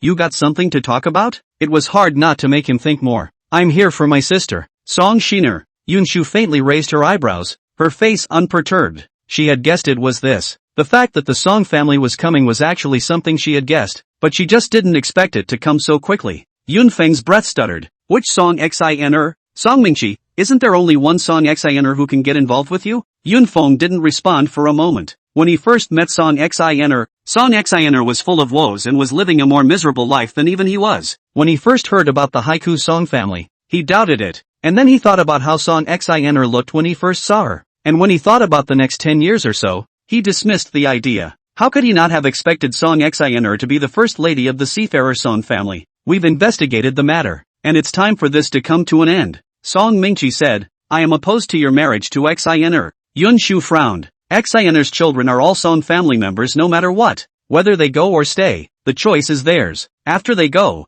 a part of the Song family will be theirs, and if they don't go we will also compensate accordingly, and we won't treat you poorly. Yun Shu's eyelashes drooped, and a hint of darkness flashed under his eyes. That result, she had guessed. After all, that was the Haiku Song family, 100 years of roots, and how could it be an industry that they had developed in just 20 years? She inclined her head to look at Cloud Peak. Yun Feng lowered his head, clenched his fists tightly, and said nothing. Song Yi was confused until now. Is he missing something? What happened all of a sudden? According to what his own father had just said, roughly running through it, this Yun family head in front of him was his aunt's husband, and Yun Shu was his aunt's daughter? After smoothing it out, before he had time to be happy that he had an extra sister, he heard these words from his own father, which directly baffled him. Dad! Song Mingchi slanted him a glance, signaling him to keep quiet. Can the latecomer ask Family Master Song a question? Song Mingchi nodded. You ask. I don't know. Is this my mom's idea? Or just yours? Yun Shu lifted the end of her eyes and met his gaze without condescension. Chapter 61, Recognition of Mother and Daughter. Song Mingchi's eyes narrowed slightly as he sized up Yun Shu and slowly spoke. Since I meant it. Song Yi's brows furrowed, somewhat confused by his own father's meaning. He had seen Song Mingchi last night with a smile on his face and looking happy. Why had he changed today? I don't get it. I really don't get it. Yun Shu didn't feel surprised and smiled. Her voice was very light. Can I ask why? To be honest, I'm quite impressed that the Yun family has developed to this day. But so what? To put it bluntly, it's just a second-rate family. Song Mingchi continued. You also know the position of the Song family. Who knows if you will use this relationship to develop your interests? Song Yi looked at Song Mingchi with a shocked expression. His father was switched souls, right? Put in the past. He wouldn't even dare to think that this was something Song Mingchi would say. Besides, didn't his dad usually hate it when people did that? Why did he start it himself? Yun Feng's eyes sunk slightly. My Yun family is not as good as your Song family, but we do things openly and honestly, and we definitely won't do something as shameful as this. His clenched fists loosened and his voice was firm. When I first met Xin, she didn't have a prominent family background, nor did she have such outstanding achievements as she does now, but I still liked her and loved her. Since the beginning, what I like is only Song Xin, not the Song family. As Yun Feng spoke, Yun Shu motionlessly sized up Song Mingchi. For some reason, she actually saw a touch of appreciation and recognition in Song Mingchi's eyes. Little relief. Yun Shu inclined her head. Dad. Yun Feng sighed. You've grown up. This choice, it's up to you. He was talking about the question Song Mingchi had just said. Should we go to Song's house? Or stay here? Yun Shu smiled lightly. Dad, I thought you knew the answer. Yun Feng naturally knew that. Yun Shu could be said to have been brought up by him, and he could not understand his daughter's temperament. To be honest, he thought that way too. Song family master. Yun Shu curved her lips. You seem to have gotten one thing wrong. We are not interested in the Song family, and we don't want to earn that little family fortune, so you can rest assured on that point. Song Mingchi raised his eyebrows. Oh, then what do you want? His hand turned the watch on his wrist, and Song Yi froze when he saw it. His dad had a habitual gesture when he was happy. That's turning the watch. So, Song Yi thought of something he understood and didn't quite understand. We only want Song Shiner. The Song family was the Song family. They didn't care in the first place. Family Master Song, it's fine if you don't recognize us, but you can't restrain personal behavior. Can you? Yun Shu met his eyes, her voice soft and firm. Song Mingchi paused and suddenly smiled. As expected of Heart's daughter, even her temper is similar. Yun Feng was a bit confused by this one operation by Song Mingchi. Don't be nervous, we're not here to talk you out of it. Yun Feng? Song Mingchi explained. Back then, Xin was injured and lost her memory, forgetting many things, and the only way was still through Zhou. It's not that I didn't think about investigating, but I was just afraid of touching Xin's sadness, and that's why I stopped. But the investigations didn't come up with much, and a lot of things have been too long in the making to be true. I came here to make sure of my suspicions, and now that I've taken a look, I'm relieved. He had also inquired about Yun Feng in the past 2 days and learned about his character. It's just that all of these things can be faked and made to look good in front of outsiders. As he said, he's just here to verify things. And Yun Shu, that stubborn character, very much like Song Xin. I have no objection to you in heart. Song Mingchi laughed. To reintroduce myself, I'm Xin's older brother. My name is Song Mingchi. Yun Feng excitedly went to shake Song Mingchi's hand. Hello, I'm Yun Feng, Xin's husband. I said why I was so familiar with you the other day. Song Yi ran over to Yun Shu's side, stars shining in his eyes. So you're my sister. Yun Shu looked at Song Yi and her heart softened. This matter developed more smoothly than Yun Shu had imagined, which in turn made her a little apprehensive. fear that this is a dream. The next moment they talked, Song Shiner came. Brother. She came in a hurry, breathing heavily and flushed. Song Xiner looked around Yun Feng's body to ensure that he was fine before she breathed a sigh of relief. Xiner is not trusting me. This is going to break my heart. Song Mingqi's feigned sadness caused Song Shiner to cry and laugh. Nope. You didn't tell me you were coming. Song Mingqi asked rhetorically. After saying that you still let me come? Song Shiner smiled, then saw Yun Shu not far away. Inexplicably, the tip of Yun Shu's nose turned sour. She smiled and greeted. Senpai, what about you? Song Shiner looked around as a flash of light went through her head. Yun Feng, Xiner, you've forgotten that Xiao Shu is our daughter. Xiao Shu? Song Xiner shivered her lips, her eyes glistening with tears. No wonder the first time he saw Yun Shu he felt especially familiar and wanted to get close. Turns out, it's her daughter. Mom! Yun Shu's eyes reddened, her good-looking eyes covered with a layer of water mist. Song Shiner walked over to her and opened her arms to hug her. Chapter 62 A smart man learns to be cute and act pathetic. A few people had just sat down when Sister Tian walked over. Missy, Tian, what's wrong? Aunt Lee's grandson was about to be born and couldn't come for a while, so Yun Shu was introduced to Sister Tian. Sister Tian is not very old, less than 30, and quite good-looking. Just heard people say, not married yet. When Sister Tian thought of the person just now, a trace of amazement could not help but cross her eyes. Missy, there is someone outside looking for you. Looking for her? Yun Shu tilted her head. Suddenly, she remembered that last night when the video with Jiang Xiyu was almost over. It was said that they were going on a date today. Who would have thought that plans could not catch up with changes? She did not expect the Song family to come. As soon as Yun Feng saw Yun Shu's reaction, there was something else he didn't know, and he snorted coldly. Just tell him that he's busy today and let him go first. Yun Shu let out a hey and stood up. You guys chat first, I'll go out for a while. After saying that, he hurried towards the outside. Yun Feng's good mood was instantly gone. His own daughter was snatched away. Whoever else was in a bad mood. Song Xiner was a bit curious when she saw this, but she didn't ask much. On this side, Yun Shu saw the man leaning in front of the car as soon as she left the house. The man slightly lowered his head. Fragmented hair scattered in front of his forehead, covering some of the peak of his eyebrows, and his deep and tired and lazy eyebrows made it impossible to see what he was thinking. Dense long eyelashes hanging down, high nose, bright red lips pursed gently. The black t-shirt accentuated the cold white skin, the green veins slightly raised, and it was a sight to behold. He was slightly bowed, legs bent, hands in his pockets, looking casual and lazy. Seeming to notice something, he looked up, his jawline clearly defined and extremely aesthetically pleasing. Jiang Xiyu. Hearing the girl's soft voice, the man's dark pupils flashed with light as he squared up his body and walked towards Yun Shu. Yun Shu tilted her head, her face apologetic. I forgot I had a date today. The voice was laced with a few moments of frustration. Just a little thing. Jiang Xiyu's voice was slightly hoarse, with a magnetic low that was even more tantalizing. Did something happen? Yun Shu nodded. The Song family is here. Jiang Xiyu raised his eyebrows lightly, feeling a little surprised. Go back in then, he said. Come back out when you're done. He knew how important Song Xiner was to Yun Shu, and the time they spent together wasn't bad for that. What about you? I'll be here when you come out. Yun Shu bit her lips and didn't say anything. Jiang Xiyu's eyes darkened as he raised his hand, his warm fingertips caressing her delicate lips. Don't bite your lips. Yun Shu blinked her wet eyes. The corners of her eyes were still red, looking like she had only just cried. The ambiguity around him suddenly increased. All the senses of Yun Shu's body were placed on his lips, and his blazing fingers, like an electric current, flowed all over his body. Jiang Xiyu bent down, his starry eyes staring into her eyes, his voice slightly cool. Crying? He let go of the hand that was caressing Yun Shu's lips and pressed his palm against her face. Her face was so small that he could cover it with one of his own palms under a cursory glance. The tips of his thumbs rubbed the corners of her eyes, and he moved forward, his sensual thin lips kissing her eyelashes gently. Yun Shu reached out and grabbed the corner of his clothes. Her white hands made many folds in the clothes. Her face was itchy and hot, but even so, she didn't push him away. I didn't cry. I found my mom. With just one sentence, Jiang Xiyu understood. That's good, as long as the little girl isn't aggravated or shedding tears. Jiang Xiyu, why don't you come in with me? Yun Shu looked at the man in front of her who was bending over in front of her and smiled. Jiang Xiyu suddenly hooked his lips. Shu this is, want me to meet the parents? Ah? The tail end was dragged upward by him, eliciting a tingling sensation.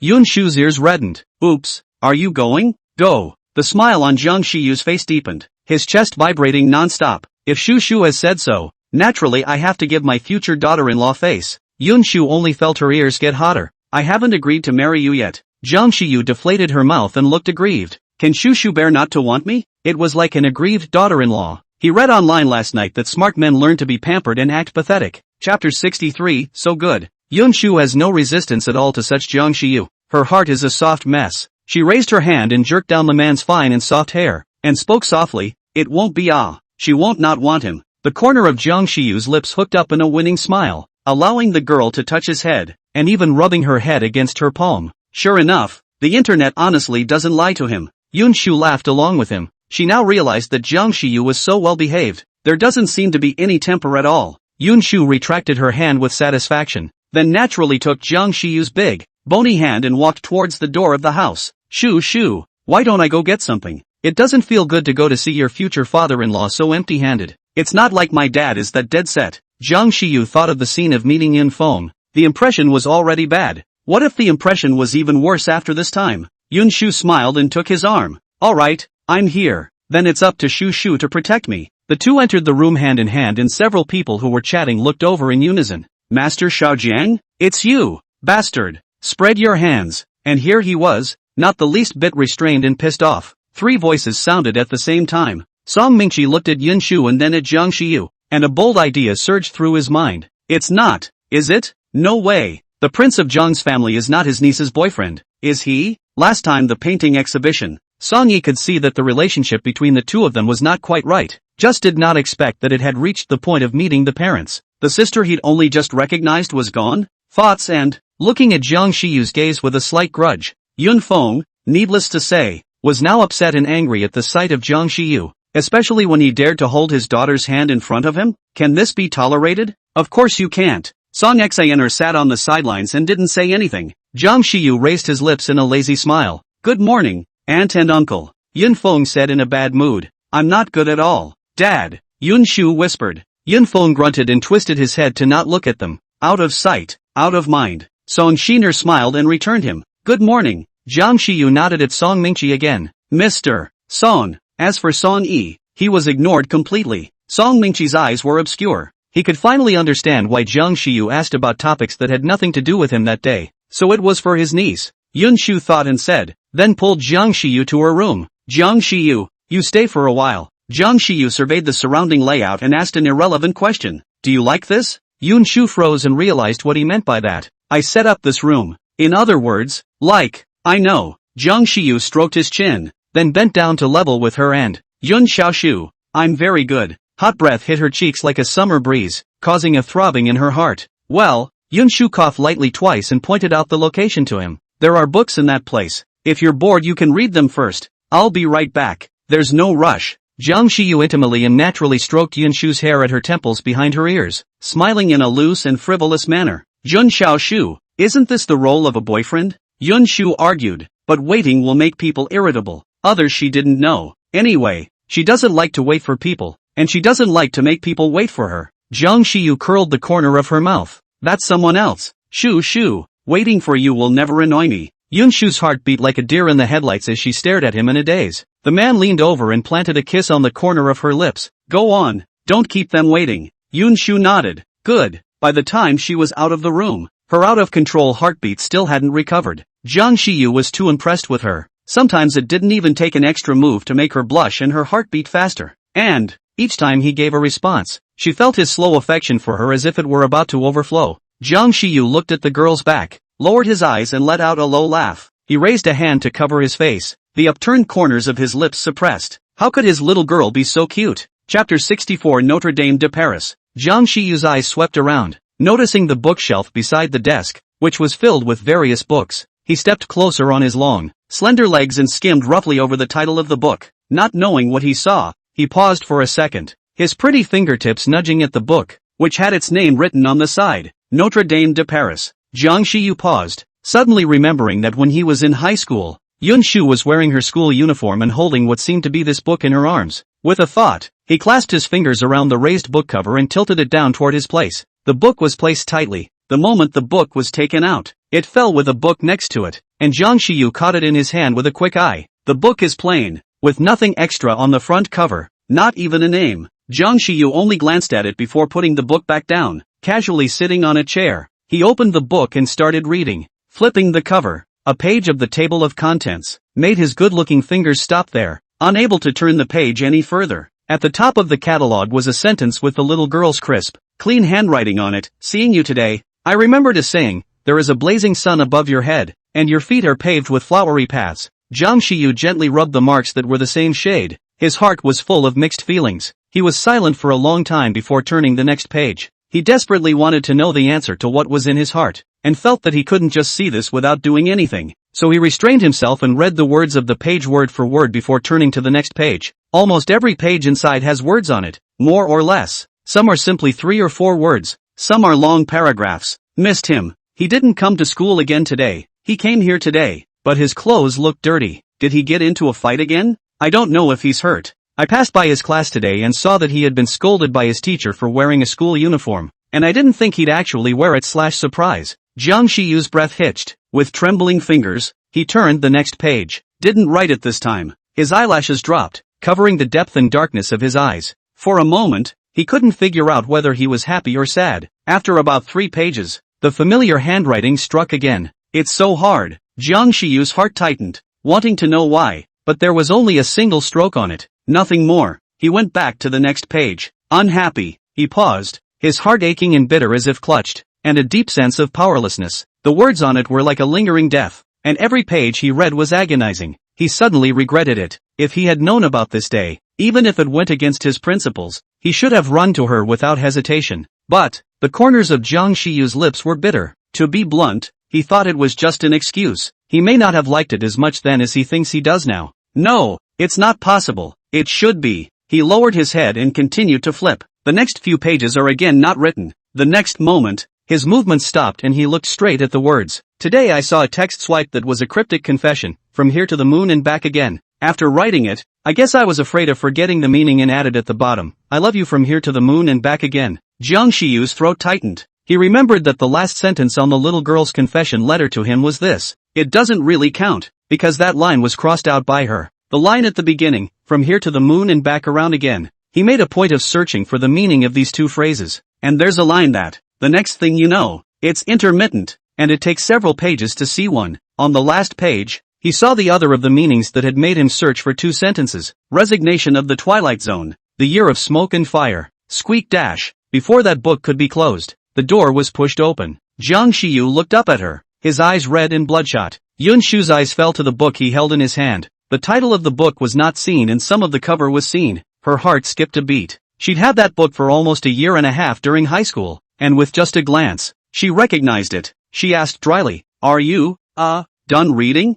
It was the equivalent of asking in vain, because the book was open and still on the last page. The moment the words fell, a flash of light went through her head and she caught it. Nervously, he glanced at the bookshelf, which was empty of just one book's place, the books tilting slightly without support. The book is a little lower than the book and stands out quite a bit. The heart breathed a sigh of relief. Luckily, that one he didn't read. Chapter 65. Very, very fond of you. Jiang Shiyu closed the book and got up to put it on the table. Then with a big stride, he raised his hand and pressed Yun Shu into his arms. Sorry. His throat clogged and his voice trembled with a few choked sobs. How could his little girl, who had been so bitter when she liked him, have agreed to him so easily? Jiang Shiyu would rather Yun Shu be ruthless so that he wouldn't be in as much pain as he was now. Why say you're sorry? Yun Shu buried her head into his chest, hearing the heartbeat that was like a drum, and felt at peace. If I hadn't thought so much about it, if I'd liked you a little more, maybe we wouldn't have missed out all these years. Yun Shu smiled, but it's not your fault. Jiang Shiyu didn't say anything.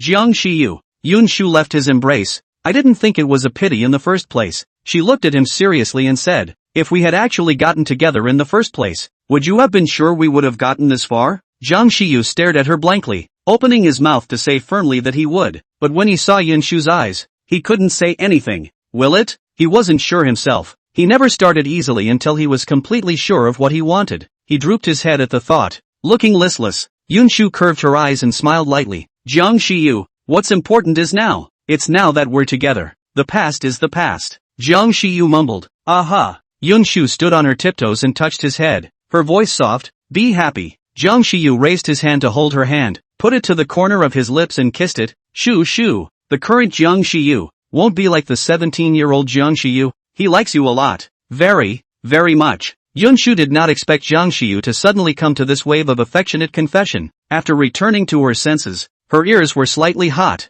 her eyes smiled into a crescent moon. I also like you. As if that wasn't enough, she added, loved it. Whether it was the 17-year-old Jiang Shiyu or the 23-year-old Jiang Shiyu, her heart would be moved. No exceptions. The atmosphere is dense. See the two people's lips closer and closer. A knock on the door directly broke the atmosphere between the two people. Yun Shu smiled sarcastically. I'll open the door. The person standing outside the door was, unsurprisingly, Yun Feng. Yun Feng glanced inwards, his face not looking very good. Dad! Yun Shu shouted. Jiang Shiyu put the book away and walked over as well. Uncle! Yun Feng snorted coldly. Come down. Without looking back, he turned and went down the stairs. Why don't I probe first? Jiang Shiyu laughed, holding Yun Shu's hand. I can understand Uncle's mood, if it's really not difficult at all. How to marry the little princess he holds in his heart. There was also a saying that if in the future his daughter inexplicably brought back a boyfriend, his reaction would probably be even greater than Yun Feng's. Also, having heard this kind of talk too much, Yun Shu was able to flirt back. When the two of them went downstairs, they saw Yun Feng sitting on the sofa. Yun Feng stared dead in the face at the hand that Jiang Shiyu was holding Yun Shu's with fire in his eyes, almost didn't take a breath. He was sitting here, and this brat was so blatantly holding his own baby girl's hand. And more than once, Yun Feng took a deep breath and suppressed the anger in his heart. Sit. Jiang Shiyu, thank you, Uncle. Cloud Peak. Why does it feel like that means something? In the way of Yun Shu being here, Yun Feng did not say anything too much. After talking for almost an hour, Yun Feng took a phone call before hurrying to the company. Jiang Shiyu sent Yun Shu to the store. What's wrong? Yun Shu took 2 steps and realized that the person didn't follow and turned her head to ask, see the letter? Why is it called that? Yun Shu thought for a moment. In the past, they all relied on envelopes to tell their love. I think they would all be very happy the moment they saw the letter. After saying that and being silent for a while, it's kind of making up for when it all started. In fact, the year she graduated from high school, she wished that her favorite teenager would have seen the love letter she wrote. During the years she was abroad, she wondered why she hadn't written her name on it if she had known. Thinking about it dawned on her. At first she thought about handing it to her. It shouldn't matter if she wrote it or not. Then she didn't want to write it. What did she think when she finally shoved it in the drawer? It seems to be, since we can't be together, I wish him a bright future. So she crossed out the original sentence at the end and replaced it with another. Chapter 66, No Regrets. Jiang Shiyu vaguely guessed and answered sullenly. Yun Shu sighed. Had she known this, she would not have said anything. Jiang Shiyu bent down, his starry eyes meeting her good-looking eyes, and spoke softly, I've seen it. Yun Shu was slightly stunned. He continued, the letter you wrote, I saw it the next day, said curving his lips into a smile. So, not really a regret. Yun Shu's eyes were slightly sore as she sniffed. It was as if all the regrets that seemed to her, without her knowledge, he had helped her realize them all. Toward evening, Yun Shu received a call from Gunyanshu. Hatsumomo, where are you now? The noise accompanied Gunyanshu's slurred voice together into Yun Shu's ears. At the bar. Yun Shu frowned. Are you alone? Gunyanshu grunted. Right. After saying this, her mood suddenly dropped. Shu, I want to break up. Yun Shu gave a beat. Break up? Just give me a moment. I'll be right there. Aha. By the time Yun Shu arrived at the bar, it was already dark. The air was filled with the smell of alcohol and nicotine, and the people in the center of the dance floor were gyrating wildly with smiles on their faces. Yun Shu looked around and finally found Gunyanshu among the crowd that was partying. She reached out and tugged the man aside. Hatsumomo. Gunyanshu's eyes were mesmerized, and when she saw that it was Yun Shu, she smiled and fell forward smoothly. Shu, you're here. Yun Shu hurriedly wrapped his arms around her, his eyes shifting to one spot as he helped Gunyanshu sit on the sofa. Want to talk to me about it? Gunyanshu was in a trance for a while. Liangjio suddenly reddened her eyes, and her voice was choked. He even went behind my back to look for another woman. Oh, he doesn't talk about martial arts. That woman even provoked me. She sniffled. Since he's looking for another woman, I can also look for another man. I, Gunyanshu, am not going to be a person who condescends to herself. I'm going to break up with him. Gunyanshu spoke in bits and pieces, but Yun Shu roughly understood. Well, split it. Hey, Gunyanshu looked at Yun Shu's calm face. Unbelievable.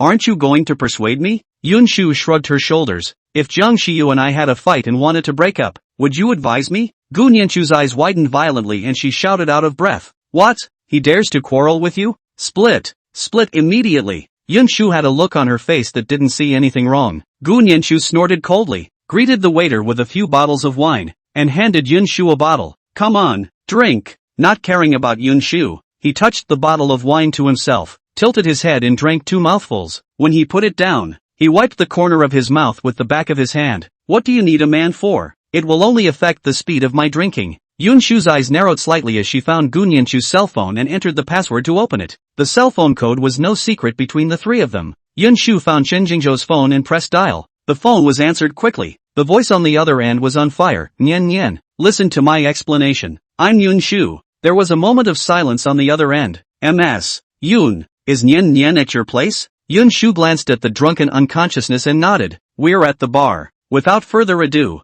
he hung up the phone. Chen Jingzhou arrived 15 minutes later, coming in a hurry. His forehead was covered in sweat. His hair was disheveled, and he was gasping for air. Nian Nian. He walked over and squatted in front of Gun Shu. Listen to my explanation. It's not what you think. She's my sister. Gun Shu's brain buzzed, and in a trance, she saw a man who looked especially like Chen Jingzhou, and instantly became angry, and greeted him with a slap on the face. Scum! Chen Jingzhou was dumbfounded by the beating, and did not get angry when he reacted. Holding Gun Shu's hand. Does your hand hurt? Gun Shu's hand shook. Let go. Still angry? Gun Shu grunted. Sister? Is it a love sister in the future? Chen Jingzhou sighed. It's a cousin. She came here to play. My mom asked me to pick her up. Gun Shu blinked blankly. Her mind was a mess now, paralyzed by alcohol, losing most of her ability to even think, her reflexes lengthening a notch. Yun Shu calmly sat on the sofa and watched them, taking a moment to send a message back to Jiang Shiyu. When she looked up again, she found Gun Shu clinging to Chen Jingzhou, hooking her arms around his neck and pampering him. Yun Shu, just a few minutes. What happened? Originally, she wanted to send Gun Shu back, but unexpectedly, Gun Shu ignored her and hugged Chen Jingzhou without letting go. Yun Shu, women. You were saying that men are nothing. What's more important than sisters? Getting punched in the face so soon? After leaving the bar, Chen Jingzhou smiled and thanked her. Shall I drive you back? Yun Shu shook her head. No need. My boyfriend is coming to pick me up. Chen Jingzhou raised an eyebrow at that, putting Gun Shu in the passenger seat and standing to wait with her. Yun Shu didn't understand. I'll leave when your pickup arrives. In case something happens to you and Nin is going to be mad at me. Yun Shu shook her head. No need. No need indeed. Growing up, Yun Feng was afraid that she would be bullied, so he enrolled her in various sparring and boxing classes. She's learned a lot, too. Chen Jingzhou insisted. After all, this matter is because of me. Not long after, a black Rolls-Royce pulled up in front of the two, and a handsome young man got out of the car. The man is dressed in a suit. His body is long and straight. His black eyes like ink are as deep as an ancient pool. The end of his eyes are slightly upturned, and the corner of his lips seem to be hooked in a way that is both reserved and languid. Chen Jingzhou always felt as if he had seen him somewhere, but he couldn't remember for a moment. Chapter 67, Guilt, perhaps. The person picking me up has arrived, so we'll leave first. Yun Shu said. Choo-choo will trouble you. Chen Jingzhou, no trouble. The moment he sat in the car, he heard Yun Shu call out the man's name. Jiang Shiyu. Chen Jingzhou remembered where he had seen him. At a party a few years ago, his dad had pointed out someone to him by the name of Jiang Shiyu. Yun Shu curved her eyes. Thought you'd be a while? Jiang Shiyu affectionately stroked the hair at her temples. I just happened to be busy, and then I got your call. The moment the car started, he inclined his head and asked, anywhere you want to go? Yun Shu looked down at the time. It's only a little after 8, nearly 4 hours to go. Just wander around. Jiang Shiyu's voice was gentle. Listen to you. The view out the car window swept by, and the evening breeze blew through the hair at her temples, messing with no one's eyes. The cell phone rang just in time, and Yun Shu answered it. Hello, Dad. Yun Feng, Xiao Shu. When are you coming back? Yun Shu lowered her eyebrows, her fingertips gently rubbing her blouse as she softly asked. Is something wrong? Your mom said to have dinner together, and Sion is back today. Yun Shu subconsciously went to look at Jiang Shiyu. The surroundings were quiet, and Yun Shu didn't avoid him. So even if Jiang Shiyu didn't intentionally listen, he still heard almost everything. He nodded to her. I'll be right back. The other end said a few more words, and Yun Shu answered. Good. Hanging up the phone, Yun Shu looked at him with a desire to speak. Jiang Shiyu lost his smile and raised his hand to pinch her cheeks. Not happy? And no, it's just, whispered Yun Shu. I was going to spend the day with you. Tomorrow was his birthday and she wanted to be the first to say happy birthday to him. To your face. Jiang Shiyu rubbed her head. Tomorrow is fine too. Yun Shu pursed her lips and averted her head like a small child in a sulk. Jiang Shiyu laughed dumbly and coaxed gently. Shu is good. Half an hour later, the car stopped at a restaurant. I'm leaving. Aha. Yun Shu said again. I'm leaving. Jiang Shiyu lost his smile. Aha. Yun Shu deflated. Until the girl's back disappeared from view. Jiang Shiyu leaned on his seat, the back of his hand on his forehead, and smiled lightly. The cell phone rang, and it was Lu Yen's. Hey, Toki, it's your birthday tomorrow. Wanna get together? Jiang Shiyu lowered his eyes, and before he could say anything, the other end added, don't tell me that you're planning to spend it with your girlfriend. Jiang Shiyu raised an eyebrow. Why not? Lu Yen began to play tricks. Ruthless in the past you have been with us. Really have a new person to forget the old Jiang Shiyu pinched his brows, his voice tinted with a few points of disgust. Speak properly. Lu Yen, really not coming? We won't disagree if you call up Mr. Yun. She doesn't know, Lu Yen said in the middle of the excitement. A cold sentence directly led him confused for a moment. What did you say? Who doesn't know? I didn't tell her. No. Lu Yen brought his cell phone to his eyes and looked at the note on it. Jiang Dog. It's Jiang Shiyu, right? Are you getting that way this time? Wait. I'm a little confused. Just get right to it. Jiang Shiyu pursed his lips, turned his head to look out the window, and murmured out, maybe, because of guilt. As he got deeper and deeper into the past few days, Jiang Shiyu discovered so many things he didn't know before. So other than that, was there more? Maybe there is. He just doesn't know. Every time he wondered why that well-behaved little girl liked him. Guilt? Lu Yen puzzled. Master Xiaojiang, are you drunk? Let's talk about it tomorrow. Hang up now. The words fell. Lu Yen heard the cell phone came beeping ringing, the wind in the mess. He hurriedly sent a message to Gu Beichen. It's over. Toki seems to be possessed by a ghost. South, a handsome man with a good face. Really? South side? Go ahead and say it. A handsome man with a high face value. Isn't tomorrow his birthday? I called him and asked if he wanted to get together. I thought he was going to spend it with Yun Shu, and said he knew. He said he hadn't told Yun Shu at all. A handsome man with a good face. Then I asked him why and he said because of guilt. There was silence on the other end for a long time, and finally slowly typed, you didn't wake up today? Or did you dream? A handsome man with a good face. A handsome man with a good face. Are you polite? Chapter 68, shouldn't it be too much? What? Stupid? Yun Feng's gaze was more or less disgusted. It had been about an hour since Yun Jinyan had arrived here, just sitting there dumbfounded, his eyes unblinking as he looked at Song Xiner, not saying a word. Yun Jinyan looked at the gently smiling woman in front of him. It still didn't feel very real. He raised his hand and pinched his thigh, his face full of doubts. It doesn't hurt? Is it really fake? Hiss. Yun Jinyan, are you going to murder your old man? Yun Jinyan looked down. The corners of his lips twitched, and he quickly took his hand back. Turns out that the dog and pony show that the TV show plays out really does come up. Song Shiner couldn't help but laugh out loud when she saw their previous interaction. Yun Jinyan blinked her dry eyes and spoke carefully. Are you really, Mom? Yin Feng rubbed the flesh on his leg and said in a good-natured manner. Or what? How is it all one mom and dad? Yun Shu is so smart. How does Yun Jinyan look? Dull? Yun Jinyan didn't have the slightest idea of what Yin Feng had in mind, and when she heard these words, her eyes erupted with a brilliant radiance. Mom! Song Xiner's heart softened. Hey, I'm in. Yun Shu saw such a happy picture when he arrived. Mom, Dad, speech, the little relief is here. Sis, Song Shiner waved at her. Come on, sit. It didn't take long for Yun Shu to sit down before the meal was served. There was nothing elaborate about their meal, and they chatted and laughed. That's right, Shu. The semifinals will be in half a month,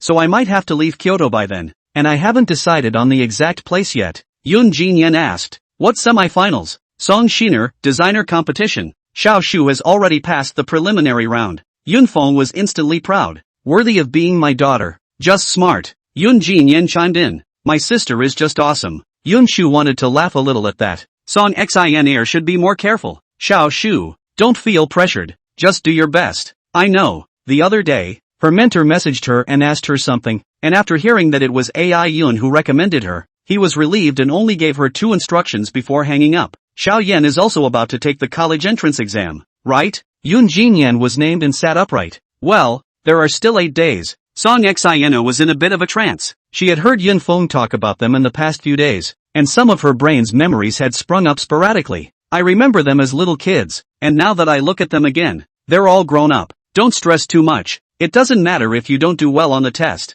Yun Feng also said, it's not like the college entrance exam is the only way. Don't think about studying all day long. Take a proper break and rest. I know. Yun Jinyan smiled. I won't let you down. Yun Shu didn't say anything and put a chopstick of vegetables into her mouth. Her eyes fell to the window, her eyes obscure and unknown. Tomorrow's weather doesn't look like it should be very good. Not a single star in the night sky, and even the moon is shyly hiding in the clouds, refusing to show half of itself. Yun Shu lowered her eyes, her long eyelashes spreading a layer of shadows under her eyes, and for a while she couldn't see what was going on in her mind. She looked at the chat box with Jiang Shiyu. The last message was yesterday. A good-looking finger slid twice across the cell phone screen, which clearly showed the time. 23:34. 26 minutes to go. Oh no. 1 minute less. 25 minutes to go. Yun Shu sighed and flung herself onto the bed, cradling the pillow in her arms and resting her chin against it. A little bit of time passed. Yun Shu was hiding something in her heart and didn't fall asleep. Ding dong. The phone lit up. Why, sleeping? Yun Shu immediately returned. Not yet. Why, goes downstairs.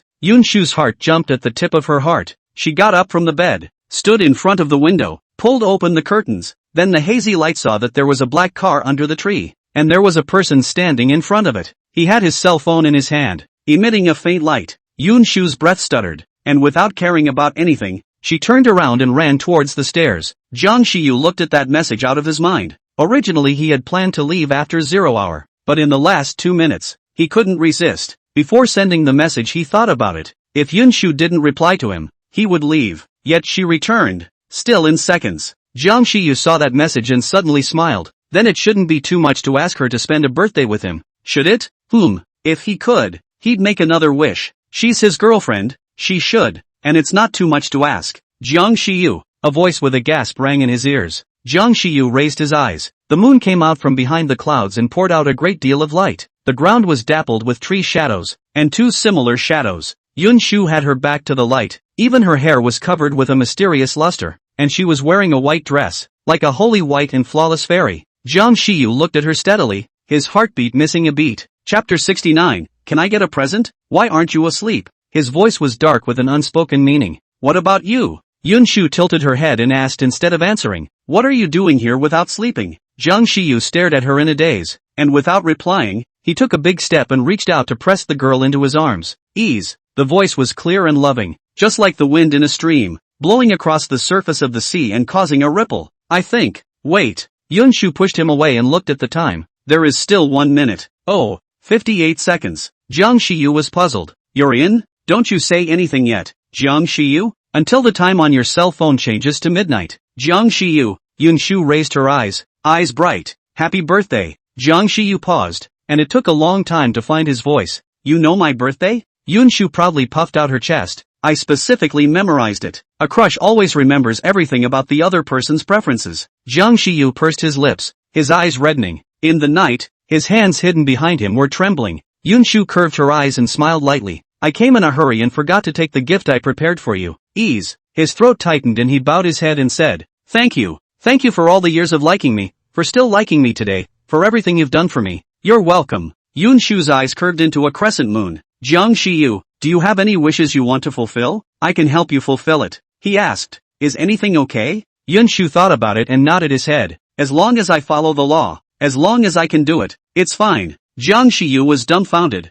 raising his hand to pinch her cheeks, his eyes serious and gentle and firm. I hope you are healthy and joyful every day. Yun Shu's beautiful eyes flowed and her ears were slightly hot. It's about you, not me. Why is it the same as last time? Change. Then, the man lifted his lips. I hope we can keep each other. Will do. For the first time, she had no qualms about speaking bluntly about that buried expectation. The smile that rippled across Jiang Shiyu's face never disappeared. Shu, can I ask for a gift? You're the birthday girl. Of course. The man hooked her slender waist, lowered his head and slowly approached. Ask for a kiss, okay? The warm breath was getting closer and closer, pouncing on Yun Shu's face causing a tingling shiver. The sexy thin lips pressed against the corners of her lips, and she could feel the lips trembling because of the speech. She opened her mouth. The unspoken word factor clogged inside her mouth. Lips pressed together without the slightest obstruction, his tongue cutting across the room, hooking hers and lingering together. Yun Shu's hand rested against his chest, overwhelmed. In the next moment, the man's large, slightly cool hand pulled hers, pulling it behind his strong, lean waist. His hands resumed their grip on her waist and brought her up into his arms, deepening the kiss. The kiss was harder and more dominant than usual. Yun Shu felt like the oxygen in her chest had long since disappeared, and he still hadn't let her go. Just as Yun Shu was pondering whether she was the first person to die from lack of oxygen due to kissing, the man reluctantly sent her away. Breaths intertwine. Ambiguity proliferates. Jiang Shiyu's eyes were tinted with lust at the end, and he slightly closed his eyes for a long time before slowing down. Turning his eyes to see the girl's engorged and swollen lips, he touched the tip of his nose sheepishly. It's now almost 2 in the morning. Jiang Shiyu thought of something and smiled a ganglion bad smile. If there was a tail in the back, it would have been up in the air. Shu Shu is coming home with me today, okay? That looks like the big bad wolf who abducted the white rabbit. Yun Shu's heart was stupid and didn't feel good. Going at this hour. What would his parents think of her if they found out? My parents aren't home. He continued to coax. Yun Shu didn't consider it for long and nodded in agreement. Yeah. Jiang Shiyu's breath hitched. Aren't you afraid that I'll do something? I believe you. There was trust in her eyes. Jiang Shiyu choked. To be honest, he didn't believe himself. Before leaving, Yun Shu quietly went back home again, took out the gifts prepared in her room and followed Jiang Shiyu back to Zhang's house. You go to sleep and we'll hang out when you wake up. On the way, Jiang Shiyu saw Yun Shu yawning several times, and as soon as he arrived home, he dragged Yun Shu to his room. What about you? I can't sleep now. Yun Shu let out an "oh," unable to say whether it was a loss or a blessing. From the time they've been together until now, the maximum they've done is just kissing, without crossing the line. Jiang Shiyu's room was very modest, monotonous and plain. Yun Shu lay on the bed. The smell on the quilt was similar to the smell on Jiang Shiyu's body, and there was a feeling of being held in his arms. Go to sleep. Good night. Jiang Shiyu leaned down and reverently planted a kiss on Yun Shu's forehead. Good night. Until Jiang Shiyu's figure disappeared from the room. Yun Shu grinned and rolled on the bed. Already she wouldn't have fallen asleep on her own. Maybe she was too sleepy, or the scent reassured her, and it didn't take long for her to drift off to sleep.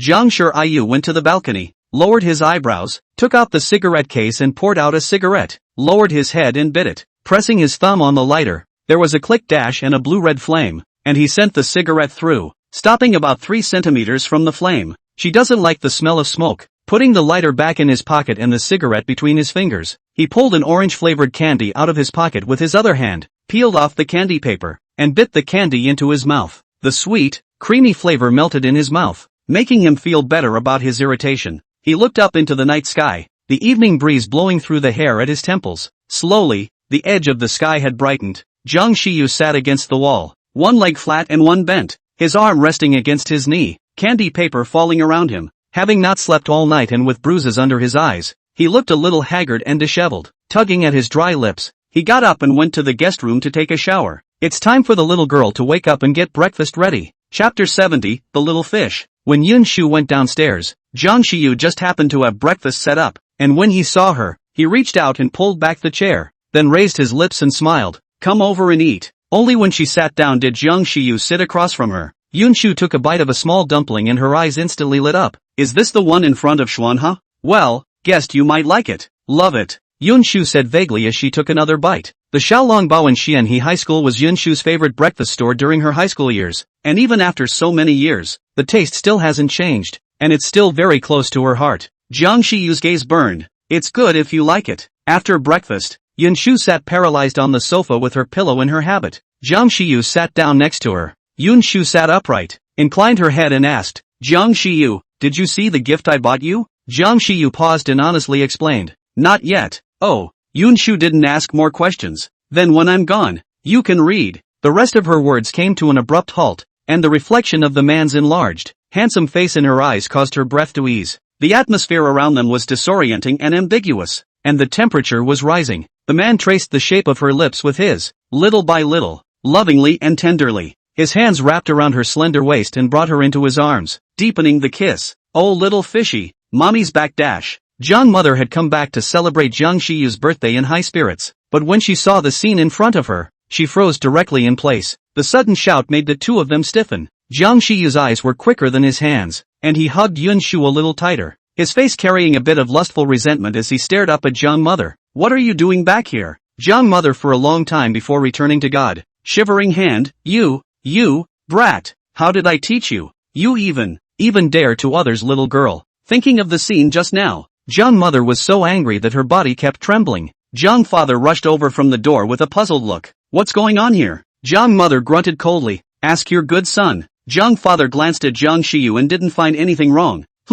One more look. Wait, how come his son has a little girl in his arms? Yun Shu was so ashamed to hear this that her head was buried in Jiang Shiyu's arms and she didn't move a muscle. Jiang Shiyu was helpless. I kissed my girlfriend. Can't I? There's no law that says you can't kiss. Jiang Mother asked dryly. You, girlfriend? It's over. I forgot my son has a girlfriend. Or else, Jiang Shiyu smiled a harmless smile. You think I'm messing around? Jiang mother laughed dryly. How could it be? Saying that, he pulled Jiang's father upstairs. You guys go on ha. Just pretend that nothing happened. That being said, how can we continue after all this? Yun Shu's face flushed red. Her ears and neck also colored red. Reaching out to gently hit Jiang Shiyu, pouting. It's all your fault. How am I going to face my aunts and uncles in the future? Jiang Shiyu grabbed her hand and brought it to her lips and kissed it. It's not like they're curmudgeons. They won't care about this. Maybe it's even sneaking around right now? Yun Shu still found it hard to be ashamed. So much so that when Jiang's father and mother came downstairs an hour later, Yun Shu couldn't help but blush again.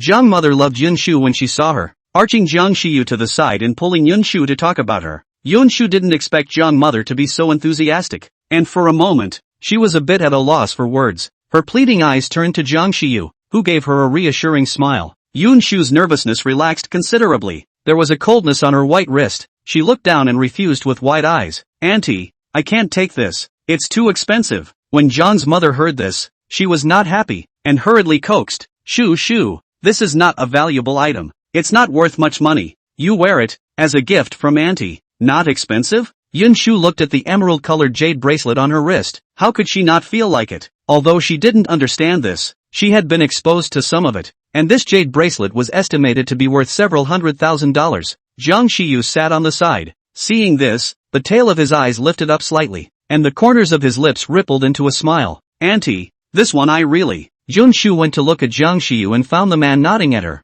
saying wordlessly, take it away. Jiang mother saw this. Doesn't Shu like little fishy? Ha? Yun Shu blinked. Does it matter? Also, little fishy, is that Jiang Shiyu's nickname? Jiang mother continued to make things up. Honestly dissatisfied, you say. This bracelet is for the little fish's girlfriend. If you don't want it, it means that you don't want him either. Jiang Shiyu's mouth twitched. No, no, no, no, no, no, no, no, no, no, no, no, no, no, no, no, no. Also, is he worse than a bracelet? What, don't want the bracelet or him? Nonsense. Even if you don't want the bracelet, you have to have him. Yun Shu was also confused. Is there such a rule? Jiang father silently twisted his head beside him, covering his face and not saying a word, acting as a transparent person. Although this kid does not seem to be of much use, but the relief do not want is not, then no one wants. Jiang Shiyu was dumbfounded, knowing for the first time that Jiang mother had this side. What do you mean he doesn't look useful? Is that something a real mom would say? Jiang mother scowled at him. What kind of eyes are you looking at? What if your daughter-in-law ran away without me? Jiang Shiyu shut up at once. Wanted. Yun Shu's soft voice rang out. I want his. She actually wanted to say that Jiang Shiyu was very good. Even without her, there would still be someone to love him. But when she reached her mouth, she changed it. Jiang Shiyu's heart was soft, and he smiled with lowered eyebrows. His little girl is just adorable. Jiang mother smiled with joy and put the bracelet on Yun Shu. What a good boy. Solving a big problem that Auntie had hidden in her heart. Yun Shu was puzzled. Jiang mother explained. You have no idea. Perhaps when I was a child, I said a little, too much, resulting in his side from childhood to the opposite sex of a friend did not have, which gives me worry. Hey, it's a good thing you're here, or I really thought he'd end up alone. Jiang Shiyu nodded cooperatively from the side. Jiang father simply didn't have the eyes to see. If you don't know, you'll think you're swindling a little girl. Well, he, the know-it-all, also felt like cheating. Jiang Shiyu didn't really like the whole birthday party thing, and in the end, he just invited a few acquaintances and simply organized it. When Lu Yan saw Yun Shu again, his eyes looked sinisterly at Jiang Shiyu. Didn't you say that people don't know? How did you get here? You explain. Jiang Shiyu carelessly lifted his weary eyelids. His posture was lazy, but you could hear the dejection in it. Who made my girlfriend so good that she even remembered my birthday? Lu Yan. Lu Hikari, I believe in you. A ghost. Chapter 71. Because they're jealous of me having a girlfriend. Jiang Shiyu sighed slowly, his tone regrettable. Someone like you who doesn't have a girlfriend probably doesn't understand my feelings. That's just something to poke at the heart. Lu Yan couldn't bear it. Go to hell. Real dogs. The dog doesn't even have his dog. Gu Beichen happened to hear this and very opportunistically threw out an icy cold number 6. Jiang Shiyu wasn't angry in the slightest and followed Yun Shu around. Shu want some juice? Gu Beichen deserved that he had a girlfriend. So unproductive. He did not even let a person regret. Lu Yan snorted coldly. No interest. But he was envious. He wants a girlfriend too. Woohoo. Jiang Shiyu didn't have a heart. Thanks to him, he thought that if he had a girlfriend, he would be left alone with Jiang Shiyu. so much so that he hadn't had a girlfriend for so many years. Who knew that Jiang Shiyu would even hide it from him? Still brothers? The more he thought about it, the more angry he became, and his gaze at Jiang Shiyu's back could spit out fire. Did you say something? Why do you feel that they are not too happy? More than unhappy. That full of resentment could be felt from a distance. Jiang Shiyu shrugged his shoulders. Because they're jealous that I have a girlfriend. Yun Shu said. Ha, is that so? Jiang Shiyu smiled and pinched her cheek. Of course. Yun Shu nodded and didn't ask any more questions. I don't know if it's revenge on Jiang Shiyu. After cutting the cake, Lu Yan smiled and pushed the cake in front of Jiang Shiyu. Congratulations to Shiyu for getting another year older. Jiang Shiyu smiled frivolously, smoothly holding Yun Shu's hand, interlocking his fingers, and opened his mouth as if showing off. It's okay, I have a girlfriend. The smile on Lu Yan's face froze for a second. Did this man do it on purpose? Gu Beichen took a bite of cake in silence. How is it not intentional? Now he's so dejected he could almost be in heaven. He can't wait for the whole world to know he has a girlfriend. Yun Shu lowered her eyes and smiled lightly. Jiang mother and father couldn't help but laugh at this scene until they finished cutting the cake. The two of them ate a few bites and once again went out the door. Well, the birthday celebrations are over, so your father and I will be leaving. Jiang mother thought of something and came back to instruct. Little fish, treat Shu Shu well, or I won't be finished with you. The words fell out, and without any hesitation, he closed the door and walked away with extra style. Jiang Shiyu, so you came back simply to celebrate my birthday? Thank you so much for your good work. After Jiang mother and father left, the atmosphere became more active. Lu Yan was furious and began to fill Jiang Shiyu with wine. Jiang Shiyu came and drank as if it were plain water. Yun Shu frowned worriedly. Gu Beichen laughed. Don't worry, Shu Shu. Shiryu's ability to drink is very good. Yun Shu whispered. But you can't drink like this. Jiang Shiyu heard it and inclined his head to ask. Don't you want me to drink it? Yun Shu lightly bit her lips, not knowing what to say. He doesn't like to be disciplined. Ease. He moved closer to her, his breath especially clear, pounding her eardrums, his voice compelling. Don't you want me to drink? Yun Shu was vague. Drinking too much is bad for your health. Jiang Shiyu laughed and placed the wine glass on the table, his voice magnetic and reckless. Listen to your girlfriend. Don't drink anymore. Yun Shu, hey? So well behaved. Lu Yan, Gu Beichen. How to show love in a high profile. This is not an example. After staying for a while longer,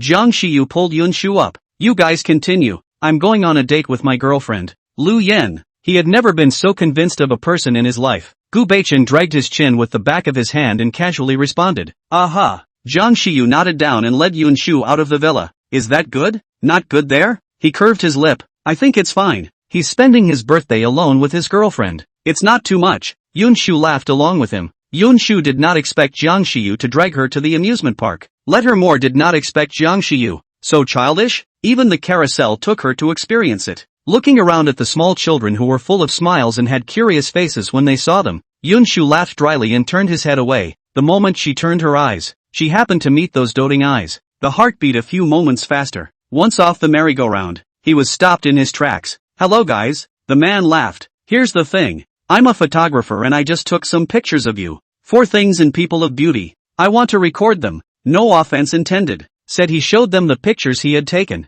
The photo shows the two of them smiling at each other, their eyes filled with overflowing love. And it's a great look at the vibe. Jiang Shiyu's eyelashes drooped slightly. Can you send it to me? I'll pay for it. Sure. The man had wanted to keep a copy, but Jiang Shiyu refused. The man had a look of pity on his face. Yun Shu breathed a sigh of relief. It always felt weird to have her picture in a stranger's album. Jiang Shiyu, you send me a copy of the photos too. For those photos, she also liked them. Good. Jiang Shiyu flexed his fingers to scrape down the bridge of her nose and lifted his eyelids to look. Haunted house? Going? Go on. A few moments of excitement colored her eyes. I've said I'd go several times before, but I've just been delayed each time. Well, hold on to me if you're scared. Yun Shu was busy nodding her head. The haunted house was dark, and with those green lights and the very appropriate screams, it gave you goosebumps. Occasionally an NPC comes by to scare them. Yun Shu's palms were sweaty and she felt a sense of excitement in her heart again. Scared? Jiang Shiyu's good-looking eyebrows frowned. His 10 fingers interlocked, and he could feel Yun Shu's moist palm.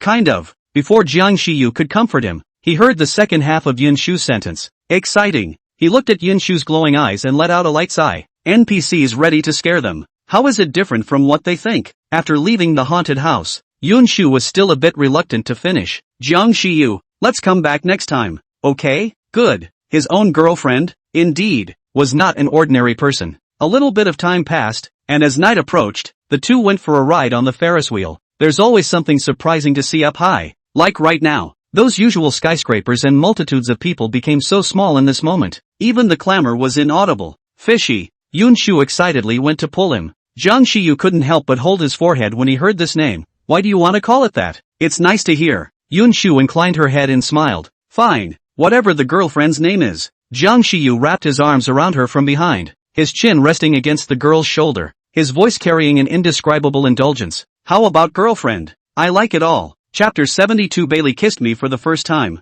Yun Shu whispered. Do you know the legend about the Ferris wheel? Yun Shu laughed, turned around, hooked her hands around the man's neck, and before she could stand on her tiptoes, the man took the lead and lowered her head. Don't tiptoe, I'll bow down for you. Yun Shu's heart was like a deer in the headlights as she kissed the man's thin lips. It's said that people who love each other will be together forever if they kiss at the highest point. The claim, true or not, made her heart flutter. Jiang Shiyu froze for a second, reacted, and turned passivity into initiative. Lips and teeth are intertwined. The ambiguity factor grew within the space, and there was no sound of anything around but each other's breathing and the sounds that made one's heart beat faster. Just as it nearly went out of control, the Ferris wheel they were on turned to its lowest point. Yun Shu's legs were a bit weak. Jiang Shiyu directly picked her up by the waist. No one opened their mouths to break the silence for a while until they left the amusement park, and Yun Shu felt the vibration of the man's chest and a tingle ran through her body. Laughter spilled from the man's throat, as seductive as a hidden hook. This is the first time Shu has taken the initiative to kiss me. Yun Shu blushed and buried her head into his arms. Don't laugh. Jiang Shiyu pursed his lips and suppressed the rising corners of his mouth, his voice magnetic and gentle. Okay, listen to your girlfriend. Don't laugh. Yun Shu couldn't help but blush. You put me down. I'll walk by myself. Don't. Jiang Shiyu refused, righteously saying, I haven't hugged enough. Yun Shu poked his chest with her fingertips. But this isn't very comfortable. The man pondered for a few seconds, put down Yun Shu, then squatted down in front of her. Come up. I'll carry you. Yun Shu wasn't polite either, pouncing onto his broad back and circling his neck with both hands. Jiang Shiyu's hand rested on the crook of her leg as she slowly walked forward. Yun Shu staggered her head and pressed her cheek against his, her chin resting on the man's shoulder. Little fish, are you going to carry me home? Why not? But it's so far. Are you tired? Then relieve me with a kiss and you won't be tired. His eyes caught and narrowed with an obvious smirk. Yun Shu turned her face sideways and her lips imprinted on the side of his face for 2 seconds. Is this okay? Jiang Shiyu mumbled. Well, it's fine. After saying this, the tip of his tongue rested against his lower cheek and he smiled. Yun Xiaoshu, why are you so good? Doing whatever I tell you to do? Yun Shu made a long sound. This is the payment. Jiang Shiyu licked his lower back teeth. Such a well-behaved Yun Shu. He wanted to bully him fiercely, and mentally spitting at myself. How shameless. Yun's house is not far from the amusement park. Not to say it's far, but it's not close either. Fishy, why don't we take a cab? This is the third time Yun Shu has made this suggestion. The first 2 times I said it, I was rejected by this person. I don't know who he's upset with, but he hasn't let up. Yun Xiaoshu, you look down on me? Look at that. All the familiar words are coming out. Yun Shu deflated. Then I won't say anything. After a bit more walking, the man's slightly breathy voice rang out. Wasn't it more bitter than this before? Yun Shu froze, not reacting. He continued. It was dark even then, wasn't it? And you were by yourself, so how did you keep going? It's not a stretch of road he's clinging to, but a previous past that he had no part in. He was sulking with himself, and if he gave up now, he would never again experience what Yun Shu felt in the beginning. In fact, it was not. When Yun Shu was alone, now he had her with him. It's all in the past, and I don't feel tired. Jiang Shiyu looked into the distance and smiled. But my heart hurts. He saw Hyeryang Temple in that book. Even if it was only a place name, he guessed it. Will it be dark that day? Would it have been tiring? Will you want to give up? Jiang Shiyu even thought that it would be quite good to give up. Yun Shu did not speak again. Slowly, the street in front of us became familiar. She watched, in a trance, for a long time. This street was the one she had followed Jiang Shiyu for countless nights. It was also the one that had seen Jiang Shiyu the most times in the first place. At that time, he was in front, like the bright moon. Unattainable, she was behind, quietly watching him. Now he carried her on his back through the streets that had been the scene of countless hours of delight and uncertainty. The tip of his nose was sore, and his good-looking eyes rippled. The difference behind him was the first thing Jiang Shiyu noticed. What's wrong? Not feeling well? No. Yun Shu's eyes curved into a crescent moon, her eyelashes stained with some watery light as she leaned her head on his shoulder.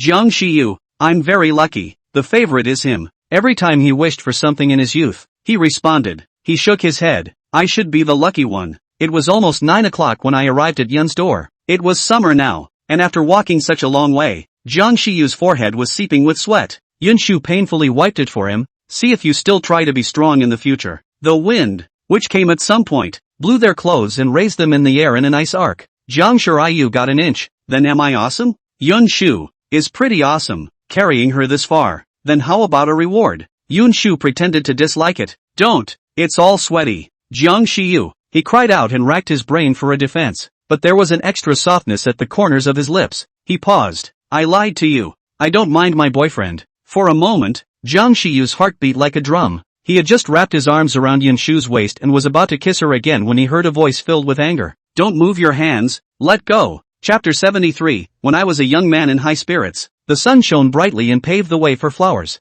Jiang Shiyu's face was full of gloom, and as soon as he turned his head, he saw Yun Jinyan not far away staring at him full of anger. Jiang Shiyu, should he give his future great-uncle a face? Just as he was thinking, Yun Jinyan pulled Yun Shu behind him and looked at him angrily. You stay away from my sister. Jiang Shiyu smiled playfully. This can't be done. In the future, your sister and I are going to get married. Yun Jinyan's eyes widened. Sis, he's telling a lie, isn't he? Yun Shu, this should be. Naturally it's true. Jiang Shiyu picked up. If you really count, you have to call me brother-in-law. Yun Jinyan sneered. Impossible. Jiang Shiyu shrugged his shoulders. There's nothing you can do if you don't agree. Your sister and I are already together and your father knows that. Yun Jinyan? Full of question marks. His father knew? Didn't stop him? Yun Shu coughed twice and tried to change the topic. Yen, it's so late. Why don't you go rest? Yun Jinyan looked at her accusingly. Sister. Yun Shu's heart instantly melted, but she just didn't know how to speak again.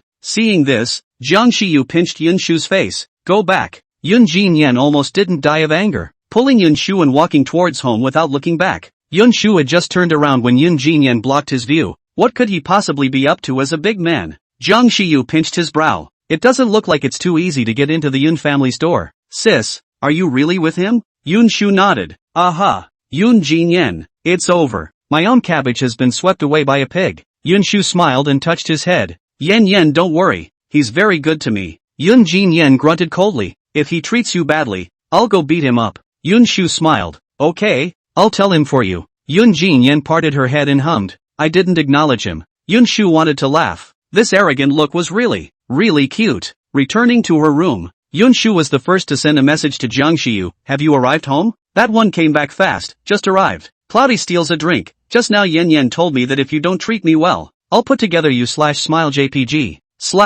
Why, won't give him that chance. The two of them chatted for a while longer, exchanged goodnights, and Yun Shu fell into a deep sleep. On the other hand, the Jiang family villa. Jiang Shiyu looked at the unopened gift box on the table and carefully opened it. There was a drift bottle lying on top, a red peace offering underneath, and a greeting card with a message on it. When I was a young man, the sun shone brightly and paved the way for flowers. Jiang Shiyu's eyelashes fluttered lightly, the cold touch of the glass bottle in his hand. Inside were stars, most of the bottle, half a white, rolled-up paper peeked out from the center. He sat on the edge of the bed and poured out the stars from the bottle, revealing the rolled-up paper, unfolding it to reveal a drawing. Hazy paintings. It was hard to see the true and the false, but he got it bizarrely. There is clearly no sun in the painting, and that tilting of the head to look at it is mistaken for the actual appearance of the sun. Jiang Shiyu laughed softly, his good-looking fingertips rubbing together. Because there is light. Right, that's why you can infer that there is a sun. The painting is vaguely of two people, one looking at the sun,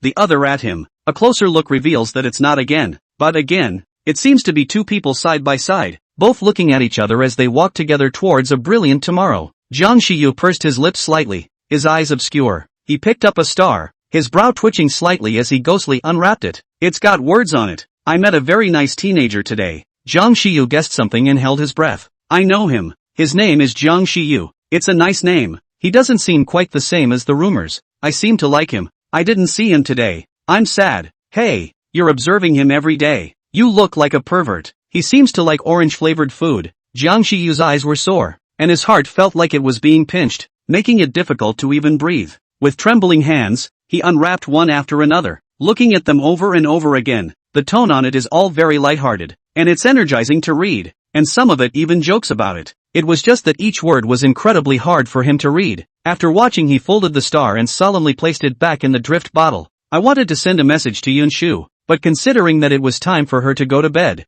I put down my cell phone and called it quits. In fact, Jiang Shiyu knew that he didn't have to be like this. None of this seems to be his fault. Yun Shu's purpose of giving him the things must not have wanted him to be like this either. But he always felt that if he didn't have a reaction, he would be sorry for her liking him for so many years. He suddenly remembered the Heryang temple from the last Notre Dame de Paris book. He put his things away and turned to the door. Chapter 74, she said. We will go to the end. We will stay together. It was 4 in the morning when we arrived at Heryang temple. The night was silent, with an occasional gust of wind that caused the leaves to rustle. It was dark all around, and the faint light by the steps made it difficult to see the way forward. Jiang Shiyu stepped onto the steps and frowned. He had never believed in gods and Buddhas, so he avoided such places when he could. Nor had I thought that the original steps here were so steep and high. After climbing a bit, he saw an old woman sitting by the slightly wider steps. Jiang Shiyu paused, and without waiting for him to speak, the old woman took the lead. Wifey, I'd been here for 5 years, and so far, at this hour, I've only seen 4 people. 5 years? Jiang Shiyu's mind moved. Squatted down. Has Granny ever seen a little girl? Very pretty, on the thin side, speaks softly and softly, spreads her hair, and her eyes are very nice. He hated to say all of Yun Shu's advantages. The old woman laughed. You mean the little girl who came about 4 years ago? Jiang Shiyu nodded. It's her. Of course I remember. She was the first little girl I'd seen so strong when I first got here. Obviously afraid of the dark and looking tired, and she stuck it out to the top, saying she was asking for peace for the boy she liked. She still has a twinkle in her eye when she tells me about it. The old woman lamented. I've lived so long, I don't know that I've ever seen such pure fondness. I just see less of it the older I get, and I don't even see it now. Jiang Shiyu's eyelashes trembled slightly. Thank you, young man, thank you for listening to me carefully as well. The old woman's slightly cloudy eyes looked to one spot, a smile on her face. I'm here for nothing more than an obsession. For her partner, the person who once said he would accompany her to the mountains and rivers of the motherland, is now a long time ago, never to be seen again. By the way, you're not the one the little girl likes, are you? Jiang Shiyu nodded. Yes, people who are as kind as you are and still have each other's hearts will go all the way. There was sadness in her eyes, and she hoped they wouldn't fall into her and her partner's footsteps. But come to think of it, in this age of peace, there's no need to go to war anymore. Thanks, we will. The old woman waved her hand. Go on. Jiang Shiyu finished saying goodbye and continued to climb up. Climbing to the top, the sky was fading. Jiang Shiyu stood there for a long time. He folded his hands and bent reverently in prayer. Wanted to ask for nothing but her in this moment. By the time we got down the hill, the old woman was gone. He didn't dwell on it, and descended the mountain, taking a taxi to the Yun family. The early morning fog dissipated as early as the moment the sun rose, and Jiang Shiyu leaned casually against a tree, his long legs bent, clutching several pieces of candy paper in his hand. Tired eyelids lifted slightly, glancing in the direction of the second floor, eyes dark. He lowered his head and crumpled the candy paper into a ball, tossing it in a perfect arc into the trash can not far away, his brash brow tinted with a bit of annoyance. Next moment, fishy? Jiang Shiyu's eyes flickered slightly as the girl's figure fell into his field of vision. Why are you here? Moving closer, I could see the bruises under the man's eyes. Didn't you sleep? Jiang Shiyu pursed his lips, and before he could speak, Yun Shu added, is it because of the gift I gave you? Did you open it? Aha! Jiang Shiyu lowered her eyes and honestly admitted it. She guessed it after seeing Jiang Shiyu appear here. It's just that 1% chance of being seen, and he saw it, is really. She didn't think boys cared about so many details. What Yun Shu doesn't know is that for the thing she sends, even if it's just a blade of grass, Jiang Shiyu can look at it inside and out, and then treasure it. But little fish, Yun Shu arched her eyebrows and spoke softly. The purpose of me giving you this is just to tell you that you are fine. You are the teenager that I loved when I was young. There is no need for you to feel pressured and guilty. Jiang Shiyu's lips moved slightly, his voice low. I know, he knows, but his emotions, his heart was out of his control. Ease, he said. I just went to the Heryang temple. Yun Shu was slightly stunned. It was dark there and the steps were steep and high. I also met an old woman who said she had seen you over 4 years ago and that you were the first person she had met when she came there. She said you were brave and kind. She said it was getting harder and harder to see pure emotion, but she saw it in you. She said we would go all the way and be together. Yun Shu listened quietly and reached out to press her hand on the man's furrowed brow. Little fishy, in fact, I haven't done much for you, but instead, it's you who, without realizing it, has helped me a lot. I got into a college that I couldn't get into before, and because of that, I realized my childhood dream of becoming a designer. Sophomore year of high school learns that something has happened to Song Shiner, leaving her confused. She didn't even know what was the point of the dream she had been holding on to since. It's Jung Shu. He was the one who gave her the courage to chase again. It was you, too, who showed me sights I hadn't seen before. She looked at him, her eyes sparkling and full of the man in front of her. Jung Shu lightly related and raised his hand to pinch her cheek. I know. Little relief. The gentle voice on the phone called back Yun Shu's thoughts. Mom,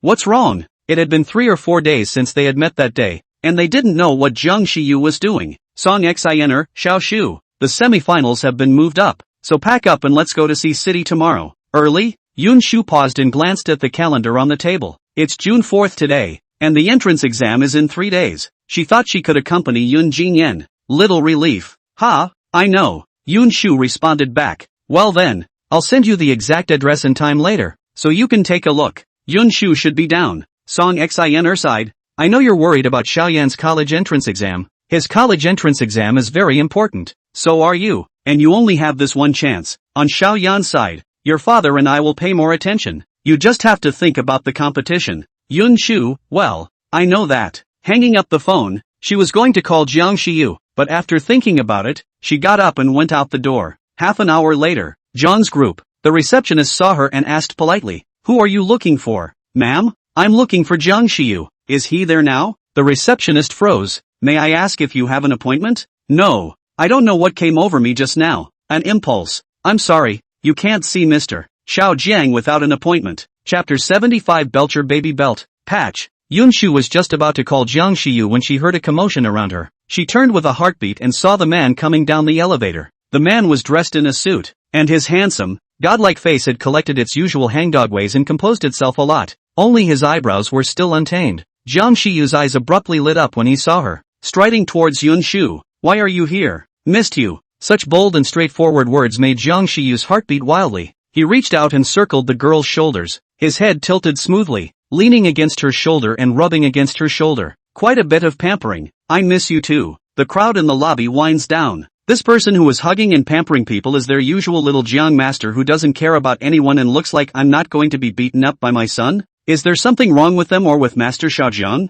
Yun Shu was a bit embarrassed and softly inquired. Are you done with your work? Busy. Assistant who was about to report on the trip. Do you want to see what you're talking about? Finished? You were busy in your dream? The schedule is a week long. Okay? The assistant was tired of being in the presence of such an uncaring ancestor. He'll just ask if any of the assistants are as uptight as he is. Jiang Shiyu gave a brief explanation and then went out contentedly holding his girlfriend's hand. The assistant coughed softly and did her duty. See it all. That's Master Xiaojiang's girlfriend. If she comes again in the future, just let her in directly. No need to inform. Yes. The receptionist sighed in relief. It was good that she hadn't offended Yun Shu just now. Fishy, I'm going to see City tomorrow. Jiang Shiyu affectionately stroked the hair at the girl's temples behind her ear. Not surprised. Participating in the competition? Yun Shu nodded. Aha. I was thinking that I could accompany you in the next few days when I get my work done. Yun Shu, I can do it myself. Jiang Shiyu smiled helplessly. Shu, you could have cheated. She wondered. Just, Jiang Shiyu stroked his chin, said I had to accompany you or get angry with me. Isn't that unreasonable? Yun Shu wanted to laugh a little when she saw him say it in a serious manner. Yes? He saw that many girlfriends on the internet would make some requests, but Yun Shu hadn't asked him for anything so far, which really made him a bit terrified. Yun Xiaoshu. He took the girl's arm and shook it, his tone trailing off with a few hints of sultriness. Why don't you want anything? You're making me, as a boyfriend, feel like such a failure. Yun Shu, don't you have nothing to find me too? Jiang Shiyu. That's different. What kind of boyfriend asks for a girlfriend? Can find a girlfriend? Can die of laughter in the middle of the night? Okay. Finished with a haughty grunt. Yun Shu couldn't help but curl her lips. Little fishy, you're so cute. Jiang Shiyu drooped his eyelids and wrapped his arms around Yun Shu. Unusually roguish. Shu baby. Sticker. Yun Shu blinked. Her ears flushed. She didn't move, letting the man hold her. Kiss. Jiang Shiyu gave an inch, and the hot air he sprayed pounced on Yun Shu's neck, and she shrank her neck and dodged it. Jiang Shiyu was not happy, domineeringly clasping her neck and forcing her to raise her head slightly, favoring her head to kiss her lips. Yun Shu whimpered twice in a small voice, bearing the kiss. It took a long time for the kiss to end, probably because he had been thinking about it for so long. The corners of Yun Shu's eyes were flooded with tears. Her lips were a little red and swollen, and it looked like she had been ravaged so hard that she looked pitiful. Wet eyes looked accusingly at Jiang Shiyu. The man laughed. You can't blame me for that. Who makes babies so sweet? Yun Shu was a bit uncomfortable with this title and changed the topic. Little fishy, you accompany me to look for Yin Yin. Okay. It was rare for a girlfriend to open her mouth, so if it wasn't going to work, it was going to work. Well, let's go then. Taking a step, he realized that Jiang Shiyu hadn't moved. Jiang Shiyu's hand was stretched in midair, looking at her with resignation. Shu Bao doesn't even love me anymore, walking without holding my hand. What if I get lost? Yun Shu, forget it. It's okay to be your boyfriend. She walked back again and took Jiang Shiyu's hand, and as if he was fighting, he had to interlock his fingers. Yun Shu also indulged him. Dawdling, it was almost noon by the time I got to school. Yun Jinyan's raised smile collapsed upon seeing Jiang Shiyu. Why are you here too? Future great-uncle is going to take the college entrance exam. So no, came over to care and concern. He smiled casually, dangling, loose and wanton. Yun Jinyan pursed her lips, not happy at first glance. Yun Shu sighed and reached out to poke Jiang Shiyu. Jiang Shiyu saw it coming. How's speech feeling? Pretty good. Yun Jinyan said. Sister, you don't have to worry about me. I'm not a child anymore. Well, go words. I'm going to see City tomorrow, so I might not be able to accompany you for the entrance exam. Yun Shu had told him before that she would accompany him during the college entrance exams. It's okay, sister's matter is important. Yun Jinyan shook her head. I heard from mom and dad that you're going to participate in the competition. Sis, you go for it too. I believe in you. Because it was noon, Yun Shu directly asked Yun Jinyan for leave and took him out for a meal. Before leaving, Yun Jinyan viciously said to Jiang Shiyu, if you dare to treat my sister badly, I won't let you go. Don't worry, your sister is my baby too. Jiang Shiyu didn't hide his feelings at all. Yun Jinyan grunted coldly. I haven't acknowledged you yet. Jiang Shiyu shrugged his shoulders. In fact, he didn't care about this. If Yun Shu didn't care about it, whether they agreed or not, it didn't matter to him. Yun Shu cared, so he would also make them agree to what he was doing with Yun Shu. Besides, love blessed by elders must go far. Chapter 76, wait until you get married later on. Watching Yun Jinyan enter the school, Jiang Shiyu pulled Yun Shu on a date. He didn't send the man back until the night was dark. Shu Pa, when can I see you anytime at night too? Just wait until you get married later. Jiang Shiyu deflated his mouth and buried his head into the nape of the girl's neck like a big dog, his voice magnetic and provocative. But I want to right now. A few dark glints crossed the slightly closed eyes. Looks like the proposal will have to be put into process. Yun Shu's hand held on his soft hair. Her heart also softened, and she tentatively said, why don't we go to your place tonight? Jiang Shiyu's good-looking eyes suddenly brightened,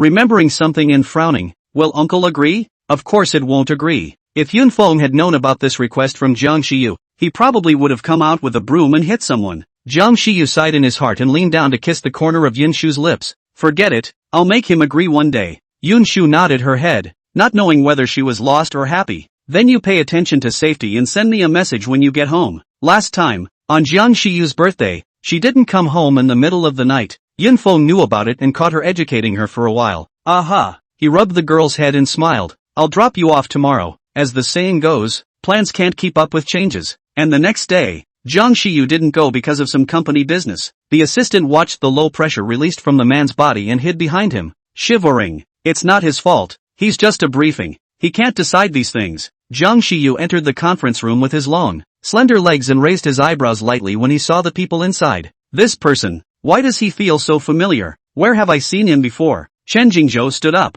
His expression flashed with a hint of surprise that it was him. Jiang Shiyu nodded. Chen Xiao, Mr. Xiao Jiang. After a brief courtesy, the business was next. It was already afternoon when Yun Shu arrived in Sea City. Song Shiner took her to the hotel she had booked in advance. Rest and relax today, and familiarize yourself with the venue tomorrow. After sitting on the airplane for a few hours, Song Xiner was also a bit overwhelmed. Yun Shu nodded. Good. Before resting, she sent a message to Jiang Shiyu. Why, why, you should be tired after such a long flight, so take a rest and talk when you wake up. Yun Shu sent an emoticon of a pink bunny, an animation where the bunny opens its mouth and says one word, good. Yun Shu himself didn't know how he fell asleep, and when he woke up again it was 9:30 p.m. She hadn't gotten a reply to her message to Song Shiner, so she shouldn't be awake yet. Without bothering to knock on the door, she went straight downstairs. She didn't go far, pulling out her cell phone and searching for the nearest restaurant on So-and-so map. Turning east and west, we can finally find the place. The restaurant was quite crowded at the moment, with people talking and laughing.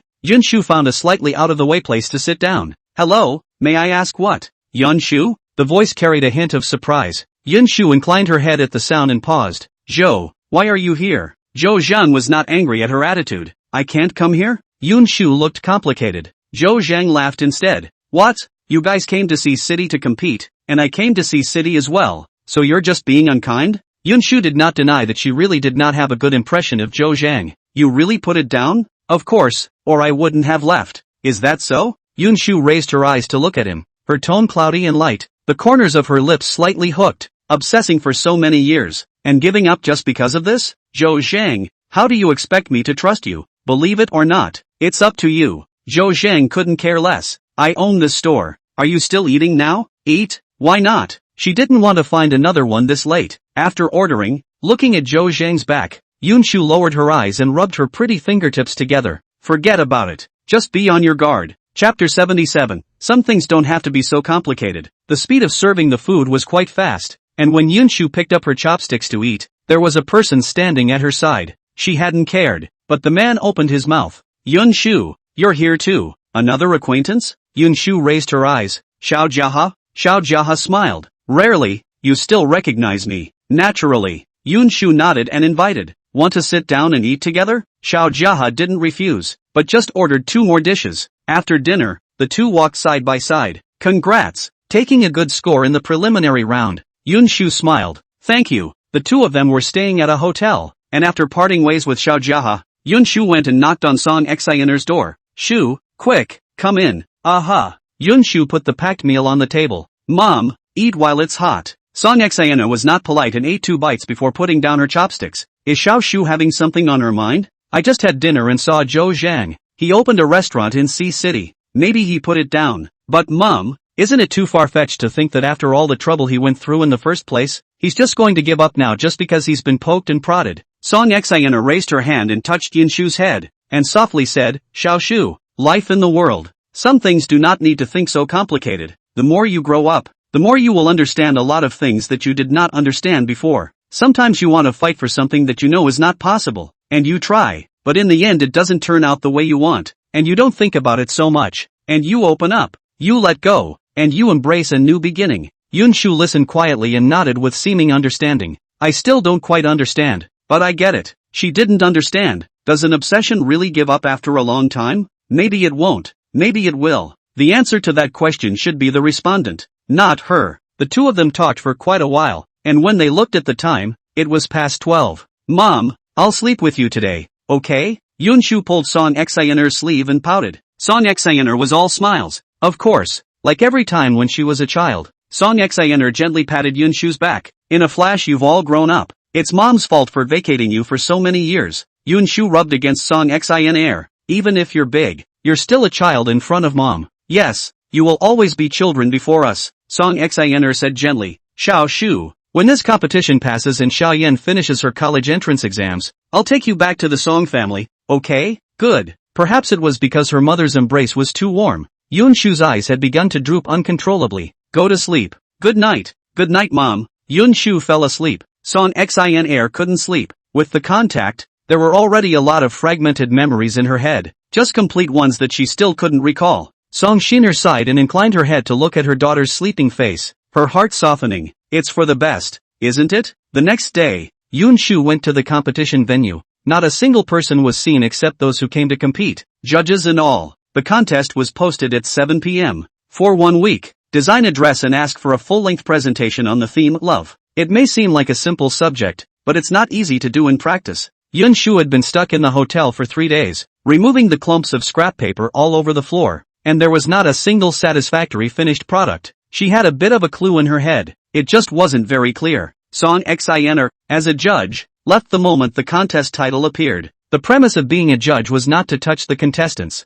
The cell phone rang just in time, and Yun Shu drew back her thoughts and took the phone to answer it. Sis. Yun Shu glanced at the calendar. Yen, are you done with the exam? Well, are you busy, sis? Not really. Yun Shu scratched her hair in annoyance. Isn't it a competition? I've been busy drawing lately. Who knew that no amount of painting would give her the feeling she wanted? Sis, try to relax and unwind. Don't press yourself all the time, and maybe it'll get a lot better. I know. Yun Shu couldn't help but smile. Since you're done with the exams, don't think about it, just relax and unwind. Yun Jinyan's eyes instantly lit up. Sister, can I go over to you? Chapter 78, Ancestor, are you serious? Words can come if they want to. Yun Jinyen was full of excitement. Good. It's just that I didn't expect that without waiting for Yun Jinyen to arrive in Sea City. She went back to Kyoto first. Jiang family villa. Yun Shu had a smooth and unobstructed way into Jiang Shiyu's bedroom. The bedroom was dark. Yun Shu turned on the light, and the light instantly spread throughout the room. Her heart ached when she saw the person lying on the bed without his usual openness. Jiang Shiyu. She reached out to touch his forehead. It's hot. Jiang Shiyu was in a daze when he saw a figure that had appeared in his dreams countless times as she tenderly wiped his cheeks. The worry in his eyes put him in a trance for a long time. He jerked awake and grabbed the girl's wrist. Why are you here? The voice was dark and low. Yun Shu was helpless. Jiang Shiyu, do you know you have a fever? Are you a child? Don't you know how to go to the hospital? Jiang Shiyu pursed his lips, looked at her doggedly, and asked again, why are you here? Yun Shu broke away from him and wrung the towel out onto his forehead, answering his question. Why can't I come here? Yun Shu. Jiang Shiyu was furious and his voice carried some anger. You should be at the competition right now instead of showing up here. He struggled to get up. I'll take you back to Sea City. I came back especially for you. Yun Shu did not move and looked at him quietly. Jiang Shiyu gritted his teeth and said solemnly, Yun Shu, I don't need you to give up anything for me, and you don't have to. I want you to think more about yourself. He took a deep breath.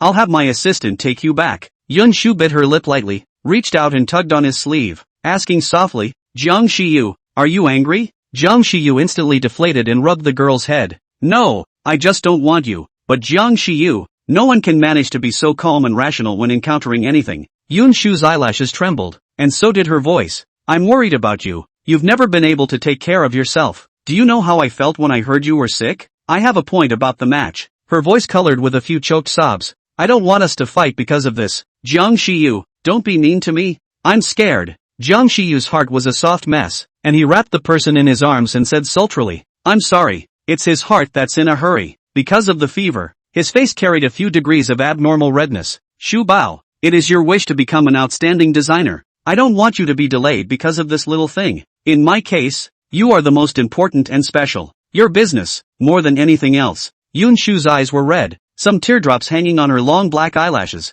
and she retorted in a small voice, your matter is not a small matter. Jiang Shiyu gasped and laughed, flexing his fingers to flick down her glossy forehead. You're the one who's reasonable. Yun Shu deflated in aggravation. Originally you were the one who made the first mistake, and you're still being mean to me. The man's aura instantly weakened. My fault for upsetting Shu Bao. You name it, durian, keyboard or instant noodles. Yun Shu, huh? Kneel. Jiang Shiyu smiled cynically, with a gangly look between his eyebrows. The internet says that this is the best way to use a daughter-in-law when she's angry. Cunning flashed in Yun Shu's eyes. Then try them all? The smile on Jiang Shiyu's face froze. Ancestor, are you playing for real? You can't afford to play. Ha? Yun Shu raised an eyebrow at him. How is that possible? How can a man be told he can't afford to play? You set a time. Any time. Finishing with an ambiguous to the point of winking down. Evenings are fine. Yun Shu averted her head and coughed lightly. We'll talk about it when the time comes. Jiang Shiyu smiled with his eyebrows, moved up to kiss her,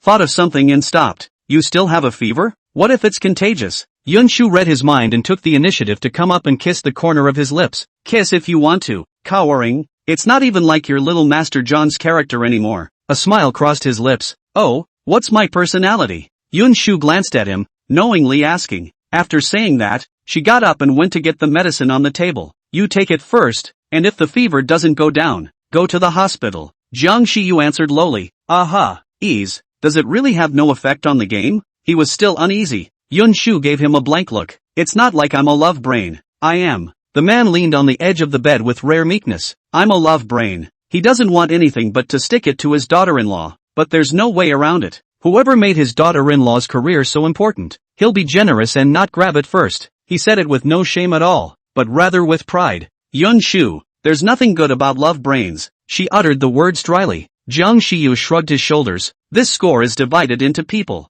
The one who pays. Wishful thinking is the one. My kind. Sure as hell. He gently related. Shu, I realize that you've been quite bold lately, and you've rebelled quite a bit. Yun Shu, that's because you didn't know me before. Well, it makes sense. It's my fault. I'll change. Jiang Shiyu pondered and nodded. Then I'll have to get to know you better in the future. Yun Shu, is not necessary. After a short silence, she spoke slowly. The semi-final competition is about completing a piece in 7 days, and the theme is love. said Shoei with a frown. I haven't even come up with a good thought until now. Why do you have to think so hard? Yun Shu inclined her head to look at him. Shu, some things don't have to be thought about so deeply. A little more shallowly, there might be a better answer. Chapter 79, he curled his legs, a smile rippled across his lips, and there was light in his eyes, as well as her. An aura flashed in Yun Shu's mind just in time for her to catch it, and her eyes instantly lit up. I know. Zhang Xiyu forced a smile and reached out to rub her head. Shu is just great. Yun Shu looked at his pale face and the unstoppable fatigue under his eyes, and said with heartache, forget about that for now. Hurry up and get a good night's sleep first. Good. Zhang Xiyu didn't try to be brave and obediently agreed. He did get tired. In order to go see Yun Shu, he hardened his workload for the week and compressed it into 3 days. Before he went to bed, he said, the study is in the third room on the right, and you can use whatever you want in there. He knew what she wanted to do. Good. Yun Shu lengthened his tone. Go to sleep, and when you wake up, I'll show you the finished product. Zhang Xiyu closed her eyes and responded in a confused manner. Aha. Yun Shu watched him fall asleep before going to the study as Zhang Xiyu said. Looking at the various business materials on the shelves, she withdrew her eyes after just one glance. Zhang Xiyu was also too assured of her. Yun Shu found a piece of A4 paper, drew out a pen, and sat on the boss chair to draw. She was a person who forgot about time once she got into her work, and when she finally finished painting, she was so sleepy that she fell asleep on the table. When half sleepy and half awake, I found myself in bed, leaning half squinting against the bed. His hand subconsciously reached for his cell phone. Zhang Xiyu pushed the door and saw such a scene, his eyes full of favor and helplessness. He just sat and watched and didn't bother to warn. Yun Shu's hair was a bit messy, her eyes were lost, and she looked like a kitten cub that had just woken up. Cute as hell. Yun Shu sensed that someone had entered and forced herself to open her eyes, reaching out to rub them. If you're sleepy, why don't you get some more sleep? Zhang Xiyu leaned over and planted a kiss on her forehead. I booked a ticket for today. Yun Shu obediently fell into his arms and rubbed against him, her eyes still squinting, her voice dazed and pouting. Are you done? The words seemed to come out subconsciously, even if the conscious mind wasn't there to ask them. Okay. With that, he rested his chin against the top of her head, swept his tongue down his cheeks, and whispered, really, dying. It's so cute. It simply provokes him to commit crimes. When Yun Shu heard the words, he grunted and his head kept shaking. No, not dead. She was so sleepy she didn't even realize what she was saying. Zhang Xiyu suppressed the impulse in his heart and asked in a mute voice, what time are the tickets? 11 o'clock. It's still early. You'll sleep some more and I'll call you then. He didn't hold back and kissed her on the corner of her lips. Aha. After answering this, there was no movement when he shouted again. When Yun Shu's consciousness was fully awake, she found herself on an airplane, looking out the window at the scenery that swept by. Awake? A low, magnetic voice rang in his ears. Aha! Yun Shu thought of something and exclaimed, my design? Here. Zhang Xiyu handed her the manuscript paper. A shock. I stayed up several nights to make a satisfactory finished product. Okay? Otherwise she wouldn't have been able to sleep for so long. She'd be heartbroken if she lost it. By the way, has your fever gone down? Yun Shu sidled up to touch the man's forehead, and she was relieved when a slight warmth of skin came from her hands. It's not hot anymore. What brings you along? Not busy working? After I'm done working, I'll go over to accompany you. Zhang Xiyu wrapped the person in his arms and kissed her hair. Do you want to sleep a little longer? Not sleeping. Yun Shu shook her head. Sleeping too long is uncomfortable.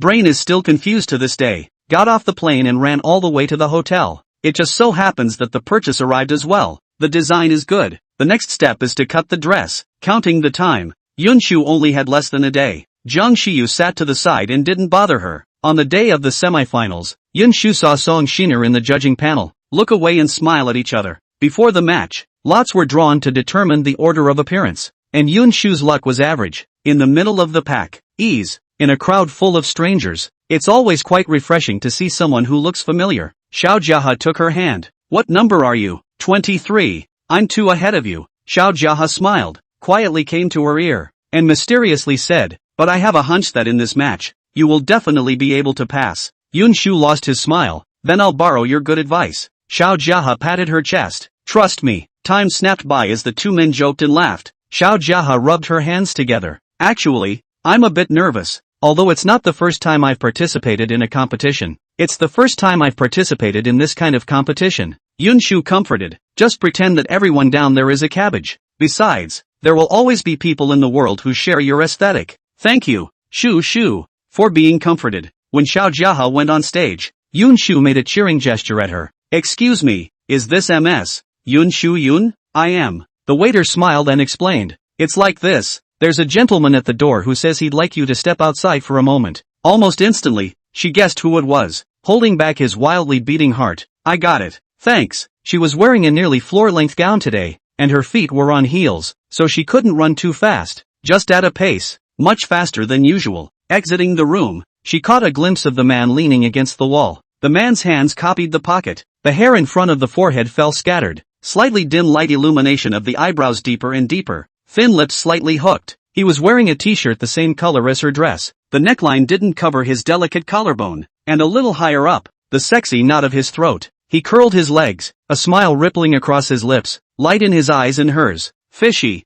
Yun Shu didn't care about anything and ran over to jump into his arms. Chapter 80, I believe in you. You have to believe in yourself too. The familiarity of the scent and the sweet orange flavor assaulted her nostrils, making her crave it. I'm here and I'm not leaving. Wearing high heels and still running. Yun Shu, are you trying to piss me off so you can find the next one? Jiang Shiyu's tongue flicked against her lower cheek, a little angry. Yun Shu deflated. Have you ever cursed yourself like this? Jiang Shiyu didn't return and lowered his head to himself, his forehead pressed against hers, his voice soft and gentle. Shu, don't be nervous, I'm here with you, I believe in you, and you need to believe in yourself. Yun Shu's body was slightly stunned as she buried her head into his chest and said sultrily, aha. As she comforted Xiao Jiahe, her own heart poofed and her palms sweated nervously, and she habitually hid all her restless agitation from anyone. But Jiang Shiyu knew, he understands her. Yun Shu wore exquisite makeup today. Jiang Shiyu kissed her forehead. Remember to make it up to me when you win the competition,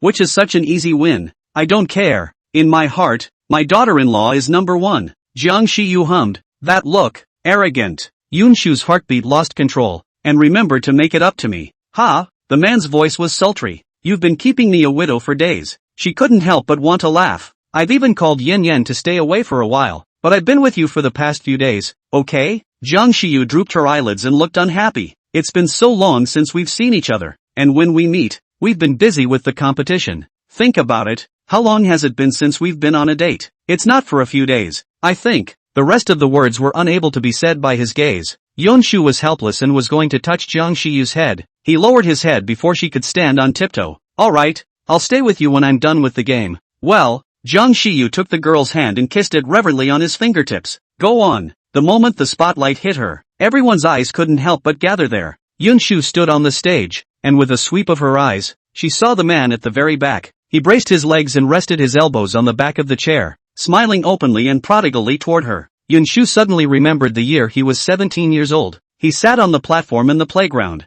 The sunlight for him, he whistled a whistle, frivolous and diffident, dangling and spirited. Yun Shu also curved her lips and introduced her work in a calm and relaxed manner. Love is supposed to be abstract, but when made concrete, it becomes tangible. The clothes she designed weren't exactly elegant and demure compared to the previous ones. It's just everyday clothes that look plain and inexplicable, but one can feel the emotion and flavor contained in them. Wearing a gown with her hair in the back of her head, she sparkled and spoke eloquently on stage. At this moment, it was as if between heaven and earth, only she was the brightest scenery. The judges looked at each other with appreciation in their eyes. Jiang Shiyu quietly watched and listened to the people around her appreciating her with honor. The results of the competition come out quickly, almost as soon as the entries are displayed, and you wait 10 minutes for the results. There were a total of 40 participants in the semifinals, and only 8 would win and compete in the finals. Xiao Jiahe nervously clasped her fingers. Shu, I might be eliminated. Don't get ahead of yourself. If you don't believe in yourself, how can anyone else believe in you? Xiao Jiahe laughed. Shu, I think you're so profound. Just learning now. Xiao Jiahe abruptly remembered something, and squeezed his eyebrows at her. Just now I can see a handsome man, looking at your eyes that is called as gentle as water. Don't tell me and you have nothing to do with it, haha. Yun Shu didn't hide it. You should be talking about my boyfriend. You're in love? Xiao Jiahe exclaimed. Right. Yun Shu's eyes lit up. I'll introduce you guys sometime. Fine. I'd like to see what kind of man it is that can take you. Between the jokes, the results are in. The scene fell silent. Her eyes moved to the back row, which was deserted. Going to look at Song Shiner again, she found her smiling at her. Yun Shu vaguely guessed the outcome. Shu, I made it to the finals. 7th place. Xiao Jiahe's lowered voice couldn't stop the excitement. Yun Shu smiled. Congratulations. After reading 2 more people and not hearing Yun Shu's name, Xiao Jiahe's eyes lit up. You must be in front. The judges continue to read. Second place, Yun Shu. First place, Ri Wei. Yun Shu was quite satisfied with the result, and after acknowledging a few congratulations, he found an excuse to leave. Just as he arrived backstage, he saw the man touching the red rose. He took a step in and bent down, flexing his fingers to scrape down the bridge of her nose, his eyes full of favor. Congratulations to our Shu for winning the competition. He was not surprised by the result. Yun Shu inhaled and looked at the delicate roses in front of her. Is it for me? Who else would you give it to? You dare to give it to someone else? Yun Shu sniffed and glared at him. Jiang Shiyu lost his smile and handed her the flowers. My flowers? Only for my girlfriend. That's more like it. The scent of flowers reached his nose, causing Yun Shu to bend his eyes and whisper. Yun Shu. Someone behind her stood still, paused, and looked at Jiang Shiyu, her tone surprised. You're here too? Chapter 81. Wouldn't it be more tiring to do that kind of thing in the future? Jiang Shiyu lightly raised her eyebrows. Li Wei? Ri Wei's eyes caught. Is this your girlfriend? Problems? Asked instead of answering. Ri Wei staggered and shook her head regretfully. It's a pity to match you. Jiang Shiyu, reaching out to gather Yun Shu in his arms, he smiled. I know an ophthalmologist who will give you a discount for pushing his business card. Li Wei rolled her eyes and swept right past him, reaching out her hand towards Yun Shu. Hello, I'm Li Wei, the older sister of Li Yuzu. It dawned on Yun Shu. No wonder she felt so familiar. Hello, I'm Yun Shu. She smiled, her hand just reaching out before the man cut her off. Just get acquainted. A handshake is not necessary. Ri Wei. Jiang Shiyu smoothly inserted his fingers between Yun Shu's fingers, interlocking his fingers. We still have things to do, so we'll leave first. Without listening to Li Wei's reply, he led Yun Shu out of the backstage. Ri Wei. What the hell? She's not going to steal him? Is that hostile look serious? Why don't you ask? What? Jiang Shiyu deflated. Not asking how we met? Yun Shu. Ha? Does it matter? Yun Xiaoshu. Aren't you even angry? Jiang Shiyu hung her eyes, her voice muffled. You're not angry that I know other girls? Having said that, what else does Yun Shu not understand? Lifting her hand to pinch his cheeks. But little fish, I believe in you. They're all normal people. It's normal to socialize, and it's normal to meet people of the opposite sex. You can't link to making friends just because you're in a relationship, can you? Yun Shu moved up to kiss the corner of his lips and whispered, Little fish, I like you a lot. She knows what he's worried about? Honestly, though, she should actually be the one worried about guessing right. Jiang Shiyu looked at the flow of light in the girl's eyes and leaned down to kiss her lips. As the kiss ended, Jiang Shiyu affectionately rubbed his chin against the top of her head. Is there anything you want to go to? Yun Shu was a bit weak in the legs and leaned her body weight on the man, shaking her head. No, if it wasn't for Jiang Shiyu, at this time, she would probably be nestled on the sofa of the hotel playing with her cell phone. Jiang Shiyu knew what she was thinking as soon as he looked at her and flexed his fingers to knock down her forehead. I promised to make it up to me. Go on a date. After saying that, he couldn't help but pull Yun Shu to go shopping. Holding hands like an unusual couple, they wandered from mall to mall. Whenever Yun Shu came across something, but whenever Yun Shu looked at it for more than a couple of moments, Jiang Shiyu bought it with a bold wave of his hand. At the end of the day, Jiang Shiyu carried a full load in his hands, and Yun Shu was inevitable. The first thing she did when she returned to the hotel, Yun Shu directly jumped onto the sofa and flopped down without moving. Jiang Shiyu sat over and let the person lie in his arms, his voice helpless. Tired from this? It's been hours of shopping. Yun Shu charged. Jiang Shiyu's good-looking brows frowned. You don't like shopping? You don't like it after you've been shopping for a long time. He hummed and rubbed her shoulders. In the middle of the day, he seemed to whisper. Wouldn't that kind of thing be even more tiring in the future? Yun Shu was first confused. Then her face exploded red in response. Jiang Shiyu, what have you been thinking about all day? Missed you. He doesn't know the slightest thing about avoidance. Yun Shu struggled to get up. I'm sleepy. I need to sleep. Jiang Shiyu's eyes were obscure, and he wrapped his arms around her slender waist from behind, his chin resting on his shoulder, his voice compelling. Is Shu inviting me? Aha! The last word was trailed up by him. That tingling sensation traveled from her ears to her heart, and the voice sounded as if it had hidden hooks, specifically to hook her. Before Yun Shu could reply, a knock sounded at the door. You get up and drive. I'll get the door. Jiang Shiyu this time didn't make a fuss and obediently let go of his hand. It just doesn't look good. Yun Shu had just opened the door when the person at the doorway took her in his arms. Mom, what's wrong? Song Xaner's eyes reddened and her voice choked. Xiao Shu, I remember. Yun Shu paused. Little relief. Song Xaner hugged Yun Shu tightly, as if trying to prove something. After a while, Song Xaner gathered her emotions. It's because mommy was too excited. She didn't hurt you, right? Yun Shu smiled and shook her head. No. Mom, did you tell my dad? Song Xin pursed her lips. Not yet. This end can't go. There are strict requirements over here that you can't leave C-City until the competition is over. There weren't many people in the corridor, but it wasn't good to stand here and talk. Yun Shu sidestepped. Come in and talk. Song Xin nodded, just as she was about to say something to Yun Shu, and then a not-so-surprising sighting of a not-so-surprising person on the couch. Auntie. Jiang Shiyu straightened his clothes and called out with a smile. Song Xin opened her mouth and said nothing. Sighing, sit down. She had already met Jiang Shiyu today, at the game. Besides, how could she not know what her own daughter had done during the game? It's just that it didn't hold up business and she looked the other way. The three of them sat facing each other, and the atmosphere became a few moments strange. Song Xin finished the matter and then instructed. I'm not against you guys falling in love. It's just that right now you're still young after all, so pay attention to it all. Yun Shu understood and her ears flushed. Jiang Shiyu said with a straight face, Auntie, I won't let Shu suffer. It's good that you guys have a sense of proportion. Song Xin didn't stay long and left. There was only one bed in the room. Jiang Shiyu wouldn't condescend to it, and contentedly slept the night with Yun Shu in his arms. The finals were notified 10 days later, arriving on June 26. The rest said nothing. Jiang Shiyu is running both in Kyoto and C-City these days. Yun Shu feels sorry for him and says for him not to come. Jiang Shiyu disagreed. If I can't overcome this difficulty, how can I marry you? Yun Shu felt that this was just crooked reasoning. What the hell is this? It doesn't matter, okay? Yun Jinyan was idle and bored and came over to play with her. Sometimes they bumped into each other with Jiang Shiyu, and the two of them were at each other's throats. Every time Yun Jinyan was so angry that he wanted to do something. Soon came the day of the finals. The moment Yun Shu received the title, she couldn't help but be a little surprised. Security. There's a paraphrase below. What are the safest clothes for women to wear in this day and age? Chapter 82, She's always been my pride. This competition is 5 hours long.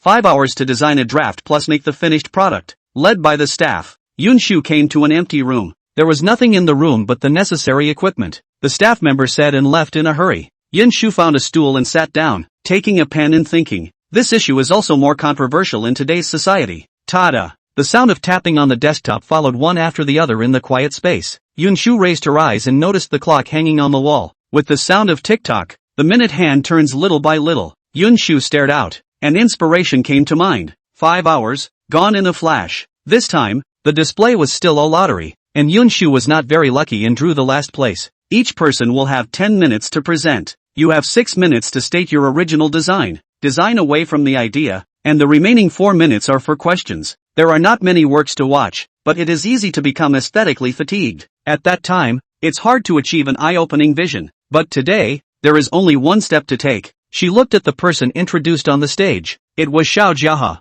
In summary, I believe that women should have the freedom to dress. One of the judges on the far right said, in today's society, some people think that women are jeopardized because they wear less. They think that women wear these out just to show them. What do you think about this? Shu Kawei, this in itself is discriminatory. Men can dress as they please. Why not women? The judge laughed. I think you may have missed the point of that statement. Xiao Jiahe pursed her lips. And the way I see it, your design doesn't match what you said. The judge reached out. Your dress is much more conservative than in the questions I asked you. Xiao Jiahe wanted to say something else. Song Xin glanced at the time and spoke faintly. Time's up. Please invite the next person. The same was true for the next few, no matter how they answered. The judges found loopholes in their words and magnified them infinitely. Several of the judges didn't even look up when Yun Shu came on stage. She didn't care. I don't design clothes. The words drew their heads up in unison. Was there not enough time to design it? Or is it because of a lack of inspiration? The judge who started asking Xiao Jiahe questions asked, but you also know that this is a competition.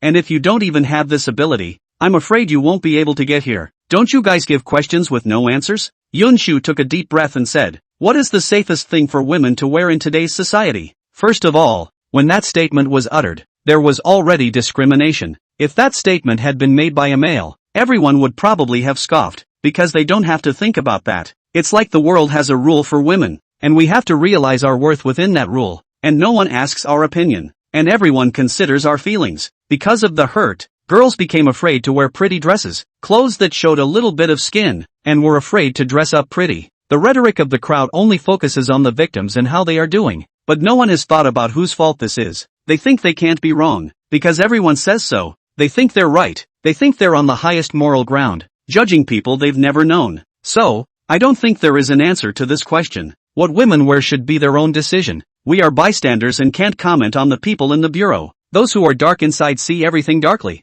And even what you think is right may not seem right to others. There's no way we can satisfy everyone. So let's do our best to satisfy ourselves. It is now in full bloom, and the full bloom will not fail us. Yun Shu finished and bent down. These are my insights. Thanks for listening. There was silence in the arena for a second. Then thunderous applause erupted. Judge on the right, XINR, this daughter of yours? She's extraordinary, so bold, and able to figure out the questioner's intentions. Song Sheener smiled back. Looking at the stage, she's always been my pride. The result of the competition. Yun Shu is the first place. She was a little confused when she heard the result. I didn't design anything. The judge who spoke at the very beginning shook his head. The greatest thing about a designer is not how lofty a fashion brand or how bright and colorful the clothes are. It's a heart, and a brain that can think. The fact that you have made it to the finals has already proven your strength. We designed this final to see your enlightenment, and your insights. Think about the topic, not just answer the question. Yun Shu nodded. I know. Just as the crowd was focused on the outcome of this contest, two videos caught fire first. One is a video from the finals of the Cloud Relief. There was another one, about Yun Shu and Song Xin Air. Then the online buzz became, hashtag Yun Shu's talk on safe dressing for women hashtag designer competition final title hashtag daughter of designer Elaine hashtag AI Yun and Yun Shu hashtag chapter 83 my fiancé at Yun Duo stole a drink. Then scolded Pol Black deleted. The public opinion developed so fast that by the time Yun Shu knew about it, the internet had already gone crazy. Song Xinr had returned to Kyoto early after the competition, and after seeing the news on the internet, she gave Yun Shu a call, telling her not to worry and to leave this matter to them. Yun Shu didn't have many waves and answered at his words. Besides the matter of the competition, there was nothing happier than Yun Jinyan's college entrance examination results. The province's top high school student, Yun Jinyan reacted lightly, seemingly in control. When Ning and Gun Yenshu called back and forth, first to congratulate and then to say that when they came back they would throw a party for Yun Jinyan, it was rejected by Yun Jinyan righteously. Before the results came out, there were people calling Yun Jinyan, whose cell phone hadn't been turned on in the past few days. Never underestimate the ability of netizens. But in just half a month, almost the entire experience of the matter has been raked over the coals. Song Xinr is Ai Yun, a member of the Haigu song family. Then wouldn't Yun Shu be the young lady of the haiku song family? Wait, Song Xinr seems to be the judge of this competition. Yun Shu is the first place. Shouldn't. What are you talking about upstairs? Didn't you guys watch the video of the game? Don't be so sour on the grapes. Okay /smile JPG. That's right. Do you have to be told off for having a bit of strength these days? Who knows if the questions will be penetrated early? Did you see it? If you didn't see it, say so. You really think you can do whatever you want on the internet without anyone seeing you? The internet is now divided into two waves of factions, and it's a hot mess. Some black people started cursing under Yun Shu's tweets. For this, it pissed off the Song family, the Yun family to death. Just before they could act, someone had already tweeted, Master Xiaojiang, my fiancé at Yun Duo stole a drink. Scold again, pull black and delete. The crowd had not yet reacted to whether this little Master Jiang was the little Master Jiang they were thinking of when another tweet rushed onto the hot search. Jiang's V, please watch your words. If you're cursing our future madam, beware of the lawyer's letter. At designer competition official V, please come out and explain /smile JPG.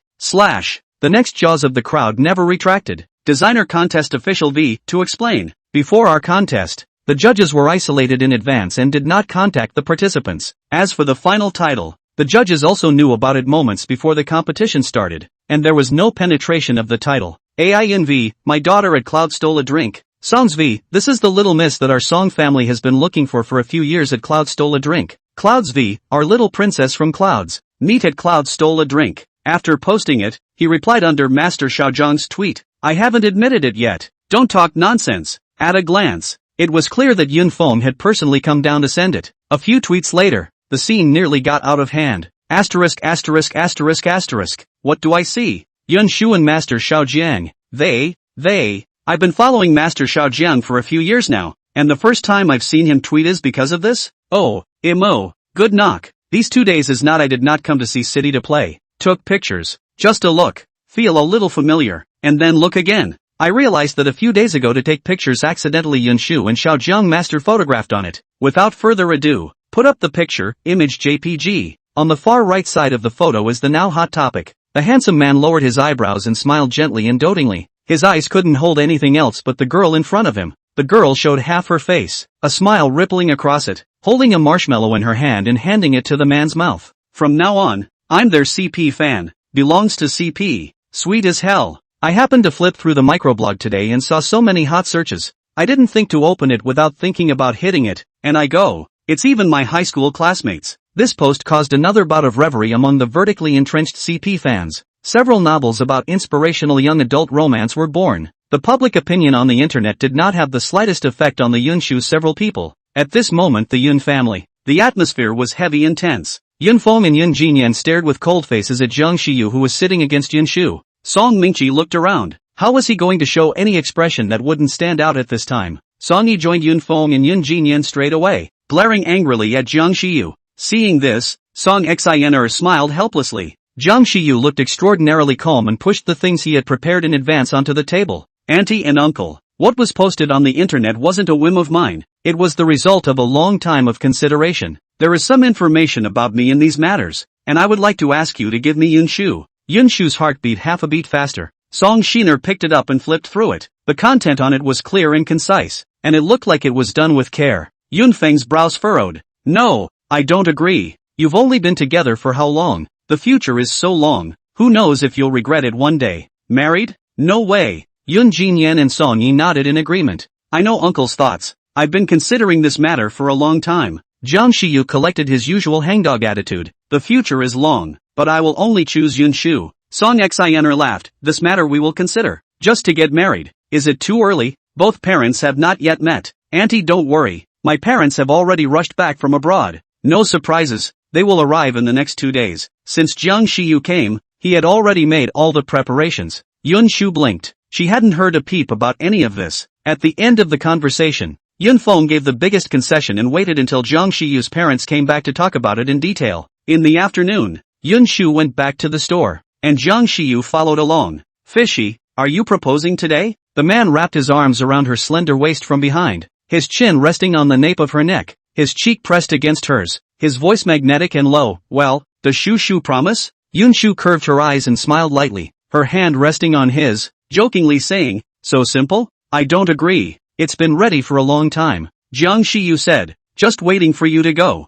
Yun Shu, how it feels to be set up. Chapter 84, a kiss to celebrate my successful proposal. Because Yun Shu's fame had risen, there were many more orders in the store. Yun Shu was too busy to do it alone, so she could only post a note on it, customized clothes, need to be booked in advance. Toward the end of the evening, Jiang Shiyu mysteriously dragged her to the surprise, as he called it. It was just about 7:30 p.m. When we arrived, and it was already dark. Jiang Shiyu held Yun Shu and opened a door, which was dark and out of reach. The lights shine and the surrounding area is instantly radiant. It's a flower room. The room was full of blooming flowers, emitting a gust of fragrance that assaulted Yun Shu's nostrils. The purples are beautiful. Like it? Love it. Yun Shu smiled and nodded. You prepared it? He responded. Aha. After saying that, he turned around and took out a bouquet of red roses from a tightly packed bush and kneeled down on one knee under Yun Shu's gaze. Pretty fingers pulled a haloed diamond ring out of the dainty flower. The corners of his lips rippled with a smile, and his voice was gentle and loving. Shu,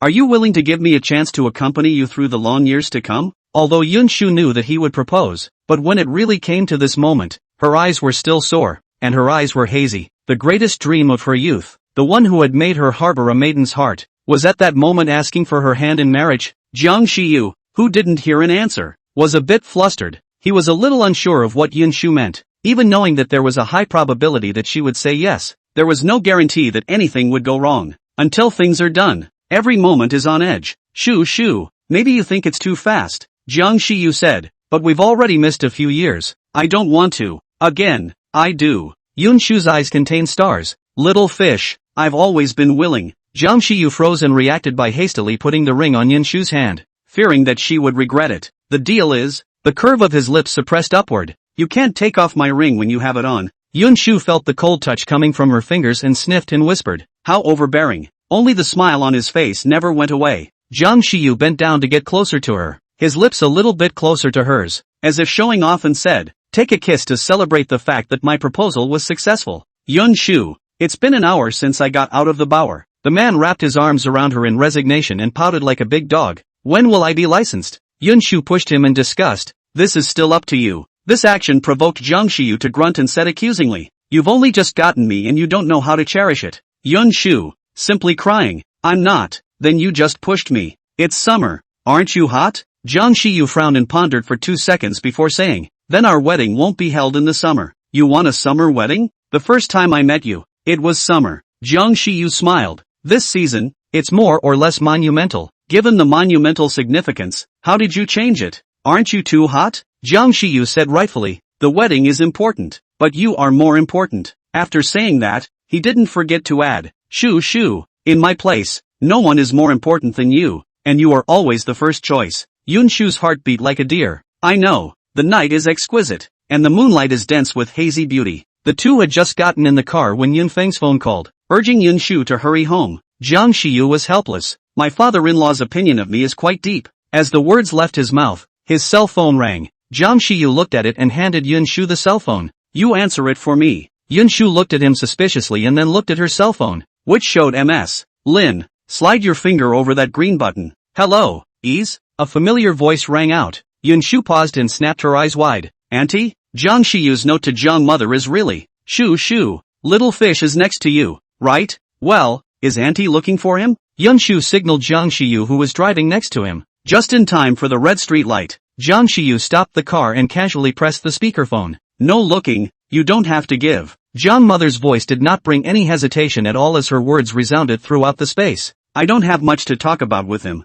Jiang Shiyu once again wondered if he was pro-life. The mother Jiang on the other end didn't know that her own son had listened to her words thoroughly. Joy could be felt from the cell phone screen. Shu, Auntie specially prepared a gift for you this time. When the time comes, you don't dislike my vision, not too much. The next call had nothing to do with Jiang Shiyu. Jiang mother pulled Yun Shu to talk about the West and the East until the second before she hung up the phone and woke up. Then she remembered the main thing. "By the way, tell him to come to the airport tomorrow to pick us up." MS. Lin, you finally remembered me. Jiang Shiyu. Under this sad atmosphere, Yun Shu actually wanted to laugh. "Cell phone? You take it first. Later Lu Yan and the others may send a message." Shu helped to return it. For that, he's never been much of a shirker. "All right." The cell phone screen went off for about 2 minutes before a ding-dong dash was heard. "Fishy, what's the cell phone password again?" Jiang Shiyu had told her once, only she was a bit sleepy at the time and didn't hear much. 520,723. Jiang Shiyu said, "I also took your fingerprints." Yun Shu blinked. "When? How come I don't know?" "While you were asleep." Jiang Shiyu held the steering wheel with one hand and hitched the other to it, his eyes looking straight ahead. Yun Shu said "Oh" and entered the password. I don't know if it was a coincidence that it had her birthday in it. Brainstorming, he inclined his head to ask, "Fishy, does this code mean anything?" "I love Yun Shu." There weren't a lot of people on the streets now, and Jiang Shiyu distracted himself. The simple and rough confession confused Yun Shu. She guessed right. Aha! It was indeed a message from Lu Yan, but not on WeChat. It was on QQ. At first glance, the avatar looked so familiar. A handsome man with a good face. "Tomorrow's dinner party? One word, coming or not?" Lu Yan asked you if you're going to the gathering tomorrow. Jiang Shiyu asked rhetorically, "Are you going? You won't go if I don't let you?" Well, the words of the lady are self-evident. Yun Shu's face blushed slightly. "Then go. You can't just not go every time." Jiang Shiyu was fine with it. "Okay." Yun Shu finished sending a message back to Lu Yan and stared at that avatar for a while. Suddenly remembering something, her pretty fingertips slid on the screen to reveal the home page. The moment she saw the nickname, Yun Shu's breath caught. Sunset blushed darkly. In a slightly hoarse voice, Jiang Shiyu's fingertips lurched. "It just occurred to me that in the past few days, Lu Yan Yixing sent him a message, and he was so annoyed that he pulled the person black. So, Lu Yan should be sending messages on QQ now." That. Jiang Shiyu's scalp tingled at the thought of that. "It's you?" Chapter 85. So the good luck she thought she had was from him. Jiang Shiyu stabilized his mind and pretended to be unaware. "You said my QQ name, what happened?" Yun Shu didn't eat this. "You know that's not what I'm talking about." Jiang Shiyu sighed. "Why are you so smart?" These words undoubtedly affirmed Yun Shu's suspicions. "Why? Not at ease." Jiang Shiyu didn't hide it anymore. "I don't feel at ease with you being alone abroad. When I had a fever, were you the one who had Hatsumomo call me to talk to me?" "Aha. Did you go?" "Went. Stayed for a few days. Didn't dare to see you." Jiang Shiyu pursed her lips. "At that time, I saw a boy beside you. He laughed when he finished. Just not as handsome as me." Yun Shu looked complicated and said softly, "How silly." Jiang Shiyu retorted, "Who said that? I'm very smart, okay?" Yun Shu inclined her head to look out the window. Turns out all that good luck she thought she had was from him. The next day, Jiang Shiyu first went to the airport to pick up Jiang's father and mother. The two of them returned home to clean up a bit, and then urged Jiang Shiyu to go to the Yun family together. Yun Feng smiled skinlessly and sat next to Song Xin, not saying anything. The atmosphere in the living room was hot when Yun Shu came down. Jiang mother was pulling Song Xin into a lively conversation, while Yun Feng and Jiang father were both discussing the future direction of the company. Only Jiang Shiyu was bored in playing the game. Upon seeing her, and ignoring the game, he stood up and walked over to her. Shu, come. Without waiting for Jiang Shiyu to say a word, Jiang mother pulled Yun Shu and sat beside her, handing her the gift she bought for her. Look at it, like it or not. Yun Shu opened the box and it was a necklace. The graphic is a white-pink crescent moon that reflects pink in the light. Thank you auntie, I love it. Jiang mother's face was full of smiles. It's good if you like it. It's good if you like it. Jiang Shiyu looked on expressionlessly. I bet he's the only one without a gift. Ha, on your hand. Is that a ring? As the words fell, the gazes of the crowd came together. Yun Shu subconsciously retracted her hand. Jiang mother looked excited. Did little fishy propose to you, Cloud Peak? Before he stood up, Song Xin pulled him back with a wink. Yun Feng gritted his teeth, so angry that he couldn't wait to take a broom and kick people out. Because of this interlude, the next topic became marriage, discussed for hours and finally settled on next spring. Yun Feng didn't even want to pull a smile. Imagine what it's like to have your daughters, whom you've spoiled since childhood, abducted. And it's not.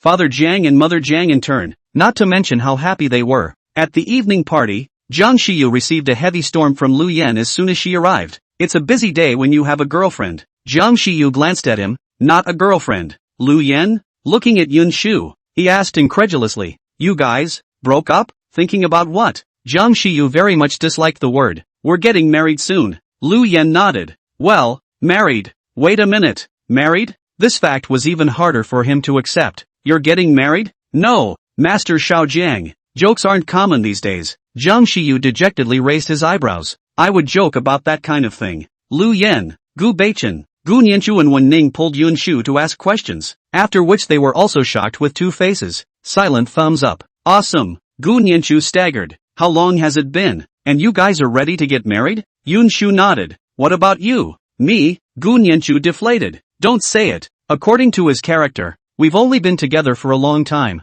probably less than 2 years, and he doesn't even have the heart for it. When Ning ate a piece of watermelon, oh, each of you is taking off behind my back. I don't have a date yet, and you guys are thinking about getting married? Know where I should be now? Wenning smiled. I should be at the bottom of the table. Yun Shu laughed. Are you looking for one too? Wen Ning shook her head. No.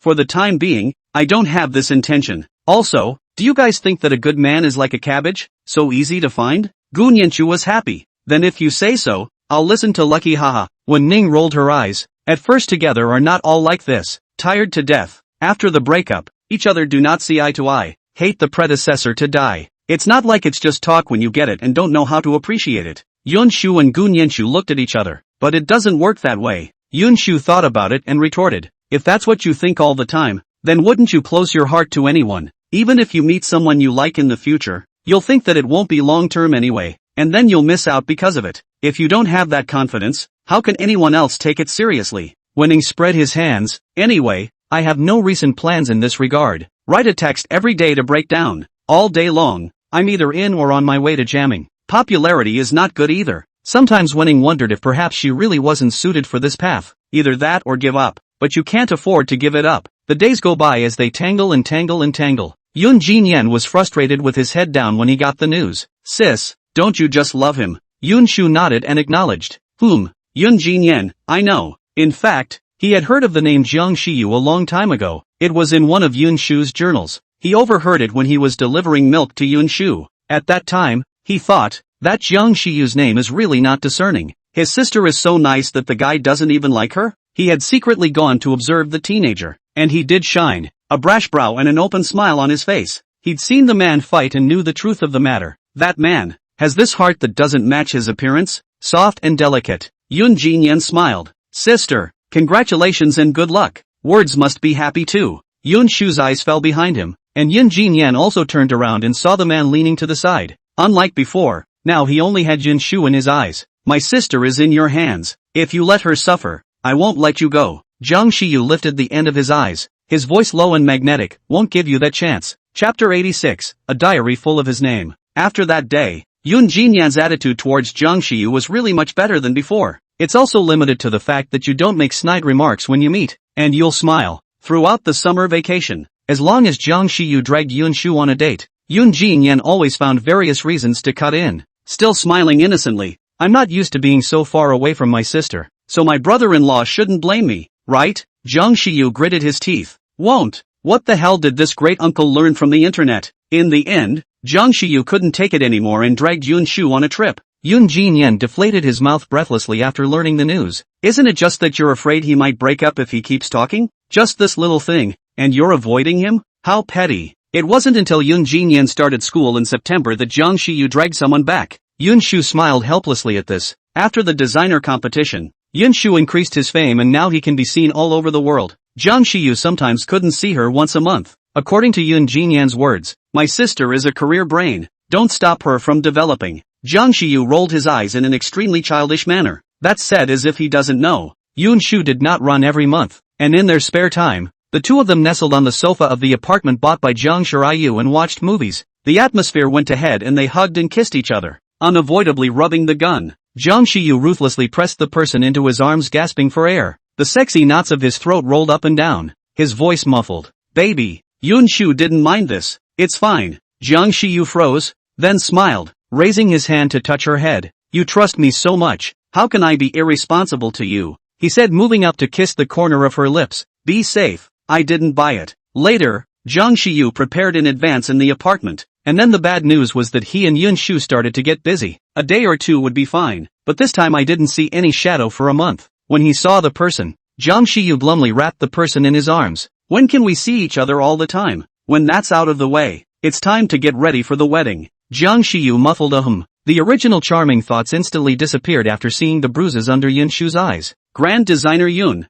get some rest and relax. Ha! Yun Shu didn't refuse. Good. In the juncture I hope stars under the moon. Another year of green hanging full of branches. 2 days before the wedding, a few people came out for a get-together. When Ning, are you serious? Chen Jingzhou proposed to you? Gu Nianshu nodded. Well, a few days ago I casually mentioned to him that he was going to get ready to get married, and who would have thought that he wouldn't be able to sit still? Thinking of that scene made Gu Nianshu want to laugh. Yun Shu smiled. Congratulations, Wenning let out an oops. Now it's our turn to congratulate you. The day after tomorrow's bride-to-be. Yun Shu's face was slightly red, and she inclined her head just in time to meet those doting eyes, which seemed to be overflowing with affection as she looked at her. On the way out, Lu Yen spat. I now wonder if he's been dropped. Those eyes, TSK, only see relief. Jang Shiyu glanced at him. I'm looking at my daughter-in-law. Any comments? Lu Yen covered his chest. You guys, this is what it looks like. It caused a few people to laugh. On the eve of the wedding, Yun Jinyan went to Jang Shiyu. Do you know my sister's diary?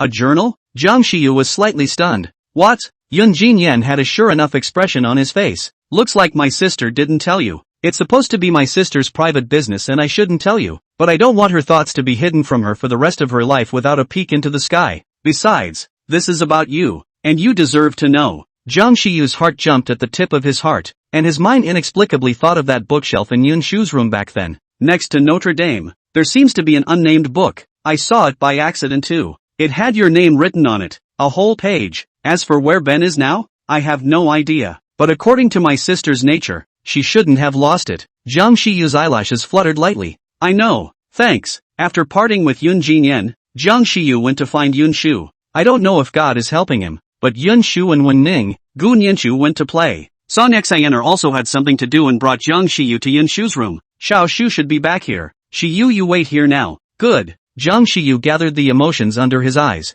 Thank you, Auntie. Song Shiner spoke again and hurriedly left. Yun Shu's room. Jang Shiyu had been here many times. Almost with his eyes closed he could tell where this was. I went straight to the bookshelf and found the book Notre Dame de Paris by memory. The book next to it is still there. Jang Shiyu reached out and took it. Sitting in his chair, he stared at the plain cover for a while without turning a page. An hour later, Yun Shu came back from outside and saw Jang Shiyu, who was sitting paralyzed in a chair. At a glance, little fish, what brings you here? Yun Shu smiled and jumped into his arms. Why didn't you say anything to me? Jang Shiyu's eyes had some blood in them, and the corners of his lips were bitter. It didn't take long to wait. Did you stay up late working overtime again? Why is there so much blood in your eyes? Yun Shu was heartbroken. I'll rub it for you. Jiang Shiyu reached out and pressed her down, smiling under the girl's puzzled gaze and letting her soft fingertips press and rub on the location of her temples. The calm waters of his heart were long gone. The waves were raging, a churning. Ease. What's wrong? He smiled and said, it feels like a dream to be getting married tomorrow.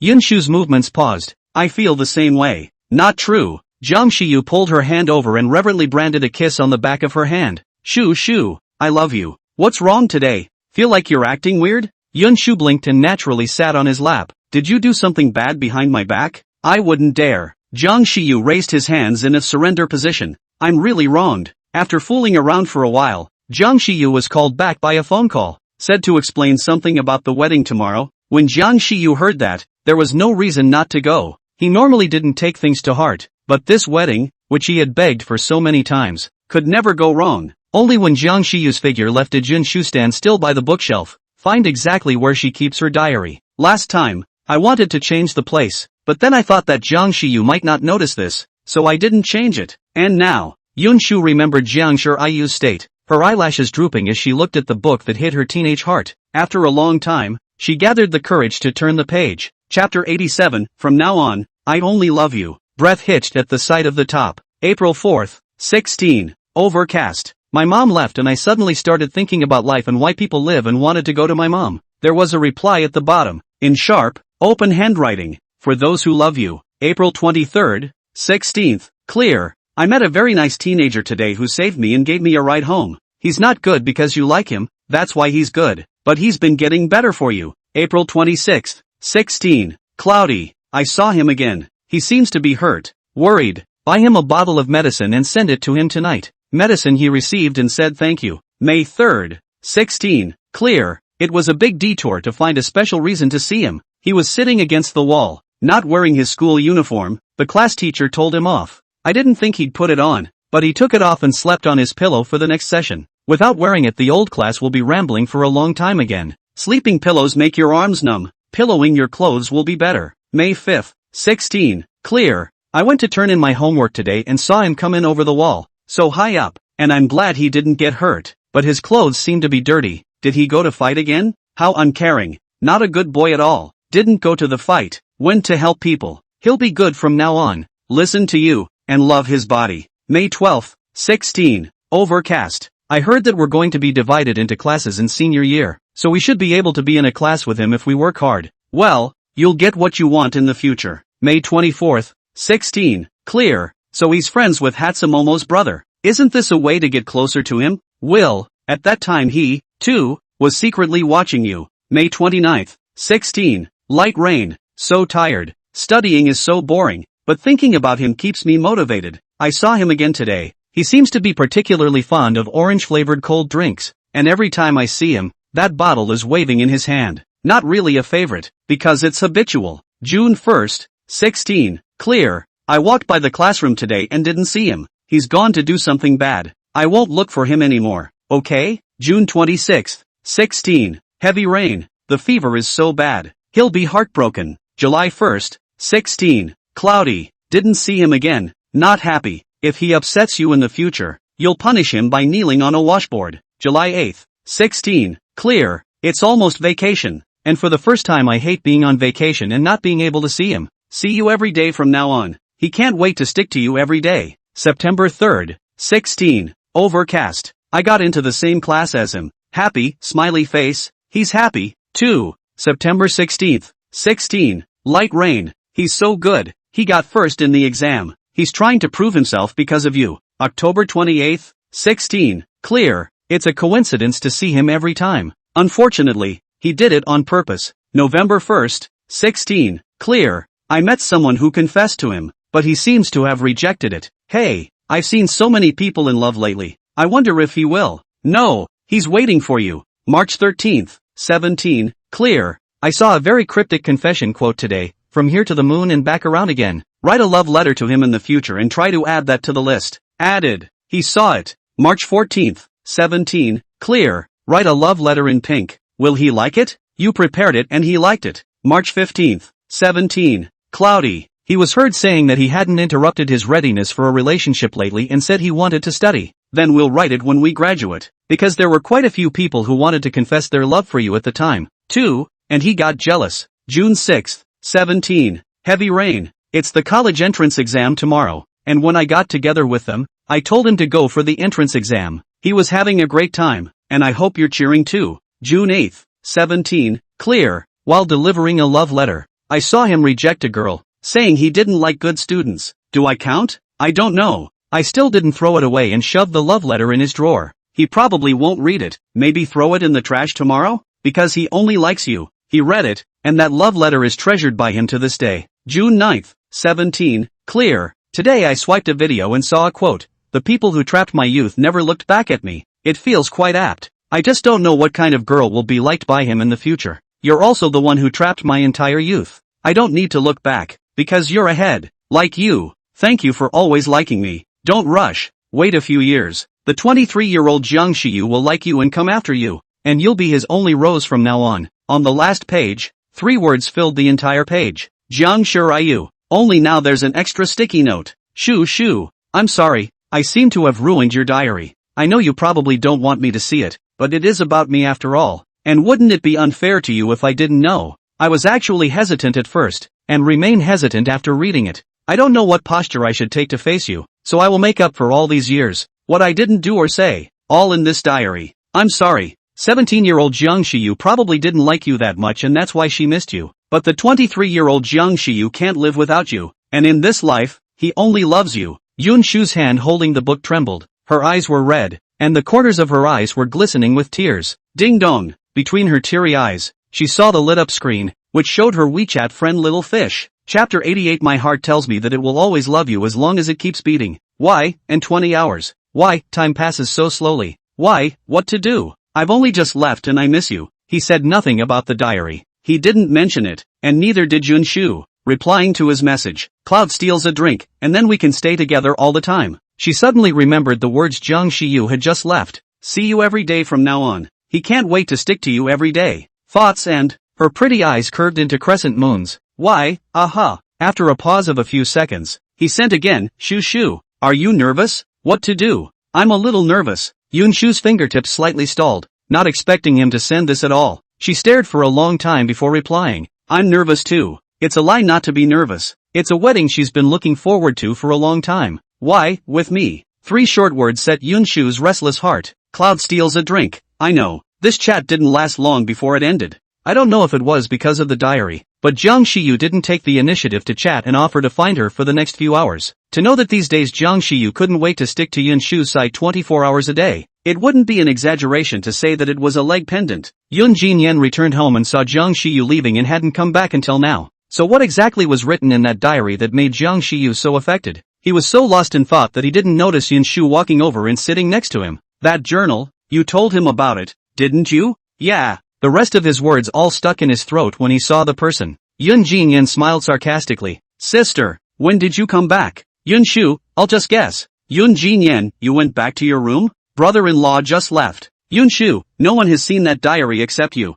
The conversation between the two could be described as a donkey's head, completely off channel. Yun Jinyan deflated. I'm the one who said it was supposed to be about him, so why don't you tell him? Humph, don't think you're so at ease after abducting you. Yun Shu pursed her lips in silence. He has no peace of mind. Since Notre Dame, Yun Shu has done a lot to make up for the regrets of the past. Yun Shu knew that he was doing it because of guilt. But sis, isn't this more proof that he likes you? Yun Jinyan said, because he cares about you. That's why he developed this mentality. Sis, you don't have to feel sorry. Even if I don't say anything this time, can you guarantee that he won't know in the future? Yun Shu held her chin in her hand. I know. Yun Jinyan, alright, don't think so much. Tomorrow is your wedding. If you're like this, I don't feel comfortable handing you over to him. Yun Shu lost his smile. Human child. Yun Jinyan retorted. I'd been an adult for a long time, okay? In the evening, Yun Shu finished washing up and was about to go to bed when she heard a sound coming from the balcony. In an instant,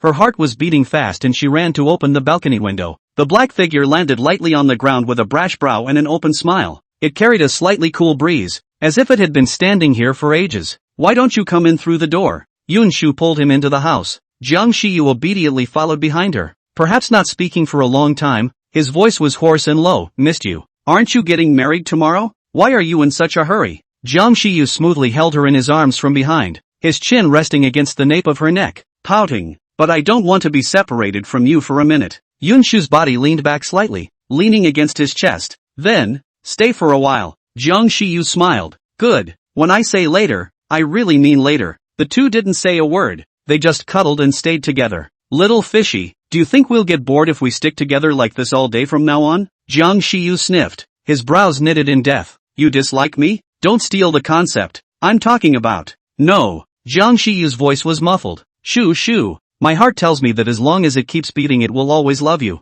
Yun Shu lowered her eyes. Me too. In the end, Jiang Shiyu was dead set on not wanting to leave, or Yun Shu pushed him out. Okay, I'll see you in the morning. Jiang Shiyu drooped his head and looked wan. Oh, then I'll come first thing in the morning. Yun Shu laughed dumbly. Remember the process. Good. Jiang Shiyu kissed her forehead. Wait for me to pick you up tomorrow, early the next morning. Whether Jiang Shiyu came or not, Yun Shu didn't know. But anyway, she herself was rushed out of the soft blanket early in the morning by Song Xin. Wash, make up, change clothes. After a set of procedures, Yun Shu was so tired that her eyes were fighting. When Wen Ning and Gun Yenshu came, they saw So Yun Shu with her eyes closed and her head a little bit. Seeing them, Yun Shu was slightly refreshed. You guys are here. Wen Ning's eyes crossed with amazement. Wow, Shu is so beautiful. Gun Yenshu proud face. TSK, such a good-looking person is my good sister. Yun Shu held her mouth. I'm almost exhausted. Wen Ning smiled and sat down. It's only once in a lifetime,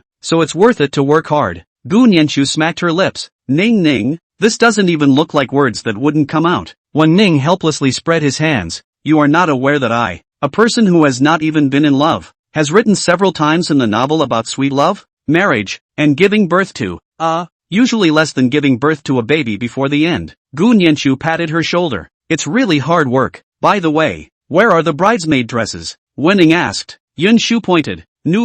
Are you guys changing now? Gun Yenshu, of course, any later and it might start. None of them had much of a concept of getting married, but it was okay to pack up early. Yun Shu made a sound. Then I'll work hard for you. No hard work, you guys can just treat us to dinner later. Wen Ning took the bridesmaid dresses in her hands and asked with a smile. Yun Shu curved her lips. No problem. The two had just come out of the fitting room when Song Xin walked in with soup and food. Auntie, Song Xin smiled. Ning and Chu are here. When Ning and Gun Yenshu nodded their heads in unison. Just changed. Song Shiner, rather. It's hard work for you guys. Gun Yenshu grinned. What's wrong with that? We're good sisters for life. Yun Shu did not want to interrupt the conversation of several people, but her stomach did not allow it. What I ate in the morning would have been digested by now. Mom, is that in your hand? There's still a while before the wedding, so eat something to pad your stomach. Song Xin handed the bowl in her hand to Yun Shu. Yun Shu nodded her head like a chicken pecking at rice. Good. Chapter 89. Is this the consciousness of a married man? When Song Shiner left, the room was briefly silent before laughter ensued. When there was another movement at the door, when Ning and Gun Yenshu walked to the door with great understanding. Knock knock. There were 2 knocks on the door, followed by a mellow, magnetic voice. I've come to pick up Shu. The 2 men looked at each other, both seeing the same meaning in the other's eyes. It's not that simple to pick up a bride. No mean first. It was quiet outside for 2 seconds, and then Wen Ning saw 2 red envelopes shoved through the doorway. She bent down to pick it up, opened a look, eyes wide. Asterisk did not break the gate. Gun Yenshu took a moment to look at it. How much? Bank card. Gun Yenshu picked it up and looked at it twice, and couldn't help but be staggered. Worthy of being a Jiang. It's just rich. This one card is a minimum charge of $1 million. Winning. Lust for tears. That's more money than I've ever made writing a novel in my life. Gun Yenshu nodded, hardly disagreeing. When Ning wiped the non-existent drool from the corner of her mouth. How can you betray your sisters just because of a little bit of petty profit? Gun Yenshu was silent for 2 seconds. You're right, but money matters too. But I think that money is important too. Almost at the same time, the 2 men spoke out in unison. Well, how about, opening the door? There was another silence. Knock knock. Lu Yan's voice sounded outside the door. The red packet also took. Do not open the door? Gu Beichen, we're all still standing. Stand a little longer and let us discuss it. 10 minutes later. The 2 opened the door, arms touching, blocking the doorway. Jiang Shiyu was wearing a handmade customized suit, inch by inch, outlining a wide waist and narrow back. His hair, which was always casual, was sprayed with hairspray, and his collar was tied with a tie, neat and tidy, and he looked very proper. Even his usual customary expression was curtailed. He was tall and noticed at once the white figure sitting on the edge of the bed. When Ning didn't care about his look of eager anticipation, and smiled slightly. The bride is inside, but it's too simple, and it's always unworthy of Master Xiaojiang, so we have a few questions. You asked. Jiang Shiyu was a bit impatient. Ahem, it's not a hard question. Guaranteed you can answer it. First question. Do you know who Shushu's first love was? Gu Beichen's expression stiffened. What kind of question is that? Sure IU isn't? Wen Ning extended her finger and wiggled it. No, as far as I know, Shushu liked someone in high school, but she hid it deeply. Since you guys are getting married soon, you shouldn't be unaware of it, right? Lu Yan was speechless. How long has it been since high school? It could have been a moment of confusion. Who's to say it was like that? Wen Ning spread his hands and looked innocent. Does it have anything to do with me? As soon as she turned her eyes, she came eye to eye with Yun Shu. The two men looked at each other meaningfully and smiled. Actually, they don't know. They're all curious. Lu Yan's face was frustrated. Master Xiaojiang, you died before you started. Are we stuck at the first level? You are not Shushu's first love? How surprising. But then again, Shushu was so well behaved in high school. How could she have a favorite? Thinking about it further, I don't think it's possible. Gu Beichen also felt it was impossible. Why else would I say you boys are nervous? Not attentive at all. Jiang Shiyu's gaze sank slightly. It's not difficult. What?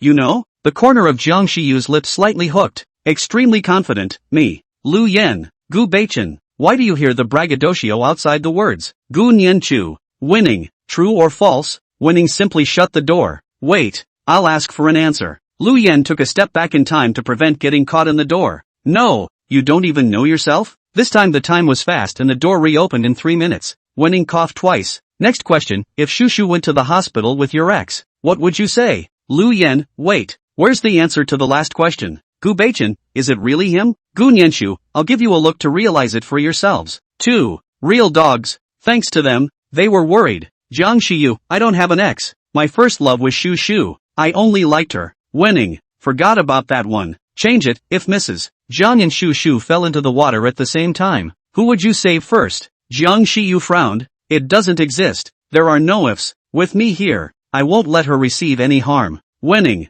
Don't organize these useless things. You must choose one. The way this was answered, Winning thought he had memorized it specifically. My mom doesn't need me to save her. She has my dad. Besides, my dad wouldn't put my mom in danger. Winning. Okay, you're noble. Not being embarrassed, I went straight to the next question. Gu Nianshu, what if you make Shushu angry in the future? It won't make her angry, and if it does, apologize first and punish her as she pleases. Who manages the money from now on? Winning admitted that he was vulgar. It can't be helped. How monotonous it is to ask for nothing in this world. What's wrong with asking for some money? I don't have any money. Who believes that? Winning retorted, remembering the bank cards in those 2 red envelopes. All my money is from the bailout. I don't have any. Winning was staying up late to review, right? Gu Nianchu, is this the self-consciousness of a married man? Lu Yan, sure, is that you? Sure. Gu Beichen. 6. The next question. No matter what was brought up, Jiang Shiyu could always find a perfectly pickable answer. It made Wen Ning and Gu Nianshu physically and mentally exhausted. How many all-nighters did he pull? Gu Nianshu shook her head. I don't know. I studied hard last night to memorize so many tricky questions. Wen Ning, me too. Jiang Shiyu pressed back the heart that was about to jump out of his chest and took a step towards Yun Shu. The moment he saw her, his eyes sparkled with undisguised amazement. Yun Shu usually seldom makeup, only on important occasions to draw a light makeup. Today can be a full set of arms. Her hair was coiled behind her head with a white veil tied over it. Her palm-sized face was covered in delicate makeup, and her eyes were curved like crescent moons with stars shining inside. White gauzy straps covered her shoulders, and the bodice was encrusted with sparkling diamonds. She sat there, like an untainted fairy, beautiful. His gaze was straight and hot with extreme aggression, but also with a strong sense of love. He held out his hand and bent down gentlemanly. Ma'am, I've come to take you home. Yun Shu's heart poofed and she placed her hand on his palm. Jiang Shiyu held it, lowered his head, and reverently branded a kiss on the back of her hand. In the next moment, he directly picked up the person across the body, and walked out of the room with a big stride amidst the uproar of several people. Chapter 90, You're an Addict.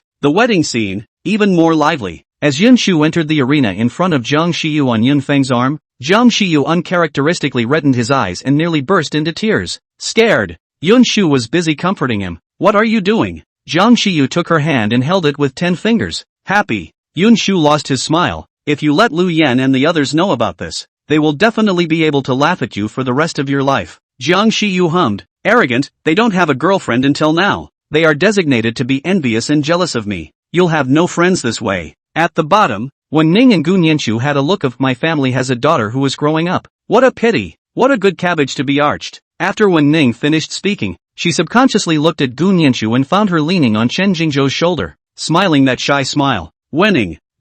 No love. Feelings fade. Lu Yan cried and mourned. Obviously at first guessed that he was the last one to get off the hook. How come now people are married and we don't even have a girlfriend? Gu Beichen thought for a moment. Don't mention me. I forgot to tell you. I have a girlfriend. Lu Yan's eyes widened and lost his voice. Say that again? What do you mean you have a girlfriend? Not single together? Yun Shu also came into the spirit. Brother, I have a sister-in-law. Gu Beichen let out an ung. She has something to do today, so I'll bring you guys to meet her some other time. Lu Yan. So now it's just me and Wenning who are alone? Gu Beichen and Yun Shu nodded. It should be. Lu Yan tisked twice. Towards Wen Ning joked. Why don't you and I make a pair? Wen Ning looked disgusted. Don't. Falling in love will only become an obstacle on my way to sealing God with a book. Lu Yan. You plan to live with the book for the rest of your life? No. Wen Ning shook her head. I plan to live with money for the rest of my life. Lu Yan was silent for a long time and spat out a number. 6. The little fishy is finally wanted.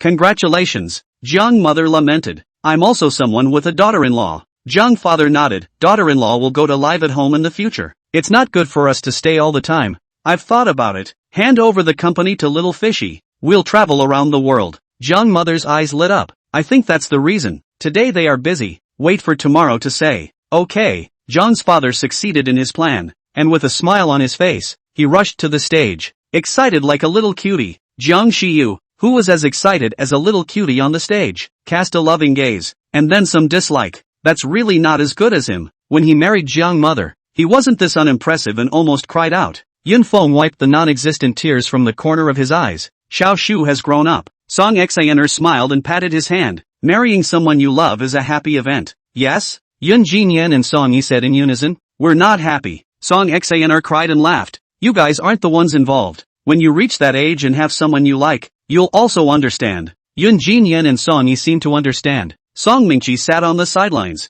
His heart complicated. John's crown prince will have to call him uncle from now on. The niece he only just found is married? It's always too late to think about it in your heart. After the wedding, Jiang Shiyu hugged Yun Shu and went to the villa he had bought long ago. Don't you see them? Jiang Shiyu is used to doing what I do. You should see me more often as you're newly married today. Yun Shu pushed his chest and pouted. We won't see each other every day in the future. Jiang Shiyu nodded. That's true, but today is our wedding night. Shouldn't Ma'am accompany me? He lowered his eyebrows, his long lashes casting a shadow under his eyes, his gaze burning. Yun Shu thought about what would happen tonight and nervously pinched her fingers, her ears slightly red. The civil office is opening tomorrow. Going? The day before the wedding. Yun Feng just took out the account book. Who unexpectedly, just in time for the rest day. Tomorrow Jiang Shiyu mumbled. Noon might not be too good. Yun Shu blinked, not quite understanding. Why? Jiang Shiyu laughed lowly, leaned down close to her ear and whispered a few words. Because, you can't get up. Yun Shu's face exploded red. Jiang Shiyu, but we're all married. For a change? Don't. Ma'am, have mercy on me. He made a point of dragging out his tone, saying things like he was pouting. Yun Shu coughed twice lightly. Let's see how you behave. The man's eyes were dark as ink and his throat tightened. I won't let the lady down. That is inexplicably evocative. Not waiting for Yun Shu to ask out loud, Jiang Shiyu intercepted her and picked her up, hooking his hand in the crook of her leg. I'll remove the makeup for madam. You still know these? Jiang Shiyu let out a hum. Just learned. After removing his makeup, he carried Yun Shu to the bathroom again. No need for this. I'll do it myself. That's no good. The lady just said to see how I behave. Yun Shu gulped and her hand clutched the shirt on his chest. It's not too much to ask to take a bath together when you're married anyway. Bathing together was not excessive, but since Jiang Shiyu had brought it up, would it be simple? Yun Shu was tired when she went in, and even more tired when she went out. The man smiled out of the corner of his eye and his lips kissed hers,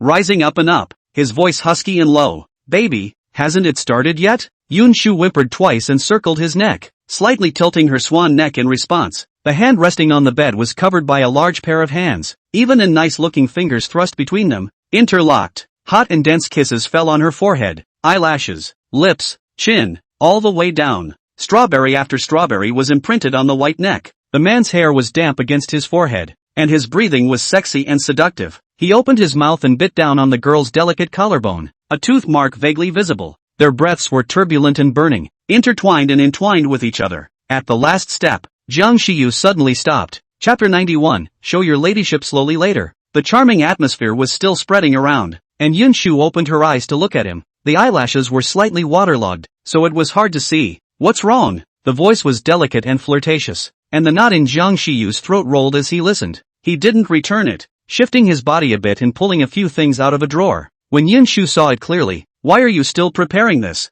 Jiang Shiyu smiled. "Just in case. Just got married and he doesn't want to be a vegetarian." Yun Shu was speechless for a moment. "Baby, yell for me, honey." Her voice was delicate, her cheeks flushed. "So good." The man kissed the corner of her lips. "Give a reward." "What's the reward?" "You, Shu Shu, Shu Shu baby," he called out with one cry after another, his voice so gentle and loving that he couldn't help but drown in it. "I love you." Yun Shu grunted and slurred. "Me too." Jiang Shiyu was dumbfounded. Pinching her slender waist, he kissed her luscious red lips. She's an addiction and can't quit for the rest of her life. He, on the other hand, is willing to cocoon himself and sit on the ground for her. No complaints, no regrets, no willingness. The moon seemed tired, hiding in the clouds and refusing to come out, and the world was as dark as it could be. "Jiang Shiyu, you liar." Yun Shu glared at him in exasperation. "Well, I'm a liar." Jiang Shiyu played a trick. "Good boy. One more time." "Yun Shu, I'll believe the hell out of you." When she didn't agree, Jiang Shiyu patiently ground her. The tortured Yun Shu was going crazy. In the end, it was just as he wanted. As Jiang Shiyu said, Yun Shu really didn't get up the next day. It was close to noon before she opened her eyes in a daze. Awake, a handsome face enlarged in front of her eyes. Yun Shu's brain was dizzy. Reaching out, her voice slightly hoarse, "Cuddle." Jiang Shiyu's eyes darkened. The corners of his lips hooked up as he wrapped the person in his arms. "Do you want to sleep some more?" Yun Shu shook her head and rubbed her eyes with her hand. "What time is it?" 10:30. Yun Shu let out a hum, and then reacted with a loud voice. "What time is it?" 10:30. Jiang Shiyu kissed the corner of her lips and coaxed her. "Sleep a little longer?" Yun Shu exasperatedly looked at him. "It's 10:30. Why are you still sleeping?" Jiang Shiyu gave her a meaningful look. "Not tired?" "Yun Shu, it's not all your fault. It's just that I was busy the other day and didn't get my way." Once he got his way, he hugged and nibbled and bit her like a hungry wolf. "Well, blame me." Jiang Shiyu obediently admitted his fault. "Blame me for not holding it. My self-control is not good." Yun Shu refused to discuss this issue with him. "Hurry up and pack up, while the Civil Affairs Bureau is not closed to get a license." "Madam is in such a hurry? Are you going to?" "After eating meat last night, I felt like my whole body was floating." "Go!" Jiang Shiyu princess carried her to the bathroom. "Whatever the lady says?" "Yun Shu, what's with making it sound like she's in a hurry? It was almost 11:30 when I got in the car. Is it too late?" Jiang Shiyu rubbed her fingers with his free hand hooked on hers and smiled. "In time." Yun Shu withdrew her hand and said in a bad mood, "Drive your car properly. You haven't even gotten a license yet? You're already starting to dislike me, so won't you stay out at night and not even look at me in the future?" That grudging look made Yun Shu look like a negative man. "Hey, it's mostly burnout." That tone, simply. Yun Shu couldn't help but laugh. "Little fish, how much of this kind of stuff have you read from the internet?" Jiang Shiyu hummed and laughed, continuing to hook her fingers. "I've learned a lot. I'll slowly show you ma'am in the future." Yeah, there are always things to expect in life. Perhaps even the heavens were favoring them. Feeling the last moment of the civil office closing and entering the house, the staff next to them gave them a smile that was worse than tears to process. It didn't take much time to go through the process. By the time they came out of the civil office, both of them were a little confused. Yun Shu looked down at the freshly baked red book, was silent for 2 seconds, and flipped it open to look at it with new curiosity. The photo shows them, leaning in close, with bright smiles on their faces. What a handsome man and woman! Yun Shu joyfully watched. The red book in his hand was drawn away by a pair of slender white hands, in order to prevent losing. "This marriage license I'll keep." "Who else would lose a marriage license?" Yun Shu retorted. "It's obvious that you're the one who's harboring selfishness." The man nodded approvingly. "The lady is right. Is this person still the same person as before? How's that for shameless? I'm being careful. What if that goblin out there seduces you and you don't want me anymore? I'm planning ahead."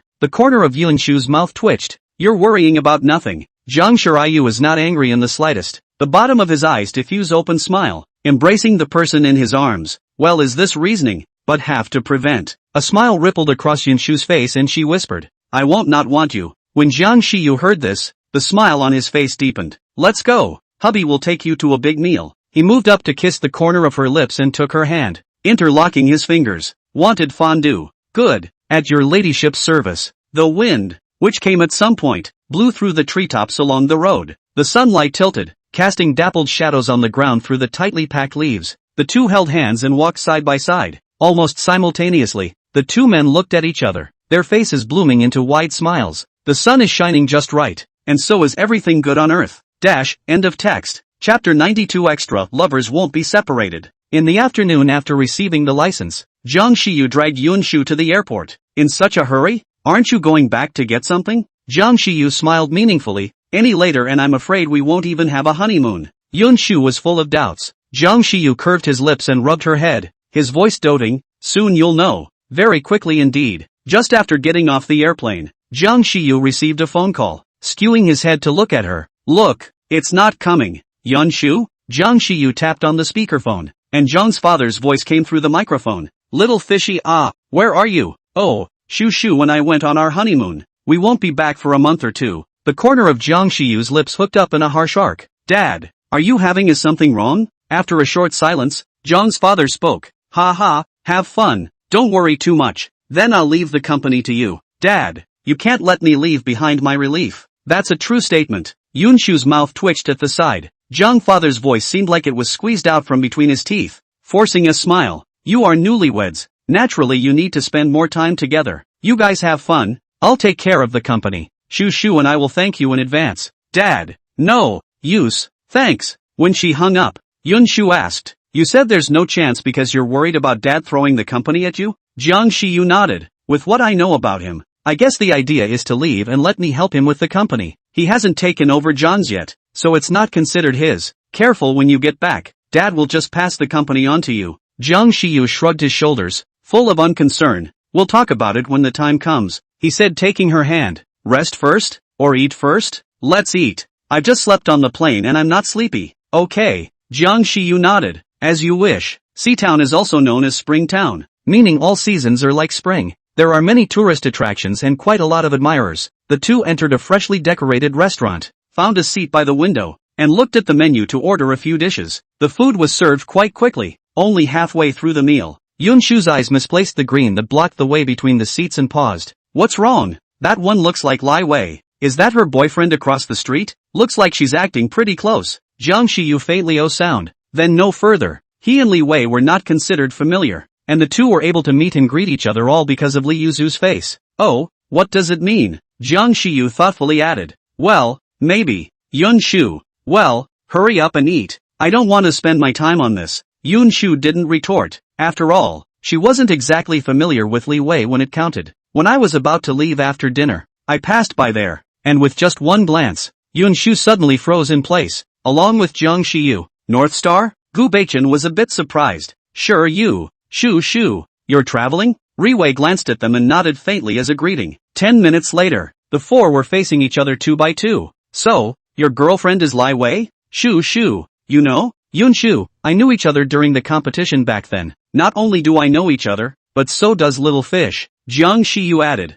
Recognized, not familiar. Ri Wei, so eager to get out of the way? It didn't seem wrong though. They really didn't know each other well. That's quite a bond. After chatting for a while longer, Jiang Shiyu coldly went to pull Yun Shu. We'll get together when we can. But forget it. Throwing down these words, he pulled Yun Shu and left without any half-heartedness. Ri Wei stammered. I'm not stealing from him. Why are you so defensive of me? Gu Beichen thought about the conversation the two had just had and agreed in silence for a few seconds. Wei is right. Fishy, what are you doing? Jiang Shiyu pursed his lips. The air pressure around him was very low. His voice was aggrieved. Say a few more minutes. Are you planning to not want me? Yun Shu cried and laughed. What are you thinking? How could it be? I don't care. You'll have less contact with in the future. Yun Shu had no choice but to comply. It was only during the night that Yun Shu realized how terrible petty men could be. He kissed her lips and whispered words of love in her ear over and over again. Yun Shu's ears burned so hot that she hooked the back of his neck in response. The consequence of indulgence is that Yun Shu did not get up the next day, and when he got out of bed it was almost evening.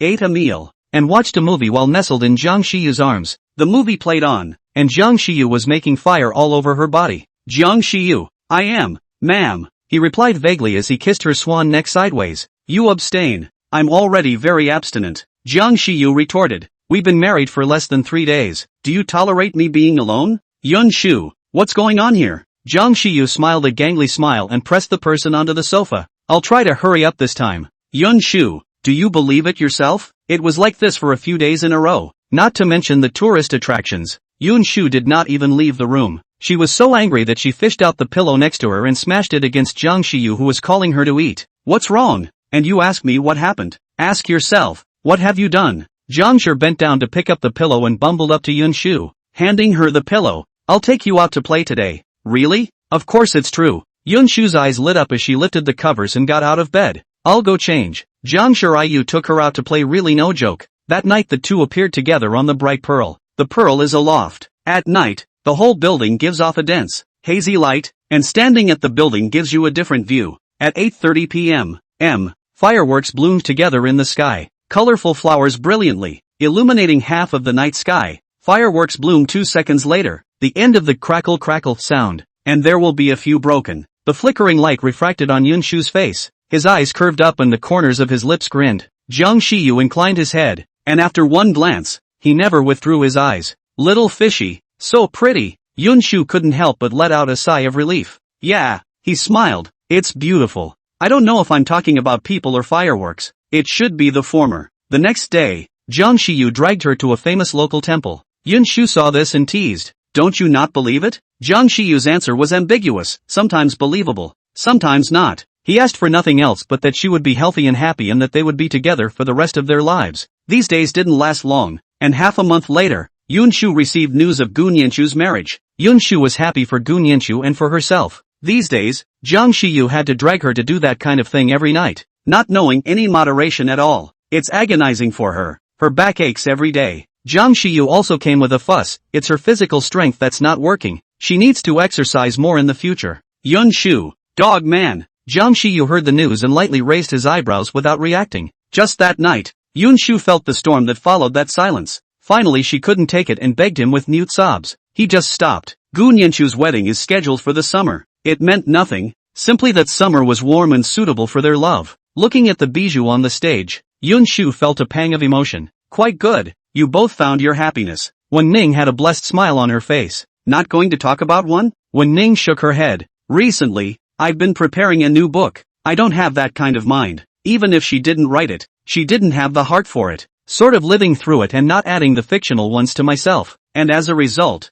looking at anyone who doesn't want to be able to last. Maybe someday her mind would change because of it, but that would be sometime in the future. And right now, all she wanted to do was mess with money. When Gun Yanshu's wedding, Wen Ning went abroad alone, saying that writing a book in a different environment might be a big hit. As Yun Shu expected, the day after Jiang Shiyu came back, Zhang's father directly handed over the company to him, and in order to prevent any changes, he even held a special board meeting. On that day, Zhang's father dragged Zhang's mother on a round-the-world trip. The beauty of it is that it gives them space to be alone together without delay. Jiang Shiyu sneered. Wouldn't he then have to thank? In the days when he took over the company, Jiang Shiyu was very busy, the kind where his feet didn't touch the ground. Even if he was busy, he would still eat with Yun Shu every day on time, walk with her and talk about what happened that day. He was busy, and so was Yun Shu. The clothing store remained the same, and orders more than tripled. It was quite fun to have money to earn, but it was tiring. So tiring that her hands were shaking as she held the needle. There was even a time when she would subconsciously avoid seeing needles and threads and such. Jiang Shiyu offered to take her on a trip. Yun Shu thought about it and agreed. This time, it happened to be the country where Yun Shu went to college. Standing on the campus again, Yun Shu had a feeling of being out of this world. The campus was huge, and they didn't wander all the way around. Just wherever Yun Shu had been, they had gone. Stepping away with the last rays of the setting sun, his back casting a long stretch on the ground. Fishy, do you think we would have broken up long ago if we hadn't started out like this? No. Jiang Shiyu's gaze was firm. We won't break up, no matter how long it takes. I will wait for you. Yun Shu curled her lips and smiled. Yes, how can lovers fall apart? Chapter 93, Gun Yanshu x Chen Jingzhou. The first time Chen Jingzhou met Gun Yanshu was on the streets of Y country. The little girl had her wallet stolen and clenched her fist and waved it twice in midair. The people around them looked twice more before diverting their eyes from their own business. Not a single person cared, as if it was commonplace. He retrieved the white and pink wallet from the thief's hand and handed it to her. His voice cool. Hello, is this wallet yours? Gun Yanshu looked up and saw a handsome-looking man. Eyes lit up, broad-shouldered and narrow-waisted, with absolutely perfect body proportions. White shirt, black pants, with that cool face, it was like a schoolboy in a novel. Chen Jingzhou frowned when he was met with such a gaze from her. It's mine. Chen Jingzhou nodded down and handed her the things, turning around and preparing to leave. Hey, Gu Nianshu stopped by his side. What's your name? It's okay to give me your contact information. I'll treat you to dinner later. He replied tersely. It's a small thing. No need. It's no small thing. This wallet is a souvenir from my best friend. Chen Jingzhou didn't want to care about that and walked a few steps when he heard her say, that's so high and mighty. Maybe the world is really small. And on the day the freshman started school, he met Gu Nianshu again. Coincidentally, the two are still in the same major in class. Hi, what a coincidence. I didn't realize we were so destined. Gu Nianshu looked at him with a smile. Aha, still high-strung. Can you tell me your name now? Chen Jingzhou. Gu Nianshu smiled. Then reacquaint yourself. My name is Gu Nianshu. Chen Jingzhou. Oh, Gu Nianshu. Great. What a high-flying boy. Over the next month, the two could count on their fingers the number of times they saw each other. Chen Jingzhou seems to be very busy, coming and going in a hurry every time. Gu Nianshu spends this time bonding with her housemates and experiencing the joys of going to college every day. What really made a difference was the day the class held its reunion. Chen Jingzhou came late, and by the time he arrived, only Gu Nianshu had a seat next to him. He paused for a second and sat down. Hey, Chen Jingzhou, you look so busy. What on earth are you doing? Chen Jingzhou glanced at her. So nosy? This is not being nosy. This is clearly caring about your classmates. Look at you. How distant you are from your classmates because of this. Chen Jingzhou pursed his lips. I don't need this. Gu Nianshu scared. This is really boring. He didn't answer this time. Gu Nianshu added. Well, it's actually me who's curious. Can something be this busy? Chen Jingzhou thought about it and explained. I've been preparing to start a business recently. Gu Nianshu's shocked face. Starting a business? Isn't it only freshman year? Also a freshman. All she thinks about every day is what she's going to eat tomorrow and where she's going to play. And she doesn't even think about it that much. Chen Jingzhou let out a hum. His eyes sank. I don't want to rely on my parents. Gu Nianshu staggered. The brain circuits of geniuses are never the same as us ordinary people. No, Chen Jingzhou retorted. You're pretty good at this major even if you can get in here. Gu Nianshu waved her hand with a disinterested face. Really? Probably paid up. Chen Jingzhou? He changed the subject. Aren't you going? Gu Nianshu shook her head and watched them play around. Don't want to go. Besides, if I go, won't you have to stay here by yourself? Chen Jingzhou inclined his head to look at her, his eyes flashing a few times. Gu Nianshu straightened her back. What?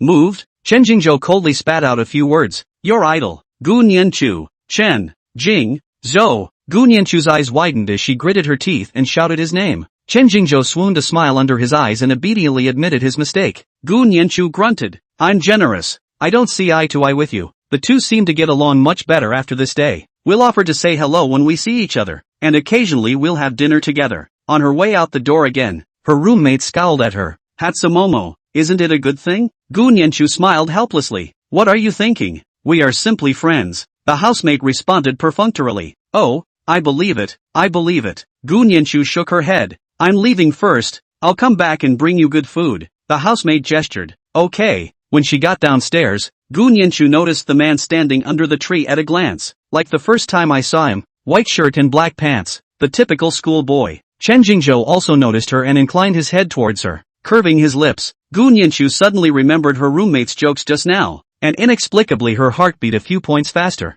The old place? Gu Nianshu blinked. Okay. The two walked side by side, one taller and one shorter, in extraordinarily harmonious fashion. Time has slipped by and we are nearing the end of our sophomore year. Jingzhou, are you dressed so formally today? It's not because you're going to confess to Goddess Gu, is it? From early in the morning, he saw Chen Jingzhou change several sets of clothes and stand in front of the mirror for hours. Chen Jingzhou straightened the collar of his suit and looked himself up and down in the mirror. Look at you guys, is this look okay? The roommate poked his head out of the bed. Why not? Hurry up and go. We're waiting to eat your wedding candies. Another housemate laughed. That's right. How good it would have been to listen to us earlier. Maybe you're all planning your wedding now. Chen Jingzhou ignored their flirting, straightened his tie again and turned to go out the door. Wait for my good news. Need us to cheer you on as the atmosphere crew? No, she doesn't like it. Both in unison. Ha, half an hour later, they were ready to get up and forage for food, only to find Chen Jingzhou, who shouldn't have appeared, returning with a gloomy face. The two men looked at each other. Housemate 1, Jingzhou, didn't you go to confession? Housemate 2 speculated. Did it get rejected? Ahem, don't be sad. There is no grass at the end of the world, so why fall in love with a single flower? Housemate 1, I sign, already sad, being poked and prodded. Aren't you two usually quite close? And she rejected you? Is it hard to believe that she simply takes you as a friend? Housemate 2. Are you sure you're not poking more into the heart? Housemate 1, have you? Housemate 2, no? The two were making intense eye contact when a low voice was heard. She's back home. Both said in unison. Back home? The answer, really, was unexpected. Chen Jingzhou pursed his lips tightly, and a low air pressure radiated all around him. It's fine. It's fine. Aren't you guys from the same country? When you graduate and go back to your country, you can also see each other. Feeling more and more heartbroken by persuasion, he simply shut his mouth. How could Chen Jingzhou not have thought that meeting again would lead to such a big mess between them? His heart raced as he looked at the girl in front of him that he had missed for so long.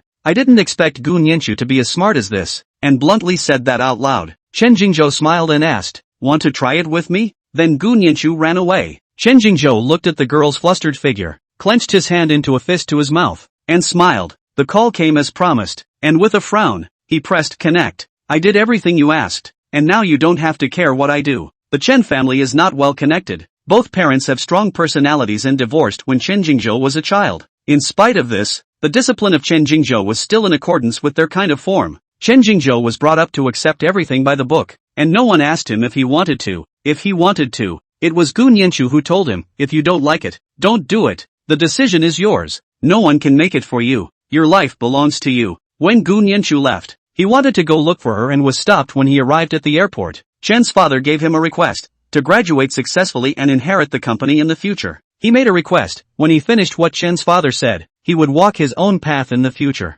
Father Chen agreed. Thoughts pulled back. Chen Jingzhou directly cut off the phone and chased after him. He waited 2 years and now he doesn't want to wait. During the time they were in a relationship, they sometimes got into arguments, but invariably it wouldn't last more than the next day. The worst time was when Chen's mother asked him to pick up his cousin. Yun Shu saw it and looked for him in the first place, but she was intercepted by her cousin and made a big fuss in front of her. She ran to the bar and said she was breaking up with him. Chen Jingzhou was so panicked that he thought of every method. When he arrived at the bar, Yun Shu greeted him with a slap on the face, but he felt his heart rejoice instead. Confused for a moment, he took her hand. Does your hand hurt? Yun Shu's hand shook. Let go. Still angry? Yun Shu grunted. Sister? Is it a love sister in the future? Chen Jingzhou sighed. It's a cousin. She came here to play. My mom asked me to pick her up. I just found out what she did to you when I came here. Nian. I'm sorry. Yun Shu was a little drunk and didn't know if she hurt him or not. Wrapping her arms around his neck and not letting go.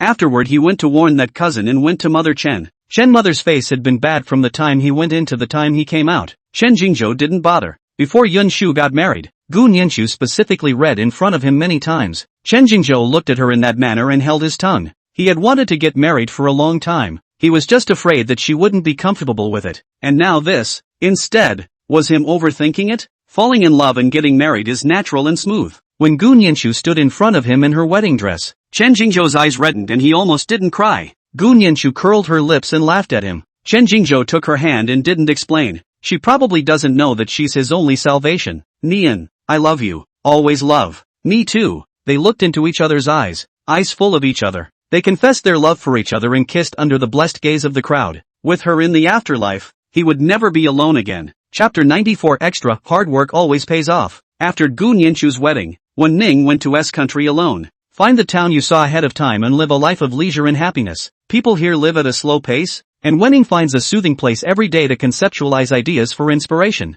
Often, every time she looks at it, she gets mesmerized, and when she comes back to her senses, she sees a page on her tablet with not a single word written on it, is silent for 2 seconds, and hoofs it to catch up on her manuscript. This lasted for a year. Writing every day is not a necessity, but a hobby in your spare time. She would put her feelings about life into her novels and then write about what her heart wanted. The days are quiet and successful. On this day, she continued to lie on the soft couch in the small courtyard sipping tea and thinking about life. A sharp knock on the door interrupted her thoughts. She couldn't help but wonder. This place had been rented by her at the time for the fact that it was less crowded, and few people came in during the week. Wenning's heart tightened. It wouldn't be a robbery, would it? She tiptoed down from the couch, picked up the broomstick that was up against the wall, and called out as she went. Who is it? No one answered outside. Only the knocking on the door grew louder and more urgent. It was even going to open the door. Wenning gulped, his scalp tingling. She ducked in the doorway, and the moment the door was pushed open, she viciously struck the broom in her hand at the visitor. The man stifled a grunt,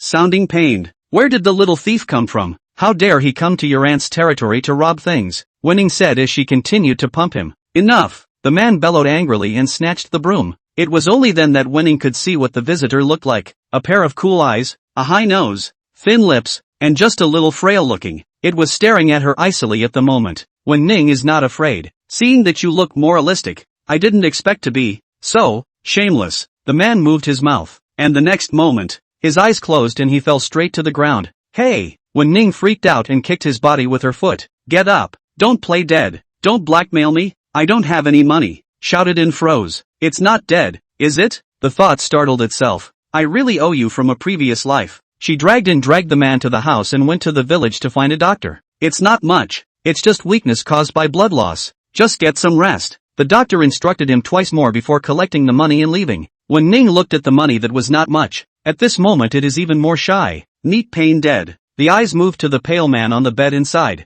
Forget it. Consider it money well spent. The next day, Wen-ning came back from the field and saw the man on the bed who kept looking towards the surroundings. You're awake. Wen-ning took a sip of tea and spoke faintly. Who are you? Having not spoken for a long time, his voice was slightly hoarse. I'm your savior, Wen-ning righteously said. I spent all my money in order to treat you. Oh yeah, does your family have any money? The man covered his head and shook his head. I don't know. No? Wen-ning lost her voice. You wouldn't be doing this with empty gloves, would you? The man looked puzzled. Wen-ning saw this and had a gas in her heart that she couldn't get out. What's your name? Don't remember. He still shook his head. Wen-ning was so angry that he almost didn't turn his back. Don't tell me you've lost your memory? A cliched plot in a novel that she didn't want to happen in real life at all. The man's brow furrowed. Okay, I don't expect you to pay me back, so since you're okay, get out of here. She could barely support herself on her own, and with one more person, she was probably going to go drink the northwest wind tomorrow. I don't know where to go,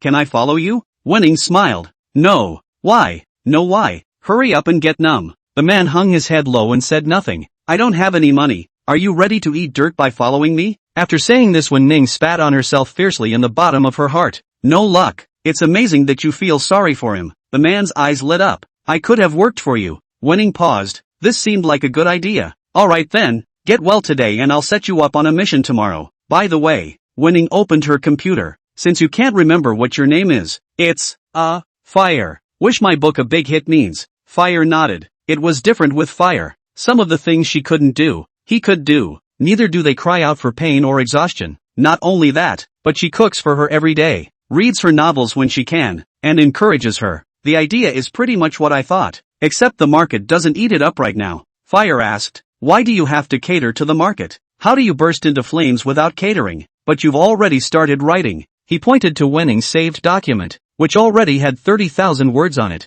Wen-ning, in fact, there is no need to say it. Also, with your writing, you'd probably be on fire if you catered to the market. But you didn't, did you? Wen-ning dragged her chin. I just wanted something a little different. Then follow your heart. Wen-ning pinched his cheeks. It feels like you're pretty smart. How come you came back to such a remote place? Fire curled his lips. I wouldn't have met you otherwise. And oh, this little episode passed quickly. Over the next few days, Wen-ning mulled over going for a rough outline. Fire did all the work in the field, which saved her a lot of effort. The outline was written, the beginning was revised, and the writing continued on. The book lasted 4 months. When inspiration strikes, it's not a problem to code 10,000 plus a day. It's the jamming that's the most painful. Sometimes I always feel like something's missing from the plot and rack my brain to think of it. Not being able to think. Fire took her for a ride. When knocked down, the full text finished 3 big words. Wen-ning breathed a sigh of relief, sent the manuscript to the editor. Half a month after its release, it didn't stir up half as much as it should have.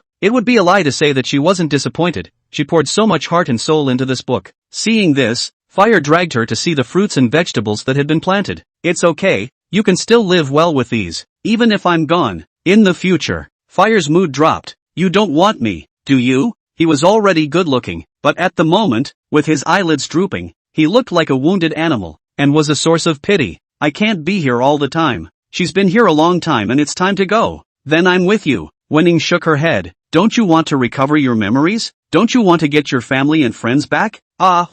You should have your own life. Hua pursed his lips and tried to change the subject. Ning, are you hungry? I'll give you. Fire. Wen-ning's face was serious. You should think about it. After a short silence, he whispered, I thought about it. He'd thought about Wen-ning leaving. Thought about it a lot. He didn't want to make a decision. Ning, you should see that I like you, don't you? Do you like me? Wenning had mixed feelings in her heart. I don't know. Fire's eyes darkened. I know. The book written by Wenning suddenly exploded on the internet, and a lot of people were madly amenable and vertically in the pit. The editor in charge called over to congratulate him, and Wenning's first thought was of Ahua, sharing the good news with him first. Only, there was no one in sight. At first Wenning thought that Ahua was up to something, and it was only when he didn't see anyone for 2 days in a row that Wenning realized that Ahua had left. Obviously, she had thought about this scene, but it made her sad when it actually came. The book was created by Fire with her, but he didn't hear the good news. What a shame. After staying here for another 3 days, Wenning left. 10 years of hard work and no one asks, but once you become famous, the whole world knows. Yu Wenning is in this state. One book exploded and took her other works with it. A few of Yun Shu's people threw a special party to congratulate her. Yun Shu, the previous wish of sealing God with a book has been realized. Why aren't you happy? Gun Shu, Ning, you're on fire. Hey. Fire? Wenning murmured out. Fire. Who? Gun Shu didn't hear and asked. Wenning shook her head. No one. Suddenly remembered something, a little sad. Yun Shu and Gun Shu looked at each other in disbelief. You're the one who gets sentimental? Probably. A lot of experience. Life has moved on. When Mother arranged several blind dates, Wenning had no choice but to try to sabotage it. It was only occasionally in her midnight dreams that she remembered the casual days in that village, when she was with Fire. To say how much I miss it, I don't. It may feel that the joy should have been greater than that. It just felt better that he was there at this time. Another spring, green spreads over the treetops. Wenning saw the same face as Fire for a long time. Only the smile was gone, and his eyes had grown cold. There is a sense of being out of this world. Yun Shu was at her side at the time. Is Little Fish's most recent partner? I heard it's the leading Shen family in a city. What's his name? Shen Hong. Wenning blinked. Really? Pretty good. Seems to be doing well. That's good. Looking at the person glittering on the screen, Wenning was delighted and self-deprecating. Maybe she was the only one in that memory who hadn't let go. For the next few days, I don't know if I saw the man again, but my mind was always in a trance. The editor-in-chief saw to it that she went back to get some rest and relaxation first. Wenning didn't push back. Returning to the rental house, I saw a handsome man in a suit standing in front of the door. The man slowly turned around, revealing the familiar face. When Ning's breathing stuttered, and she pulled her lips in a strong grip. This gentleman, is there something wrong? This gentleman? Shen Hong smiled bitterly. Ning, I came here specifically to find you. Wenning froze. Shen Hong continued. I specifically accepted the interview and came to Kyoto specifically so that you could see me instead of pretending not to recognize me. Wenning bit her lip. You still remember? Remember. Never forget. That memory was the most precious treasure of his life. Congratulations. He smiled, a smile Wenning was familiar with. One book to seal the deal. You did it. At this moment, it was like a stone weighing on the heart fell to the ground with a thud, and endless joy spread out. Shen Hong, thank you. Encourage her and be there for her in her days of confusion and uncertainty. Anan, I prefer you to call me Fire than that name. Didn't you say you had to pay it back before? Can I use something against it? The corners of Wenning's eyes flooded with water, and the man's face gradually blurred. He said, Ning, I still like you. Can you give me a chance? Stupid Fire. Wenning jumped into his arms and, I agree. End of text. Finishing shattered thoughts. Hello, everyone. This is where the book comes to an end. It's been a pleasure meeting you guys and thank you for your support. Thanks. Red heart. In fact, the setting was not like this at the beginning. Just writing, out of the original idea, a word.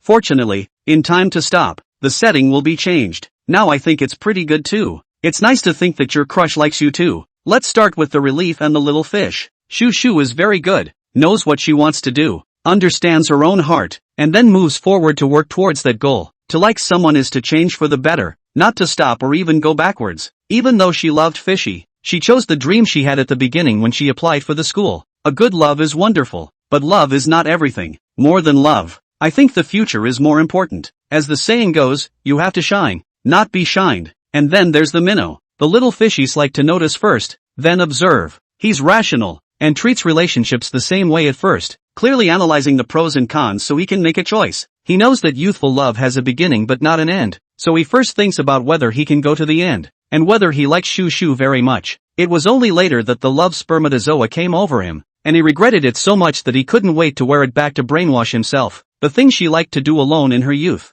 such as walking at night to see him, writing in her diary, and climbing mountains to seek blessings for him, Little Fish helped her realize part of it even without her knowledge, including that journal. Every question, he gave an answer. It's like stepping back in time, back to being 17, and responding to the teenage crushes one by one. I have to say that Master Xiaojiang is still very good at it. Plus Gu Nianchu and Chen Jingzhou, their love is kind of running both ways. In getting along, Gu Nianchu slowly healed Chen Jingzhou's broken heart. She told him, if you don't like it, don't do it. The decision is yours. No one can make it for you. Your life belongs to you. There may be a lot of things you have to do in life, but you have to believe that maybe someday afterward, someone will come along and love you with all the good in the world. Let's finish with winning. She stuck with her favorite career and quietly persevered when no one was looking. People who work hard like that are sure to get something out of it. If she hadn't written that book, maybe she'd still be in the position, but it wouldn't be her main job. In the article, Fire has said that if she had catered to the market, the book would have been a hit, but she chose to write about the subjects she wanted to write about without being constrained.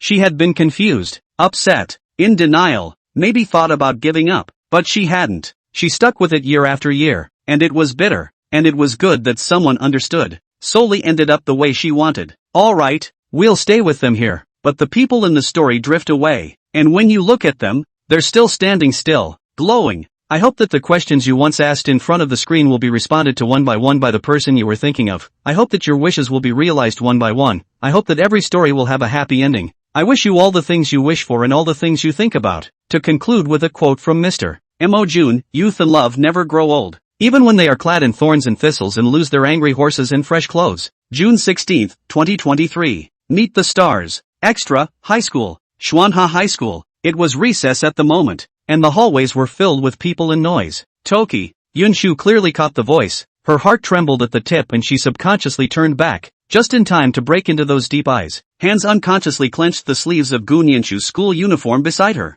In the field of vision, Lu Yan boldly hooked the neck of the teenager, squeezing his eyebrows. Open black. Go or not? Jiang Shiyu retracted his gaze and pushed his hand away in disgust. No go. Not going? Why? Lu Yan had just convinced Gu Beichen, and had thought that this was a sure thing. Who would have thought that he would be stuck here with Jiang Shiyu? Jiang Shiyu lifted his eyelids and looked wan. Study? Study? That managed to confuse Lu Yan. You? Studying? Are you kidding? What kind of person Jiang Shiyu was? Don't think he didn't know. Being late for morning reading, sleeping in class, and running faster than anyone else after school. To say that he studied, killing Lu Yan do not believe. Yun Shu could see the fatigue between the teenager's brows, and his eyes flashed with heartache. Did he not get enough rest again? Seemingly noticing her gaze, the teenager's eyes fell on her with a dangling smile. What's Yun staring at me like that for? The tail end was trailing upwards as he dragged it upwards. Indescribably. Most boys at this age are in the period of voice change, but Jiang Shiyu's voice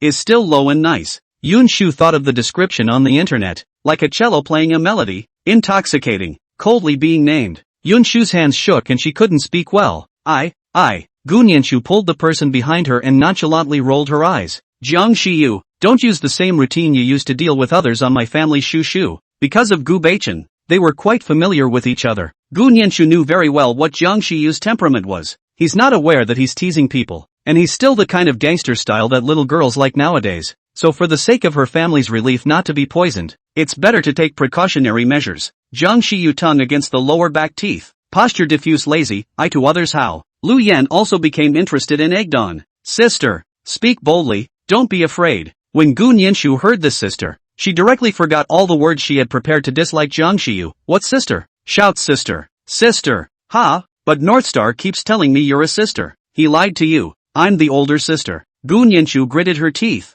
She could let anything go, only not this matter. She pulls Lu Yan and starts the science, commonly known as brainwashing. Jiang Shiyu copied his hands into his pockets and stepped away. Let's go Yun, I'll send you back to your class. Yun Shu's heart puffed and puffed. In order to prevent the teenager from seeing the tips of her reddened ears, she lowered her head and whispered softly, I can do it myself. The young man laughed. Young, am I that scary? No. Yun Shu shook her head violently. No, She couldn't find the words to explain for a moment and simply fell silent. Okay. The teenager's thin lips curled into a smile as he lifted a hand to touch down the top of the girl's fluffy head, twisting his fingers as he let go. It felt good to the touch. Yun Shu was confused by this maneuver and looked at him woodenly. The young man coughed twice and warned, watch where you're going. Oh, Yun Shu returned to her senses, stirring her fingers uneasily. Walking to the door of his class, the teen stopped. Remember next time you walk at night, Don't be alone. Yun Shu blinked her eyes. So he knew. She stood in the doorway and waited for the teenager's long back to disappear before entering the class. That day, she wrote 2 sentences on 2 sheets of folded star paper. Turns out like really does hear his name and you turn around before he does. He remembers me. So happy. Then she put the folded stars into a drift bottle.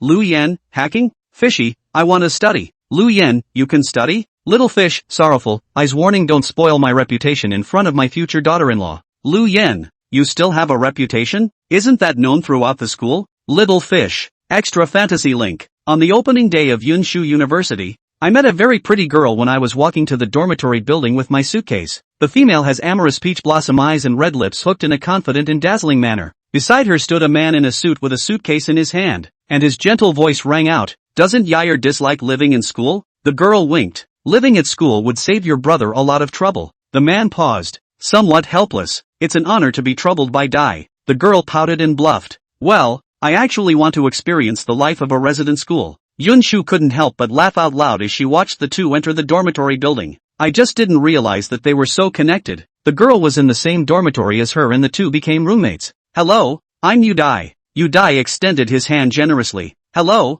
I'm Yun Shu." Udai's things were packed with the help of Rongchen, and when both of theirs were packed, there were girls with suitcases standing outside the door again. The girl was on the phone. She didn't know what was said on the other side. She softly her voice was faint. "Got it." She hung up and found her bed. "Hello, I'm Yen Ruwashi." The three of them greeted each other, and Udai smiled. "It's already noon. Do you want to have a meal together?" Yen Shi shook her head. "No, I still have some things to do." Yun Shu also shook her head to refuse. Yu Yen pulled Rong Chen's hand. "Then let's go." When the two left, Yen Shi packed up her bed while Yun Shu pulled out her diary and fell into deep thought. "Is it someone important?" "Ha?" Yun Shu didn't expect her to suddenly strike up a conversation with her. Yen Shi said, "It feels like you're hiding a story in your eyes." That look is a lot like her. Well, Yun Shu was a little embarrassed. "It's someone I like." Unfortunately, thinking about the love letter that was not delivered, Yun Shu's heart was filled with low spirits, and she wondered if it had already appeared in the trash. Yen Shi didn't know what she was thinking of,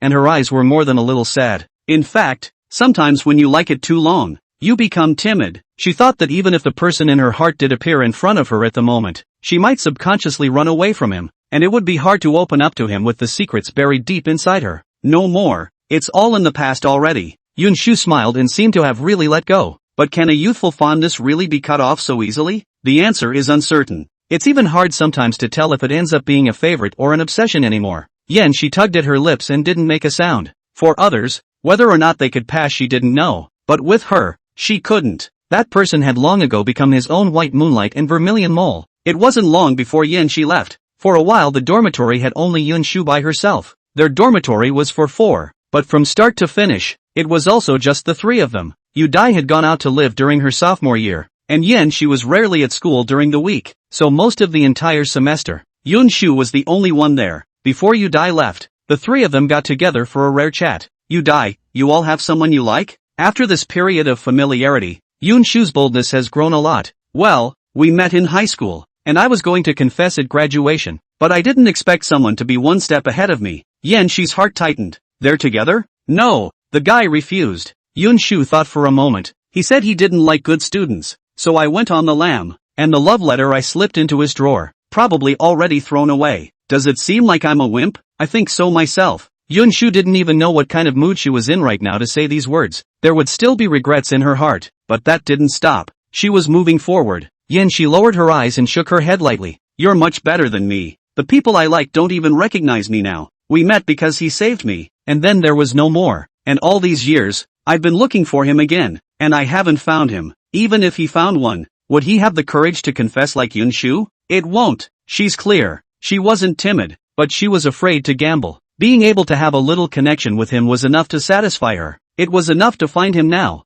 and then to protect him and guard him while he found his own happiness. Yun Shu comforted. "It will be found." Yu Yen nodded. "I also think. Don't give up." She smiled. "You all do. I don't seem to have one. Hey." Yun Shu remembered the man who came with Udai last time. "The one who sent you to school at the beginning of the school year. Is he your own brother?" "No. I was separated as a child and then adopted by my brother." Yun Shu and Yen Ruwashi looked at each other, seeing the same emotion in each other's eyes. No wonder. However, they weren't nosy enough to meddle in people's relationships. After that day, The three of them went on with their previous lives, with contact slowly becoming less frequent. During his sophomore year, Yun Shu started a fever. The phone buzzed twice. It's the setting sun darkening its face. Sunset blushes darkly. Is it raining where you are? Yun Shu's brain was dizzy with a severe headache, and she braced herself to send a, Sunset darkened her face. Remember to take an umbrella when you go out. Don't catch a cold. Yun Shu was a bit unable to hold on. She sent him a note. I'm a bit uncomfortable. I'll talk to you later. Sunset blushed darkly. Not feeling well? Is it sick? Cloud steals a drink. Well, a little feverish. I'll rest for a while. Sunset darkly reddened her face. You have a good rest. I won't bother you. You remember to take your medicine and drink more hot water. Yun Shu returned another sentence and fell asleep in a daze. In the middle of the day Yin Shi came back, saw that she wasn't right, and fed her medicine. When Yin Shu woke up again, Yen Shi had already left, and there was steaming silver ear kanji on the table. She pulled out her cell phone and sent Yen Ruwashi a thank you, and the other side replied, You're welcome, remember to take your medicine. After sending the message, she received a call from Gun Yen Shu. Annoyingly, if I hadn't been so busy lately, I'd have wanted to run over and see you. There, it's okay, the fever's gone down. When she hung up, Yun Shu remembered that she didn't seem to have told Gun Yen Shu about her fever. Did he accidentally send a message or make a phone call while he was in a burning daze? It doesn't feel very realistic. She thought she'd wait until the next time she called to ask, but who knew she'd forget the next time she called. A few days after that, she followed a lab brother to do research, sitting on the side of an exotic street, and in that moment of afterglow, she wanted to see a familiar figure. When he fixed his eyes and looked again, it was gone, as if it were an illusion. During her junior year, she followed her mentor to the competition, befriended a cheerful girl during the days of the competition. Beside the girl stood a good-looking boy who paid her a lot of attention. My boyfriend, Timothy Recker. The boy nodded down at her in greeting. Warm and soft quietly, I tell you he is my cheeky chase to the hand. Yun Shu smiled and congratulated. She noticed that the boy had been staring at her when Winsome said this, and his eyes revealed a message as if it wasn't what Winsome had said. Lucky, compared to her, isn't it? After that time, she began to think that if Jiang Shiyu didn't have a girlfriend after she returned home, she would chase after him. Chase after it cheekily, like warm and soft. What she hadn't thought about, though, after so much, was the chase by a different person. After she and Jiang Shiyu got together, whenever she thought about it, sometimes she still felt emotional and sad. Jiang Shiyu took him in her arms and kissed her hair. What's wrong? Yun Shu said. Just wondering, how are they now? They're all fine, and they're all as good as they want to be. Sometime after their marriage, a few of them met again in the country where they had spent their college days. At that time, Yen Ruwashi and Shang Yu were interlocked with their fingers. Full of happiness, Yu Yan was leaning on Rong Ahui. Smiling willfully, Wenzhou was holding the arm of Shi Di Wu. Jiang Shiyu was holding Yun Shu's shoulder. For girls having a good time talking together. For men got together and started showing off plus fooling around like crazy. And I don't know what started with that topic and ended up evolving. Dickie Rex's proud face. My daughter-in-law chased me. Jiang Shiyu snorted coldly. My daughter-in-law liked me first, then I chased after her. How dare you let other girls chase you? Shameless. Dickie Recker raised an eyebrow. You're not envious. I'm afraid. Rong Chen's legs folded. My lady kissed me first. Dickie Recker was unconvinced. So is my daughter-in-law. Jiang Shiyu. Shengjiu. I can't talk this day. Sheng Yu glanced at them calmly and shook the bottle.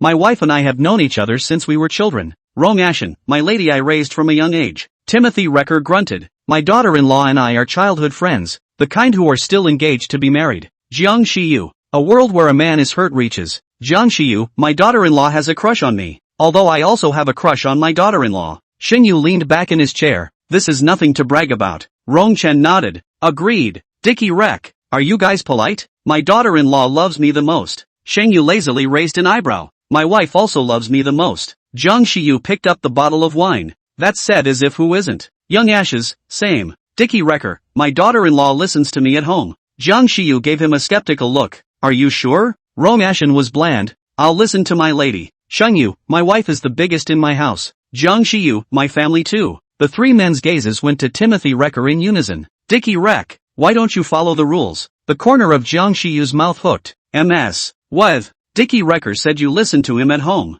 Dickie Rec, Lin Xiaoyu. As expected, this comment attracted a few people who were chatting over there. Yen Ruwashi stepped forward. Shang Yu put the wine bottle down and smoothly wrapped the person in his arms, his forehead against hers. Your ladyship is clear. I didn't say that. I'll listen to your ladyship. Been drinking? Nope. Listen to you. Don't drink. Rongchen raised his hand and stroked the hair around Yu Yan's ear. I also listen to the lady. Jiang Shiyu directly pulled Yun Shu's arm and started pampering. Daughter-in-law, you still don't believe me. You're the biggest in our family. Dicky was so weak that he admitted his mistake. I'll kneel on the scrub board tonight? Windsor grunted. Don't dare. Didn't I listen to you? Fake. I'm kidding. What's face at this point? Nothing at all. I'm listening to Softy. A few of the rest of the group burst out laughing at this. Night fell for a good while before a few people said their goodbyes. Clasped hands, happy smiles on faces, shadows embracing each other under streetlights. Different directions, all with their own lives.